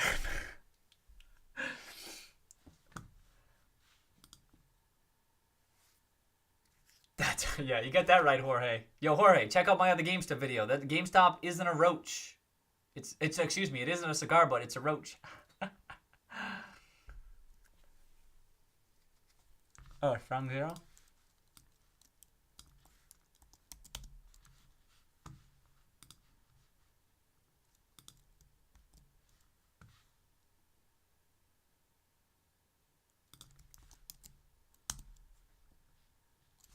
There you go.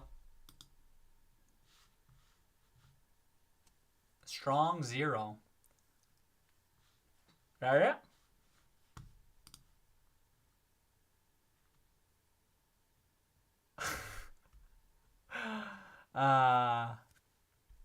That's how, yeah, Jorge, that's how you do it. You get the insights. You get the insights when you're doing that, right? Where it's headed, 1350. All right. Maybe it could. It absolutely could. I keep on saying, you go to get to this range here, you're in this box, 1350. Not a forecast. I mean, all else equal, I want it to rise, but I don't want to say I don't care, but it could easily pop up there on even on not much news, like if the whole market's getting bid up or something. Blah blah blah. Jen, oh yeah, Jen. Hey, if we get some even PS5 stuff, what is it? Oh, that's next week. Oh, okay, yeah, that's. Oh, is there alcohol? It's strung out $1. It's like that Arizona iced tea shit, you know, that's stamped $1 on there, all over the place. That looks tasty.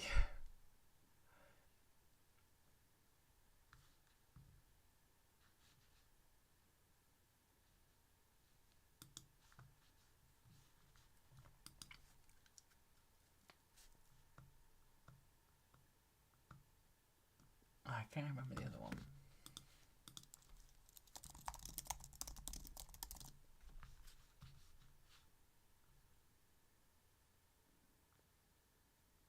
I guess it is. I guess it was primarily, yeah, I guess it was Duvel and primarily Delirium. I could have sworn there was like one more, but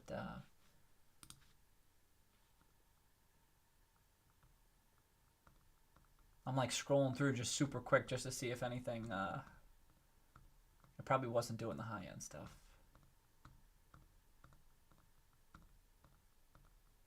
Whatever. Kind of just looking for nostalgic reasons, you know.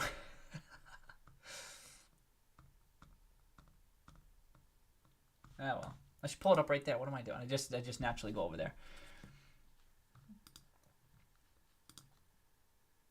Hey, peace out, Justin. Have a nice night, Justin. Adios, adios.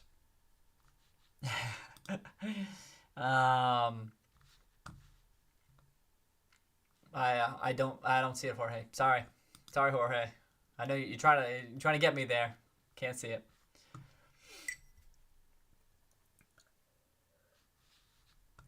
All right, did I get to what else was I going through there? Oh yeah, these were the ones that were close to those lows.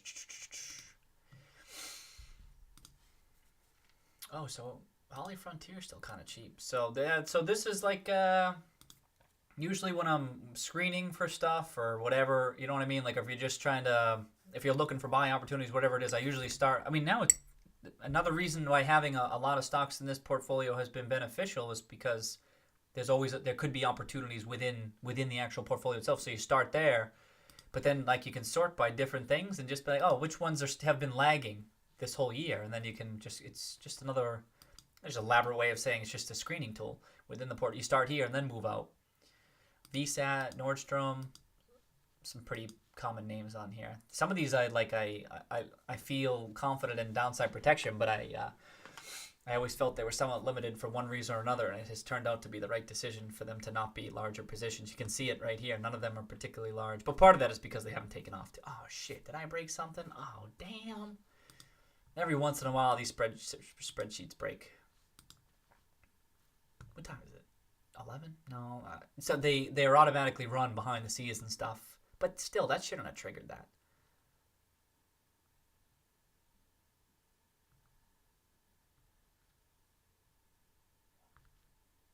Western Digital. Oh, yeah. What's Western Digital doing?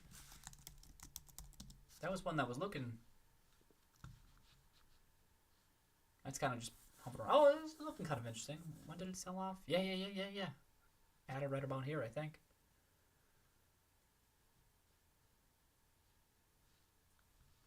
That's a good one.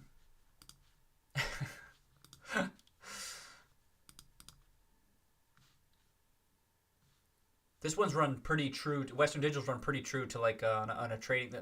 One of my case studies on like trying to research some technical analysis, blah blah blah. But I have invested successfully in Western Digital a number of times. I'm like, damn, let me just check the chart, see if there was something on the chart. And wouldn't you know, it would have helped me on the sell side.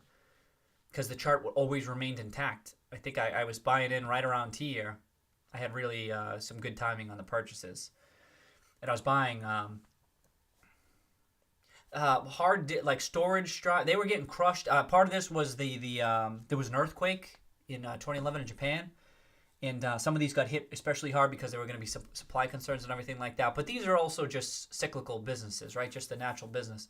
And they got hit hard, anyway, super cheap. It's crazy cheap.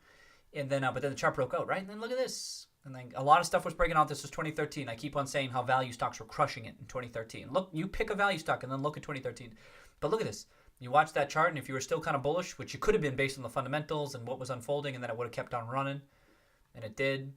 And then it never even gave it back right there. Like it kind of held on. Like a good amount of time was passing, but not that much. Then it went boom, boom, boom. So I actually think I didn't do that bad. I was trying to sell it out like right here, but I probably could have got like another 100% by it's not that big a deal, but the chart was still intact. I'm like, damn, that thing kept running. Minor stuff, right? Minor stuff. The fundamentals are why I bought in, and that's what got me in there. But the trimming and the adding and the blah blah blah.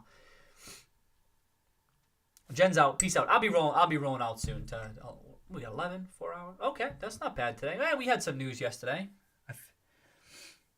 We'll see where we go end of the week. Peace out.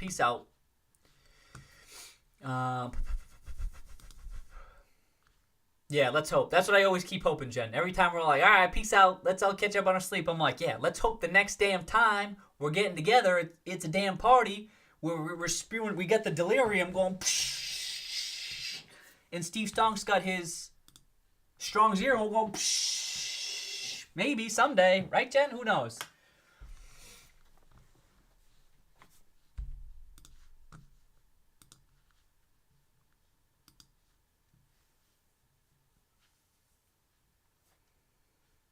PBF kind of just hang it in there right there. Okay.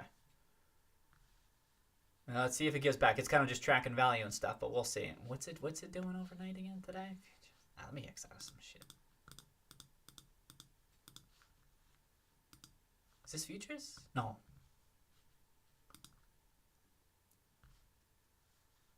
All right, Russell. It's flat, but Russell's down just a little bit more. But I'm kind of watching that right now because value investors,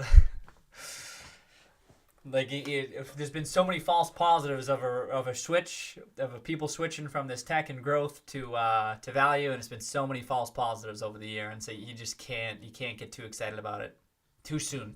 That's all. But that's kind of the one thing I'm watching right now. Not the one thing, but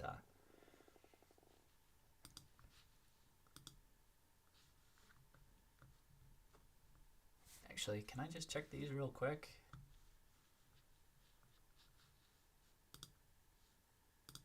Just want to check the charts for the broad indices just real quick. Okay, S&P holding up there. A little bit of a breakout there, right?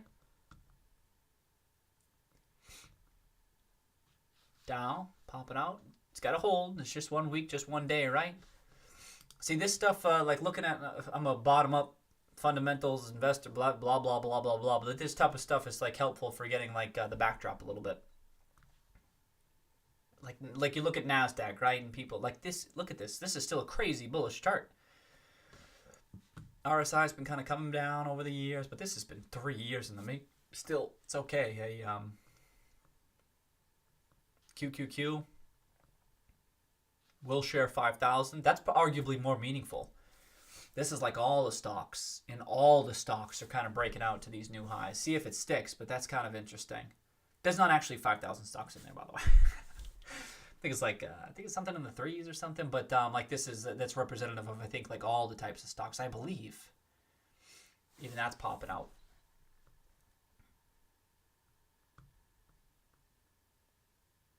NYSE Composite. Euronext. Whoa, shit. Euronext. It's a big move. Germany. I don't have Belgium here. Whoa, Germany's popping off too, do they? Because they got crushed, just bouncing back strongly. Pretty good in light of what's happening there. France. What's going on here? Europe busting out?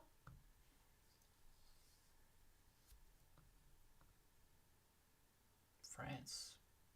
Oh, these are big moves. Japan? Whoa. Holy shit. Hang Seng, this is still not looking that great. It's got some work to do. India? Wow. Australia? Canada? It's got a little bit of work to do, but whoa, that's kind of some notable moves across the world. Huh. I didn't really pick up on all that. I was kind of focused more on the U.S. this week. How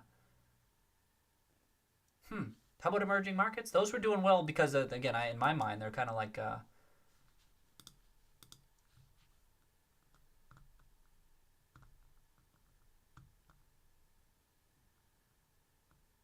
All World ex-US. I mean, I don't remember this. All World ex-US breaking out. Interesting. I don't know. It's kind of supportive of like a risk on across the world. It's kind of interesting. International small cap, developed markets, emerging markets. A little bit more work to do on EEM. Emerging markets, small cap. Okay. Emerging markets, small cap. Europe. Okay. All right. Something to watch. Asia. Oh, maybe I should just keep going. Pacific ex Japan. Okay, so this is kind of like worldwide, so it wasn't just the U.S. Not that it impacts. Not that this whole damn stream is about GameStop, right? You know what I mean? But then I think of the impact of this is more just my general take on like a risk-on environment, whether that's still continuing on here, and like some people were forecasting a real bearish like short-term outlook. I know election was front of mind for people, and that can lead to trouble to try to draw that conclusion on potentially spurious evidence. You know what I mean? Not that I was thinking that was a bad take. I usually just say like, I don't care. It's whatever. But the charts can kind of help. Just a quick take on how people are thinking.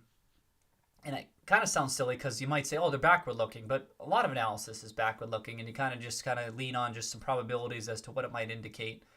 And unless things really, as a bottom up, fundamentals focused values. I mean, you see all me looking at the charts, right? But we haven't even analyzed that many fundamentals. I mean, I should pull them up more, right? What time is it? 11? Like, I feel like I should just pull up a fundamental company just so we can. I keep on saying that. I'm looking at charts the whole damn time, but that's because on the fundamentals front, we've been focusing more on the GameStop case study. You know what I mean?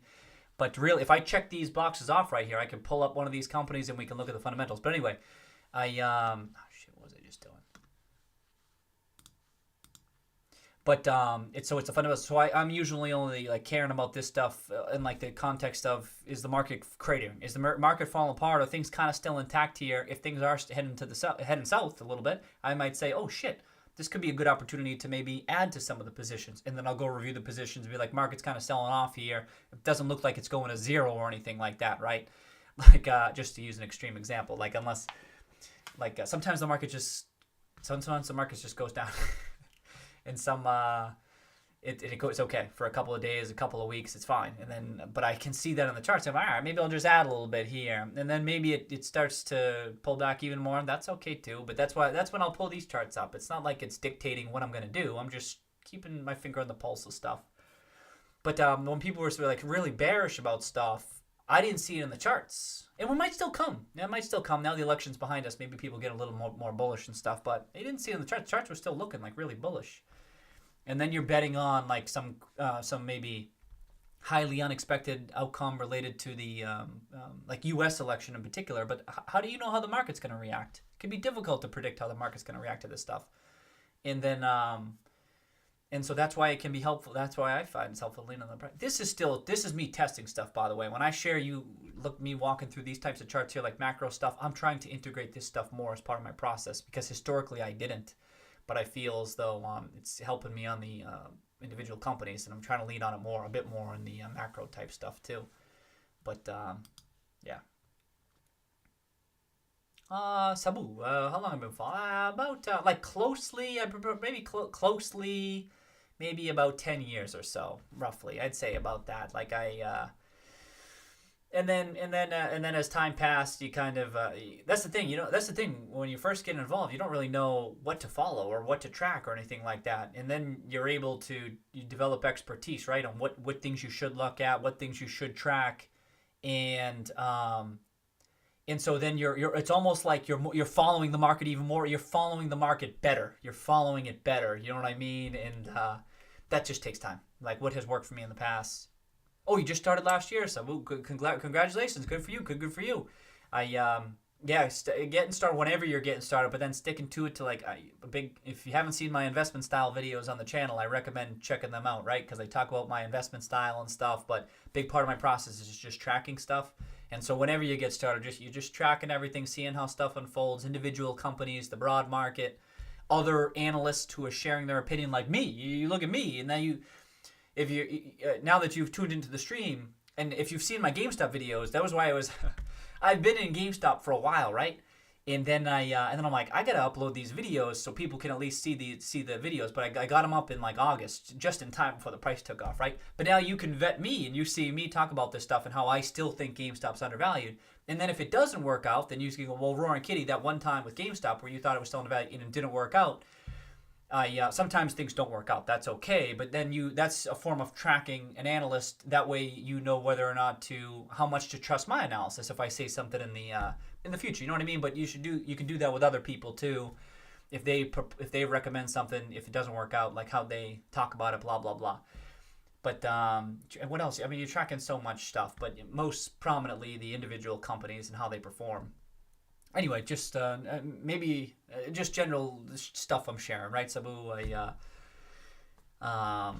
Whenever I hear people are starting, I feel like it's almost not talked about enough. The importance of tracking stuff, so you can calibrate. And you say, oh, that stuff didn't work, or that did work, and it's because you just don't know when you're getting started what stuff you're. And I can't. It's not even easy for me to say you should pay attention to this. You should pay attention to that. It's not so simple. It's not that simple. You kind of got to figure out your own style, what stuff works for you.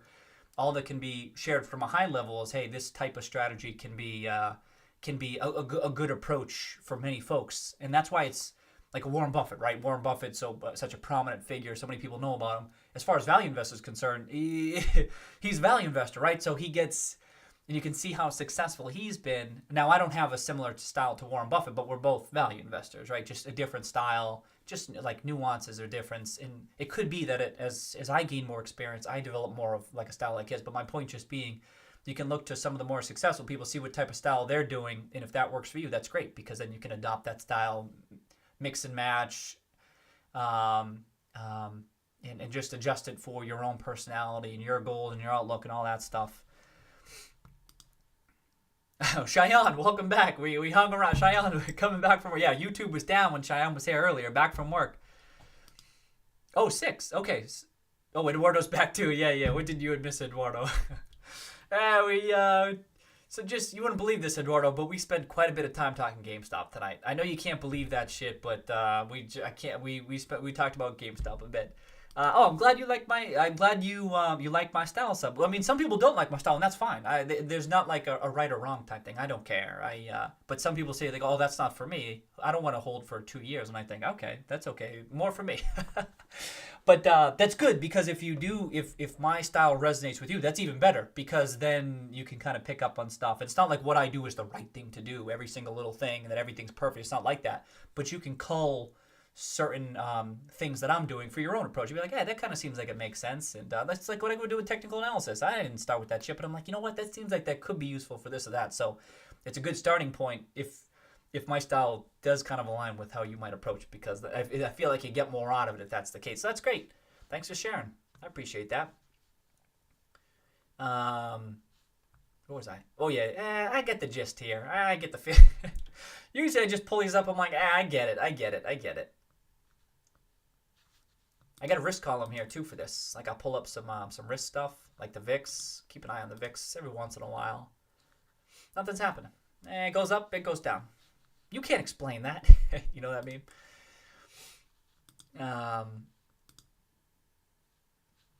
Highs and lows. But I've been checking on that put call recently. Like when there's more puts written or bought or whatever the hell it is. What is it? Put to call. So it's puts in the numerator. So when it's higher, it's more bearish.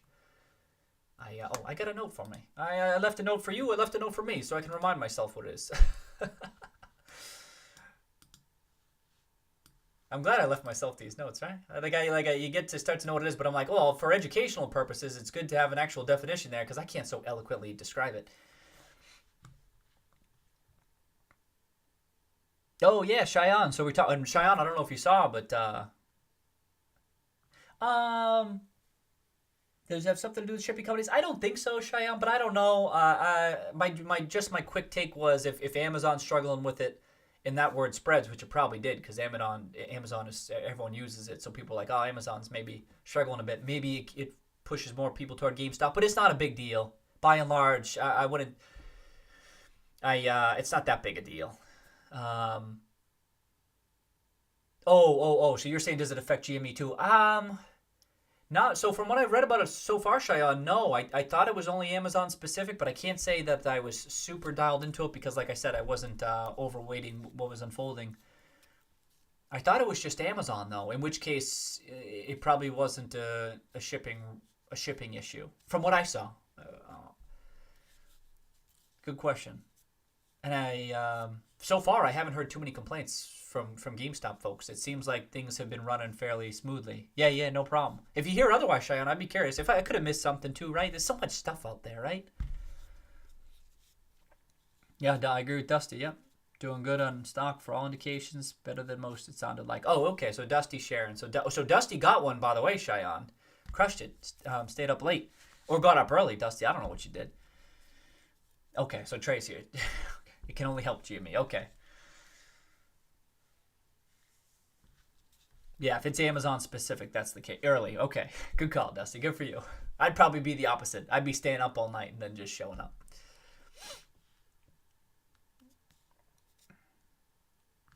Yeah, if it's just Amazon specific, that would be a benefit to GameStop. But I didn't dig in, so I wasn't totally sure.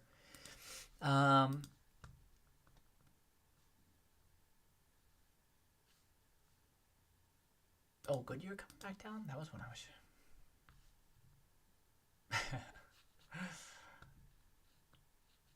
Oh man, not really doing much.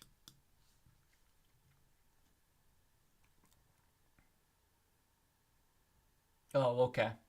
Oh, okay. Thanks, Cheyenne. Well, see, and what's important here, Cheyenne, what's important to note here is that how Amazon is all online, whereas most of GameStop business is in the store. About 80%, isn't it 80% or something like that? So that's just something to bear in mind. Where if even if it were shipping related, it's gonna have. I mean, Amazon's a gigantic company, but I'm just saying it's gonna have a bigger impact on. So, say GME wasn't getting their hands on consoles, right. So because I've been hearing UPS, yeah. So I mean, it could if it were shipping, and I haven't seen anything that suggests it is. If it were, then it would impact the GameStop too, but not as much, right? But so far, I haven't heard anything. Oh, it's a system-wide distribution problem in this case, in my opinion. Oh, in your opinion? I know. I hadn't heard too much about the details of it, so I wasn't too sure. What was this?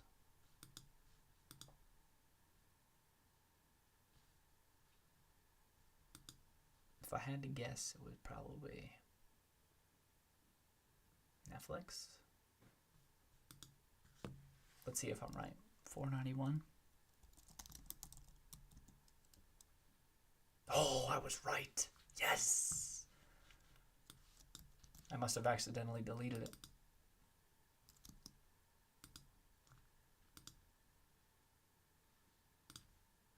Wait, can I just do this?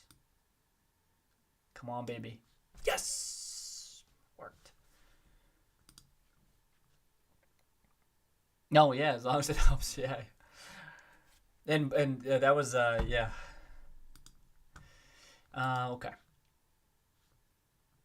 All right, so there were tech stuff. So tech stuff was up today. Blockchain popping again. Bitcoin Trust, Bitcoin Trust starting to take off.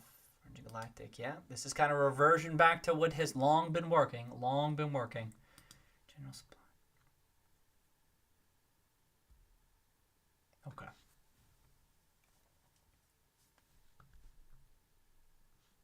And what about, oh yeah.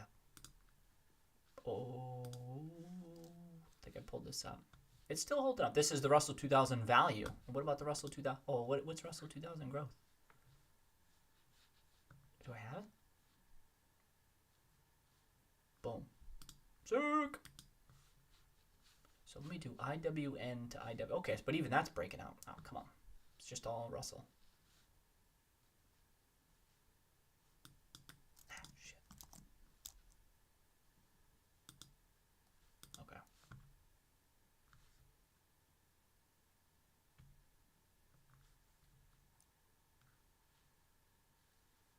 Oh, how's husband doing?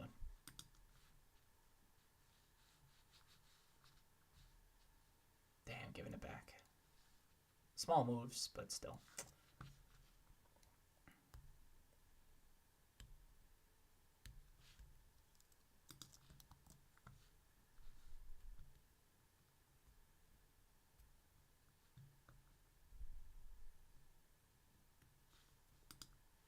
Ooh, BRFS. That seems like a cheap price point.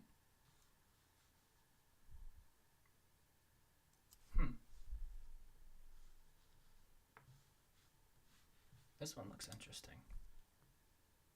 Look at that chart. Look at this. Imagine saying this one looks interesting. What's wrong with me?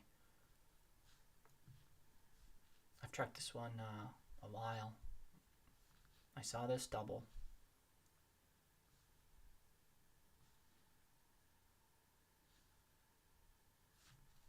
Any seeking off on this? It's a Brazilian. Oh, Steven Simpson. Oh, today. Look at that timing. Oh, sick. Yeah, it's a foods related business in Brazil. All right, I'll check this out. It seems like a cheap price. There's tons of risks with this. But I'll tell you what, as long as it's not going, as long as it's not a complete fraud, or and it's not going bankrupt, it's gonna get. Look at that chart though. It's gonna get a huge tailwind from a move back in. So this is the thing. Chart like this doesn't look good. Looks awful. But get a huge tailwind from an emerging market type stuff. But also, I just thought it was a foods business in a developing economy. Is it developing economy? Is that what we? My guess, I don't know. I forget. It would be in an emerging market. That's what it would fall under EEM. I always thought that's. I mean, it's got its own unique risks and stuff, but it seems like a decent business model. You know what I mean? What were the revenues on this?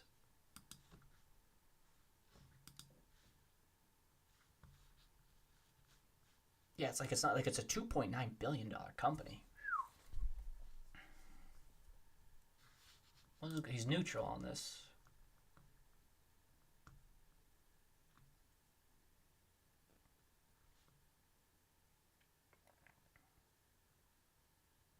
Yeah, so there he goes. So I do still believe that these shares trade at a significant discount to long-term fair value, above 450. That's what I mean. It stuck out to me as a cheap, but it's not that. We'll see better spreads in the poultry business and more before getting.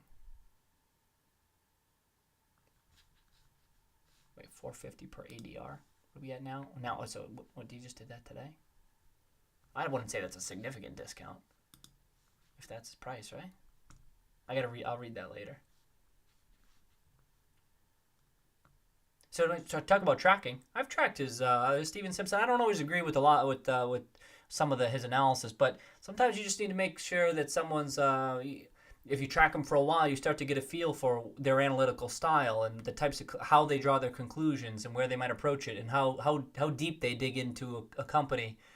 And so I've read his analysis all the way. And it's not like I might buy it and he may say he's neutral, but it's because not even that I dug deeper, but maybe I view it differently or in the context of my portfolio, maybe viewed differently, blah, blah, blah. But he's someone, he's written it about a couple of times too, so good. But then most people I haven't. And so he was bullish here. So he was bullish in November 2019. So and it's down 60%. You see that? That's good. Talk about tracking. So he was bullish when I was at and I'm not knocking him. I've plenty of stocks. Plus, look what happened. Look what happened this year, right? Of course. Come on. But it's interesting. This is the type of thing that I'll pick up too. Oh, he was bullish at $8. Like I was saying when what the hell was I talking about earlier this stream? Oh, Ronald Perlman buying into Revlon at 15, 20, $25, and then that shit's at $4. Boom, pull the trigger as long as it ain't going bankrupt. Well, was it?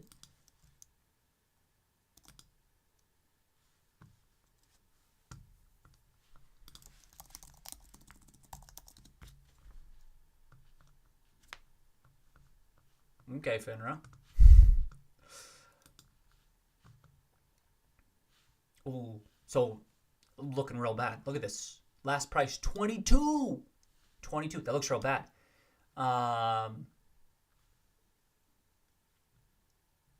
They're not out of the woods yet, right? I just saw the stock price like tripled in very short order, but look at that. There's your red flag. Boom, boom, boom. That's 2024. That's 4 years. Oh, that's bad. What was it at? It was at 10? Oh, okay. I don't know about that. This could be just a little bit of a... Oh, okay. Maybe not a missed opportunity.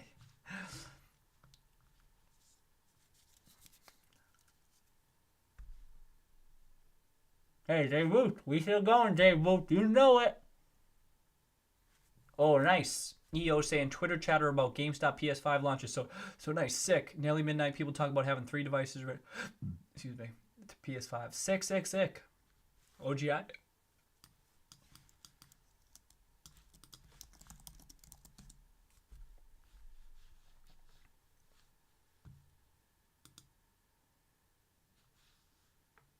Don't look good.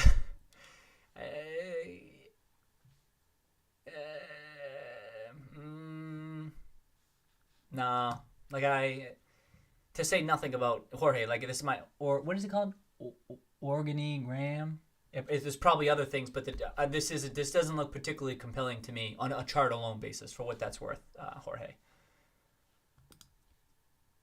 That doesn't mean that's not a right. It doesn't mean it's a bad opportunity. It could be good, but from a chart alone, if that's all I were looking at, I'd be like, ah. Oh, there you go, Jorge. Oh, sorry, I just jumped ahead. I see you. Yeah, the chart doesn't look that particularly compelling to me, Jorge, for what that's worth. I'll have to check that after EO.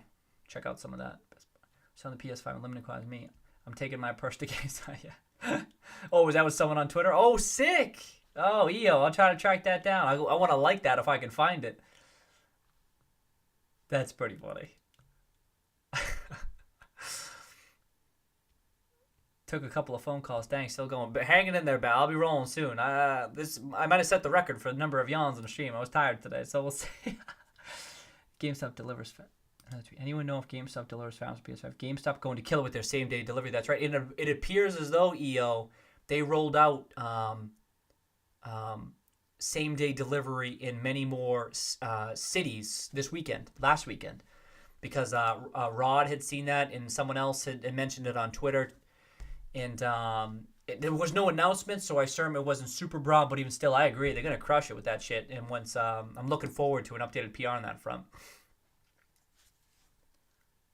Yeah, Alex about to get it, but didn't pay for fast shipping. That's sick. Canadian pot stock. I think Canada has hamstrung this sector.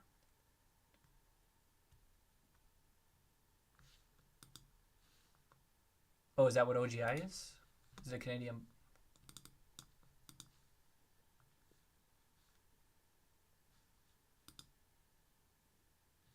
We were looking at pot stocks last week, right? Oh, okay. Why not, Jorge? All right, so a couple of things. So first, it's been in this downtrend since May. That's not a good-looking downtrend. It didn't get oversold this year, which was kind of interesting. Kind of held up. What's the market cap on this? I mean, I don't want to interfere with my chart analysis here. No, it's not too small. 236. And it hasn't really found a bottom yet in my eyes. Like, I want to see something level off. You know what I mean? It was only here October 5th. It's been 6 weeks, and then it did pop up big, and then it came back down. Like, you know what I mean? Like, it's been this general downtrend. Like, I'm looking forward to form a little bit of a base here. I need a bit more than 5-6 weeks. I like 3 months, 4 months, 5 months. The longer it stays down. Like, look at just for a comparison, Jorge. Look at this shit. Now, I was super dug in, so this wasn't just chart-only analysis, but I was able to add aggressively because it sold off, and then it held up, and then came back down. But it was like it kind of found a low, and it was kind of bouncing up and bouncing down. And especially in July and August, I was like, what the hell? Like, and then so much time had passed, right? That I'm like, all right, this is looking sick. But with OGI, it's like, it's not even right down there, and it hasn't been above 50 on the RSI. This is the weekly chart. Look at this, Jorge. It hasn't been above. It just peaked above 50, but that's really negative. That's really bearish. To not even break out above 50 on the weekly for a while. No, it means like it's suggesting to me no one really wants it. Now, there's other things here, Jorge. Like if it's a pot stock, it's going to track general. A lot of the pot stocks look like this. A lot of them have really ugly charts. So it's not so much specific to this company. It's specific to the industry. So that's one thing I would say is figure out what industry or what sector your company is in. Back out. Does the chart for the industry look like shit? For the sector look like shit? No big deal. Then just say, oh, it's heading down because of the sector play. What's going on with the sector? What's going on with the industry? Is it because regulatory issues on the marijuana front, or profitability issues, blah blah blah. So everything, you always need context, but I'm just trying to share with you chart specific stuff. So that's most of what I just shared will be my lion's share of my thoughts. But if I back out even more, look at this. It's not above its It's interesting. Like right now, it has fallen below its IPO price of $2 roughly. And like it's kind of below there, right? Like it went public 6 years ago. It's like you got to get you get a little bit of support, like right here, not much, but look, like this is real long term. Right now, Jorge, this is like we're in like a monthly chart here, but check this. Like you're like beneath this like overhead resistance, like. You need to break out of this is your IPO price. That's kind of meaningful. Then you had like a full year of just hovering around that $2 range, and now it's fallen below. It's got to wait. It peeked its head out above and then slammed right back down. So I just need to see more. But I really think, just off the top of my head, Jorge, this is more of an industry type thing.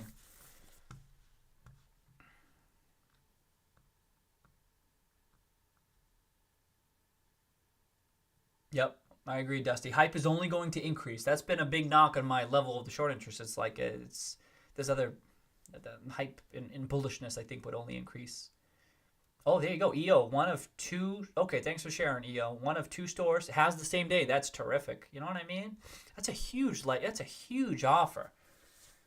It really is, and we're moving in that direction here as a society, wanting the order, and I want it.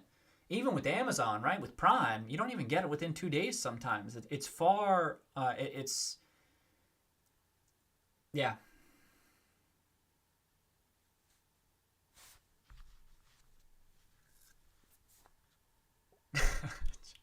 Jay Booth, take a shot every time I say GameStop. Oh man, we would be blackout hauled off to the hospital if we did that shit. Maybe in a celebratory stream. Right, Jay Booth, huh? Oh, shit. Trey. Oh, Trey would be toast. Now, I do remember you mentioned into that. I've looked into it. This is, isn't this... Chinese company? Is it a Chinese company? Yes, I've looked into this.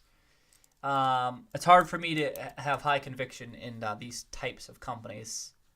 Like as I recall, they didn't have U.S. GAAP filings and stuff. This chart also doesn't look great, but it looks a little bit better. See how it's kind of like found a bottom.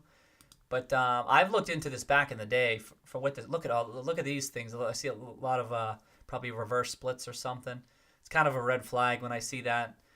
You know what I mean? You saw this a lot with like the shippers back in the day and stuff, and it's kind of an indication of maybe a broken business model or something, structural issues. You know what I mean? I don't even know if they've done that, but when I see, you know what I mean, it's at 800 and now it's at 10. I think, chart's looking rough. It's kind of stabilized a bit, but look at this. Below RSI, below this 50, it was super oversold. It really seems to struggling to catch a bid. You know what I mean? Like I'm seeing really negative sentiment toward this. So what I see this EO is like GameStop. Shut. Is that it's heavy. Like the sentiment is heavy. It's against it. So when they come up with their news, they really got to surprise people, which is possible with a stock like this. Maybe it's underfollowed. Maybe people aren't following it because it's not a trading on. Well, it's not a very commonly held stock. So what happens is you can very quickly surprise people, and it could pop quickly. But when sentiment is this kind of negative and bearish, it can be tougher to do that. It's been the case with GameStop for a while, the whole year. Even though GameStop's quarters weren't bad, it was being priced like they were bad and just struggling because people were really. In fact, let me just see this. See what I mean? Like, look at this, below 50, barely getting above 50, barely. And this was only because of the. No, it wasn't. That was that time. Boom! Couldn't rank it out. Now it This is why the chart is big. It was finally kind of turning, making a turn. None of Trey's local stores do. Oh yes, sorry, EO. I don't mean to say it's broken. Generally, I don't know this business, right? As you know, I'm telling you, as you know, EO, I don't know this business. I just these types of things, right? That catches my attention when I first see that. Okay, top website in China for real estate new product. That's right. I do remember you talking about this last week. It sounded interesting, right? If they, it definitely sounded interesting.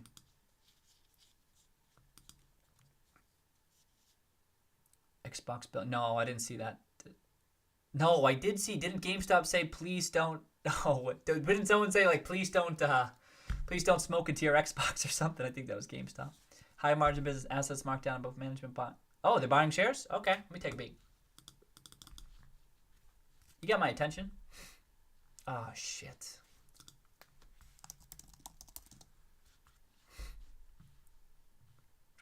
Nothing recently. When were they buying shares? New CFO. Oh, didn't we look this up? A new CFO in August 2020. When were they buying shares? How do you see it?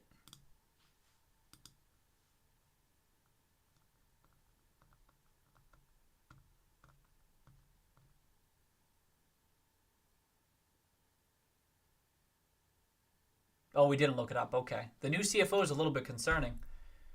I mean, it's actually a lot of bit concerning unless, you know what I mean, to see a CFO swap like that.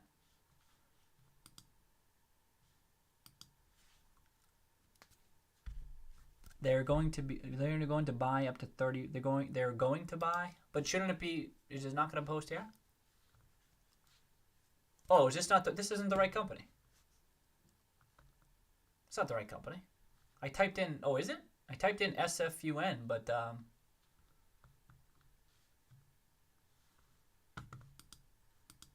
don't even know if that's the right one. Sorry, EO. Oh, no, it is. Fang Holdings. Okay. Boy, I forgot the name. Did they change their name? What do you say? Fingers?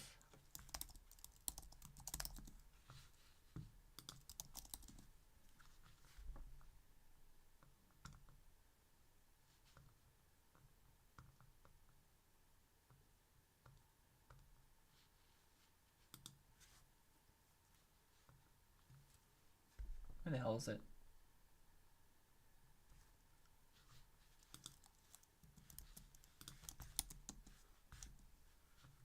Am I missing the insider buying here?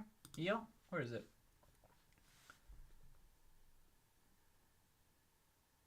Oh, share offering. I mean, it's a little bit. It's not quite the same, EO. A share offering is not quite the same as buying on the open market. That's a bit different. You know what I mean? It's if they go out to the open market and start buying shares there, that's quite a bit more bullish to me. Issuing shares within the company, I would need to read more about it. I need to read more about it. Usually the insider buying I like to see is on the open market, that type of stuff. Is it here though? You see it's here? Because I'd be surprised if it's here, but not in an SEC filing. Oh, okay. Okay, I got you. Yeah.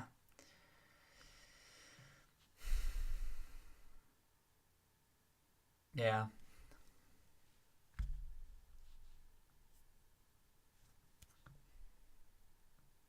Okay, and I was gonna say I wouldn't expect to see that stuff here if it's on an SEC filing. Okay. What do you say? Earnings coming up. Good. Yeah. Good luck. And it just you can see I'm not digging deep into this, and this is the thing. But this is what always surprises me about when I am dialed into a company where people share like a strong conviction. I don't have strong conviction in my analysis here, right? I'm just saying in my quick take, in my experience, that's my quick take. And but shit, they could announce earnings EO and it could pop. You know what I mean? I have no idea. Without I get my conviction from digging in, as you may have already, and being like, no. Even though it kind of looks like that, it's not like that. Could be, but I didn't do that. And this is the thing for my style. I have to move on. I got to see something that catches my attention that looks compelling to me. But then I got to move on because there's just too many companies out there, right? So I need to kind of fit what I need to find what like is in my wheelhouse that I feel I would be able to develop a strong conviction in. All right, ACO. All right, let's do ACO.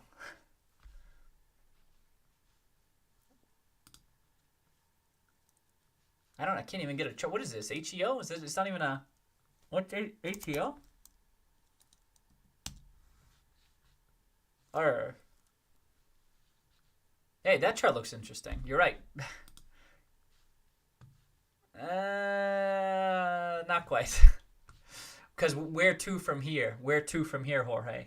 Yeah, just on the chart, not a recommendation, right, Jorge? Just educational purposes. What I see when I see this chart, I see, it looks like it's like hitting up what has been a prior resistance here in this $2 range yet again. Another $2 resistance, Jorge.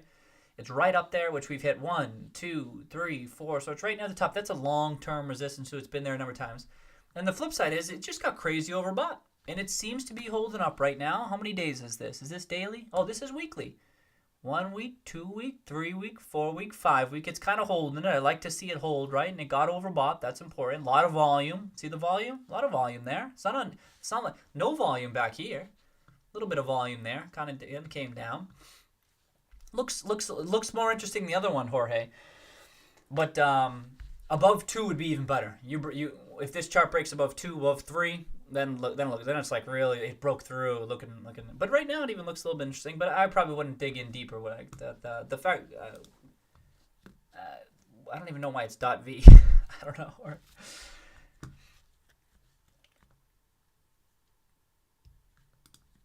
Yeah. Good call, Jorge. What I would like too. The best ones are like a what's a good one that right up. Let me try to do. I don't know. Spotify. It's not Spotify. Shopify. Wait, what's Shopify ticker? Is it Shop? It is Shop, right? Boom. Like these are the best looking charts you can find, right? And the funny thing is that from a value investor, these you don't see these types of charts as a value investor because you get the ones that get their ass kicked, right? But these charts are really bullish because it's like blue skies, baby. Who knows how high this could go? And so if you like that's why it's good. Just get a feel. Does the business model seem like it could be valuable? You don't have to have super high conviction, but does it seem like looking back, I really like the business model. I didn't go long Shopify, but I'm like, damn, that was a really good business model. And I had seen some posts about it at the time, and I'm like, it's just not my cup of tea, and I regret it. Because when it broke last year, when it broke through this, damn, that was a good looking chart. Real good chart. You know what I mean? If you can do this in stock charts, you can pull it up so that you can see what the chart looked like at that time and cut off the rest. Really good looking chart. And look, it has gone up 4x. And as a value investor, you missed that. But I like multi-baggers. I'll tell you that shit. Oh, I know Oasis Petroleum. I tracked them for what's funny about Oasis, Jay Booth. Oh, what'd you say? They went did they finally go bankrupt? They shut up 85% today? You think the oil companies will start to make their comeback soon? Well, yeah, I hope so, Jay Booth. I have quite a bit in the Roy and Kitty portfolio. There's quite a bit of exposure, you know. You can't pay much attention to these moves, though. Well, I don't pay much attention to these moves. These bankrupt companies type stuff. Sometimes there's lots of there's bankruptcy reasons these things pop sometimes, right? But they many times the equity's worthless. But I actually think it could be. We'll have to see. Like Monday was a big day for the oil, but you got to see if it sticks. But I'm bullish on the industry. I think sentiment has gotten out of hand on the bearish side, and I would hope that it happens soon. But if I were to pull up I just pull up an oil and gas stuff like commodities. I won't pull up WTI, but I'll pull up ENS is XES. Still, it's got some work to do. But once this thing turns, yeah. I mean, look at that chart. It looks like shit. Kind of looks like it caught a low. It only needed oil prices to go to zero. But it's got some work to do. Jay Booth. It's early.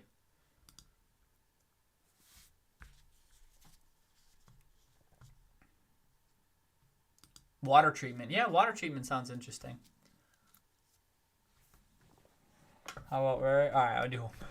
I'm probably gonna get rolling here. I think I'm running on fumes now. What do we got? Is this the ticker? VERY? Nah. That's my analysis. Yeah. Again, this doesn't mean there's no opportunity and all that. No, you can see my style, right? I have found these charts are good for screening for this type of a thing because I might see something that catches my attention.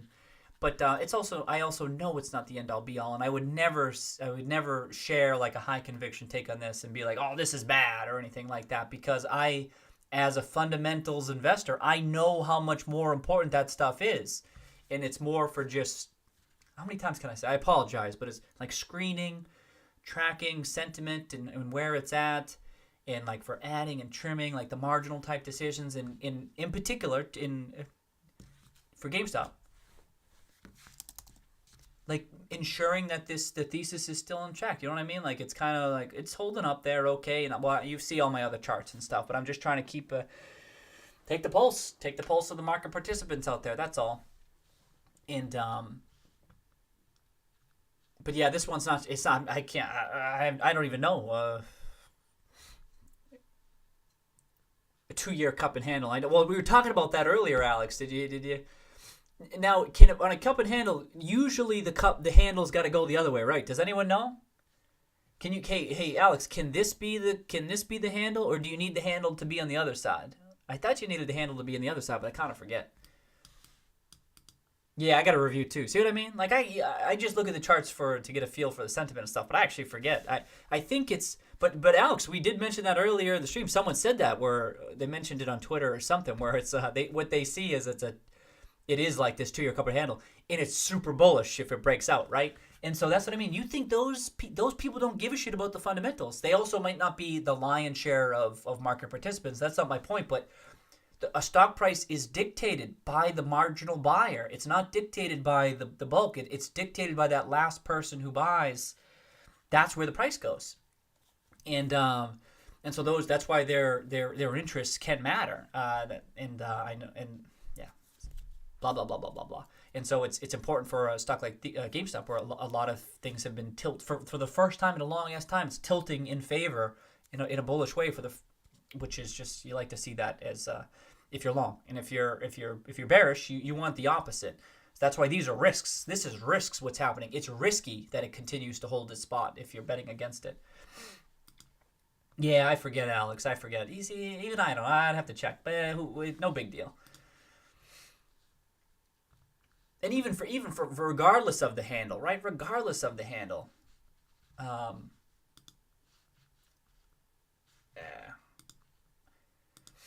handle aside, I'm just trying to get to this. You break through this, that's what people are going to notice. People are going to notice you had a cup, and you were in the cup, and you just broke through that shit in 2 months or something. You know, like if it ever broke through, that looks really bullish. And there's no real resistance. This is what we've been talking about a bit in the stream. There's no real resistance after that. This is just pretty much a straight shot. There's a little bit like right here in the $20 range. There's a little bit 1, 2, 3. It's even a little bit lower. There's a little bit, but not much. And then it's like boom, boom, boom, boom, boom on the chart. And so, not to mention, they bought back over a third of their shares, 37%. So on a market cap basis, it's way more valuable.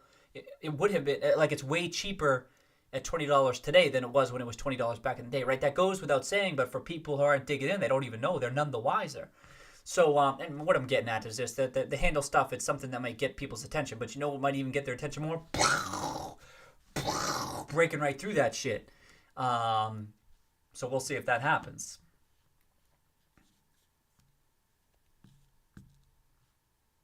I don't even know what the volume was, Jorge, so I don't have an opinion.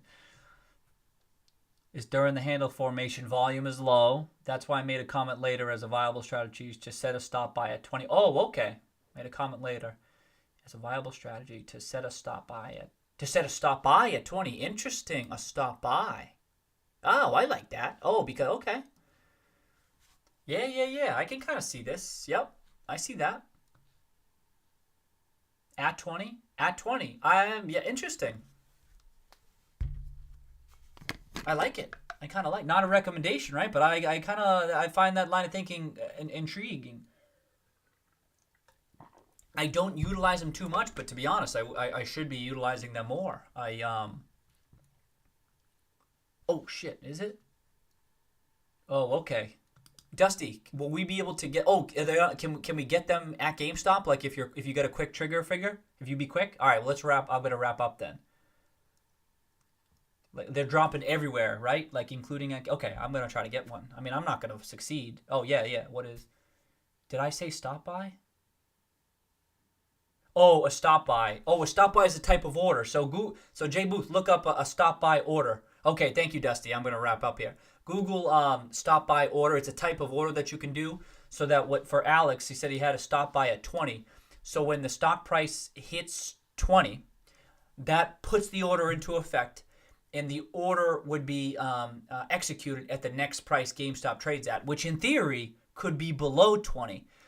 But it might be above 20. If you don't want it to be executed below 20, you'd want a stop limit buy order, a stop limit, and you'd say when it hits 20, that initiates the trade, but I want the limit to be 20. So if it then falls back below, it wouldn't get executed. But if it goes above to say $20.50, it does get executed at 20.50 cents. So it gets executed at that next price at which your order could be fulfilled. You know what I mean? But it's good for what Alex is talking about, where if you don't see too much resistance, if you say, well, it looks, maybe you think it, just chart-wise, forget the fundamentals for just a second, you think on the chart-wise, if it breaks through 20 and there's not much resistance on the upside, forget about it. I want to own it because it's going to go boom, boom, boom, boom, boom. And I don't know.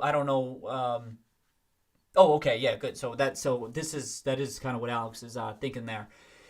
And so it's an interesting play. It could be you can have your core just educationally. You can have your core position that you may have, and you go, I'd be willing to add a little bit more to my position. Maybe sometimes you add on the pullback, right? But it can be also a good idea to add on a breakout. And this is why I think value investors, some of them, not all of them, but maybe don't do enough of this stuff of opportunistic adding on the upside. You know what I mean? Like if I thought GameStop was a really super discounted stock at $5, right? It's still discounted at 6, at 7, and 8. Like you can't be afraid to continue buying when you're dealing in these really like deep value stocks that are trading real cheaply. You can just continue to add on the way up as a way to gain your exposure. But anyway, even a stop order is another way to do that. Then you don't even have to pay attention to it. You just be like, I've already done my analysis. Here's what I want to do. And most people know about stop losses on the downside or even buy orders, limit buy orders, but you don't. The stop buys are kind of discussed less frequently. So I'm happy Alex mentioned that because it's kind of a good one that many people don't think about. But it can be practical, it can be useful, and yeah. Anyway, that was a good topic. Okay, so we got 5 minutes for the PS5. I'm gonna wrap up. And like I would say, this 16, 17, maybe even a break above 16, maybe Jorge. I'm not recommending that, right? But it might even be tighter than 20. I keep on thinking 16, 17, 18. If you get to that 17 range, that could be adequate. It's close. It's real messy. So I try not to get into the precise stuff.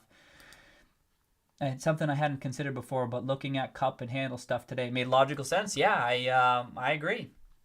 And again, on the fundamentals front too, as you may know, Alex, even charts aside, there could still be quite a bit more upside. Not to say it's definitely going to happen or anything like that, but that's what's intriguing about a GameStop type stock, is that if the fundamental case can support a higher stock price, it's maybe even more reason to potentially do something like that. Whereas with other ones, you might be like, how much is that upside? Is there real upside?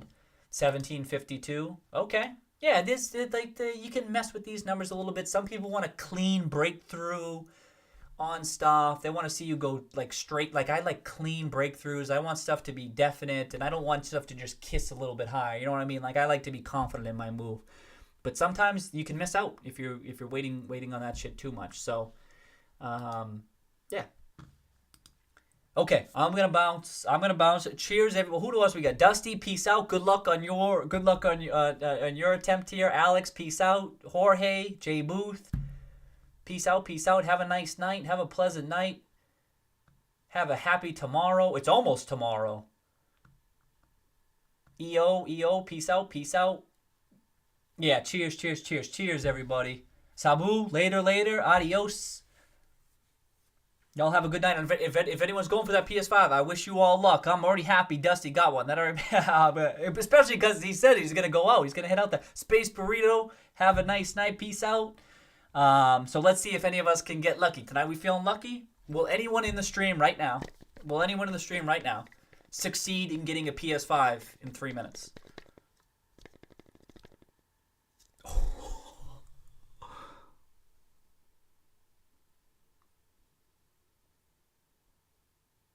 Can you see that shit? It is certain. It is certain. Let's go. Let's go. Let's go. Okay, everybody. Y'all have a nice night. We'll see you on Friday. Hopefully it's a party Friday, you know? Let's go. Okay, let me cue this up. What do we got? Let's go. Let's go. Later, Johan. You'll have a nice night. Okay, good luck, everybody.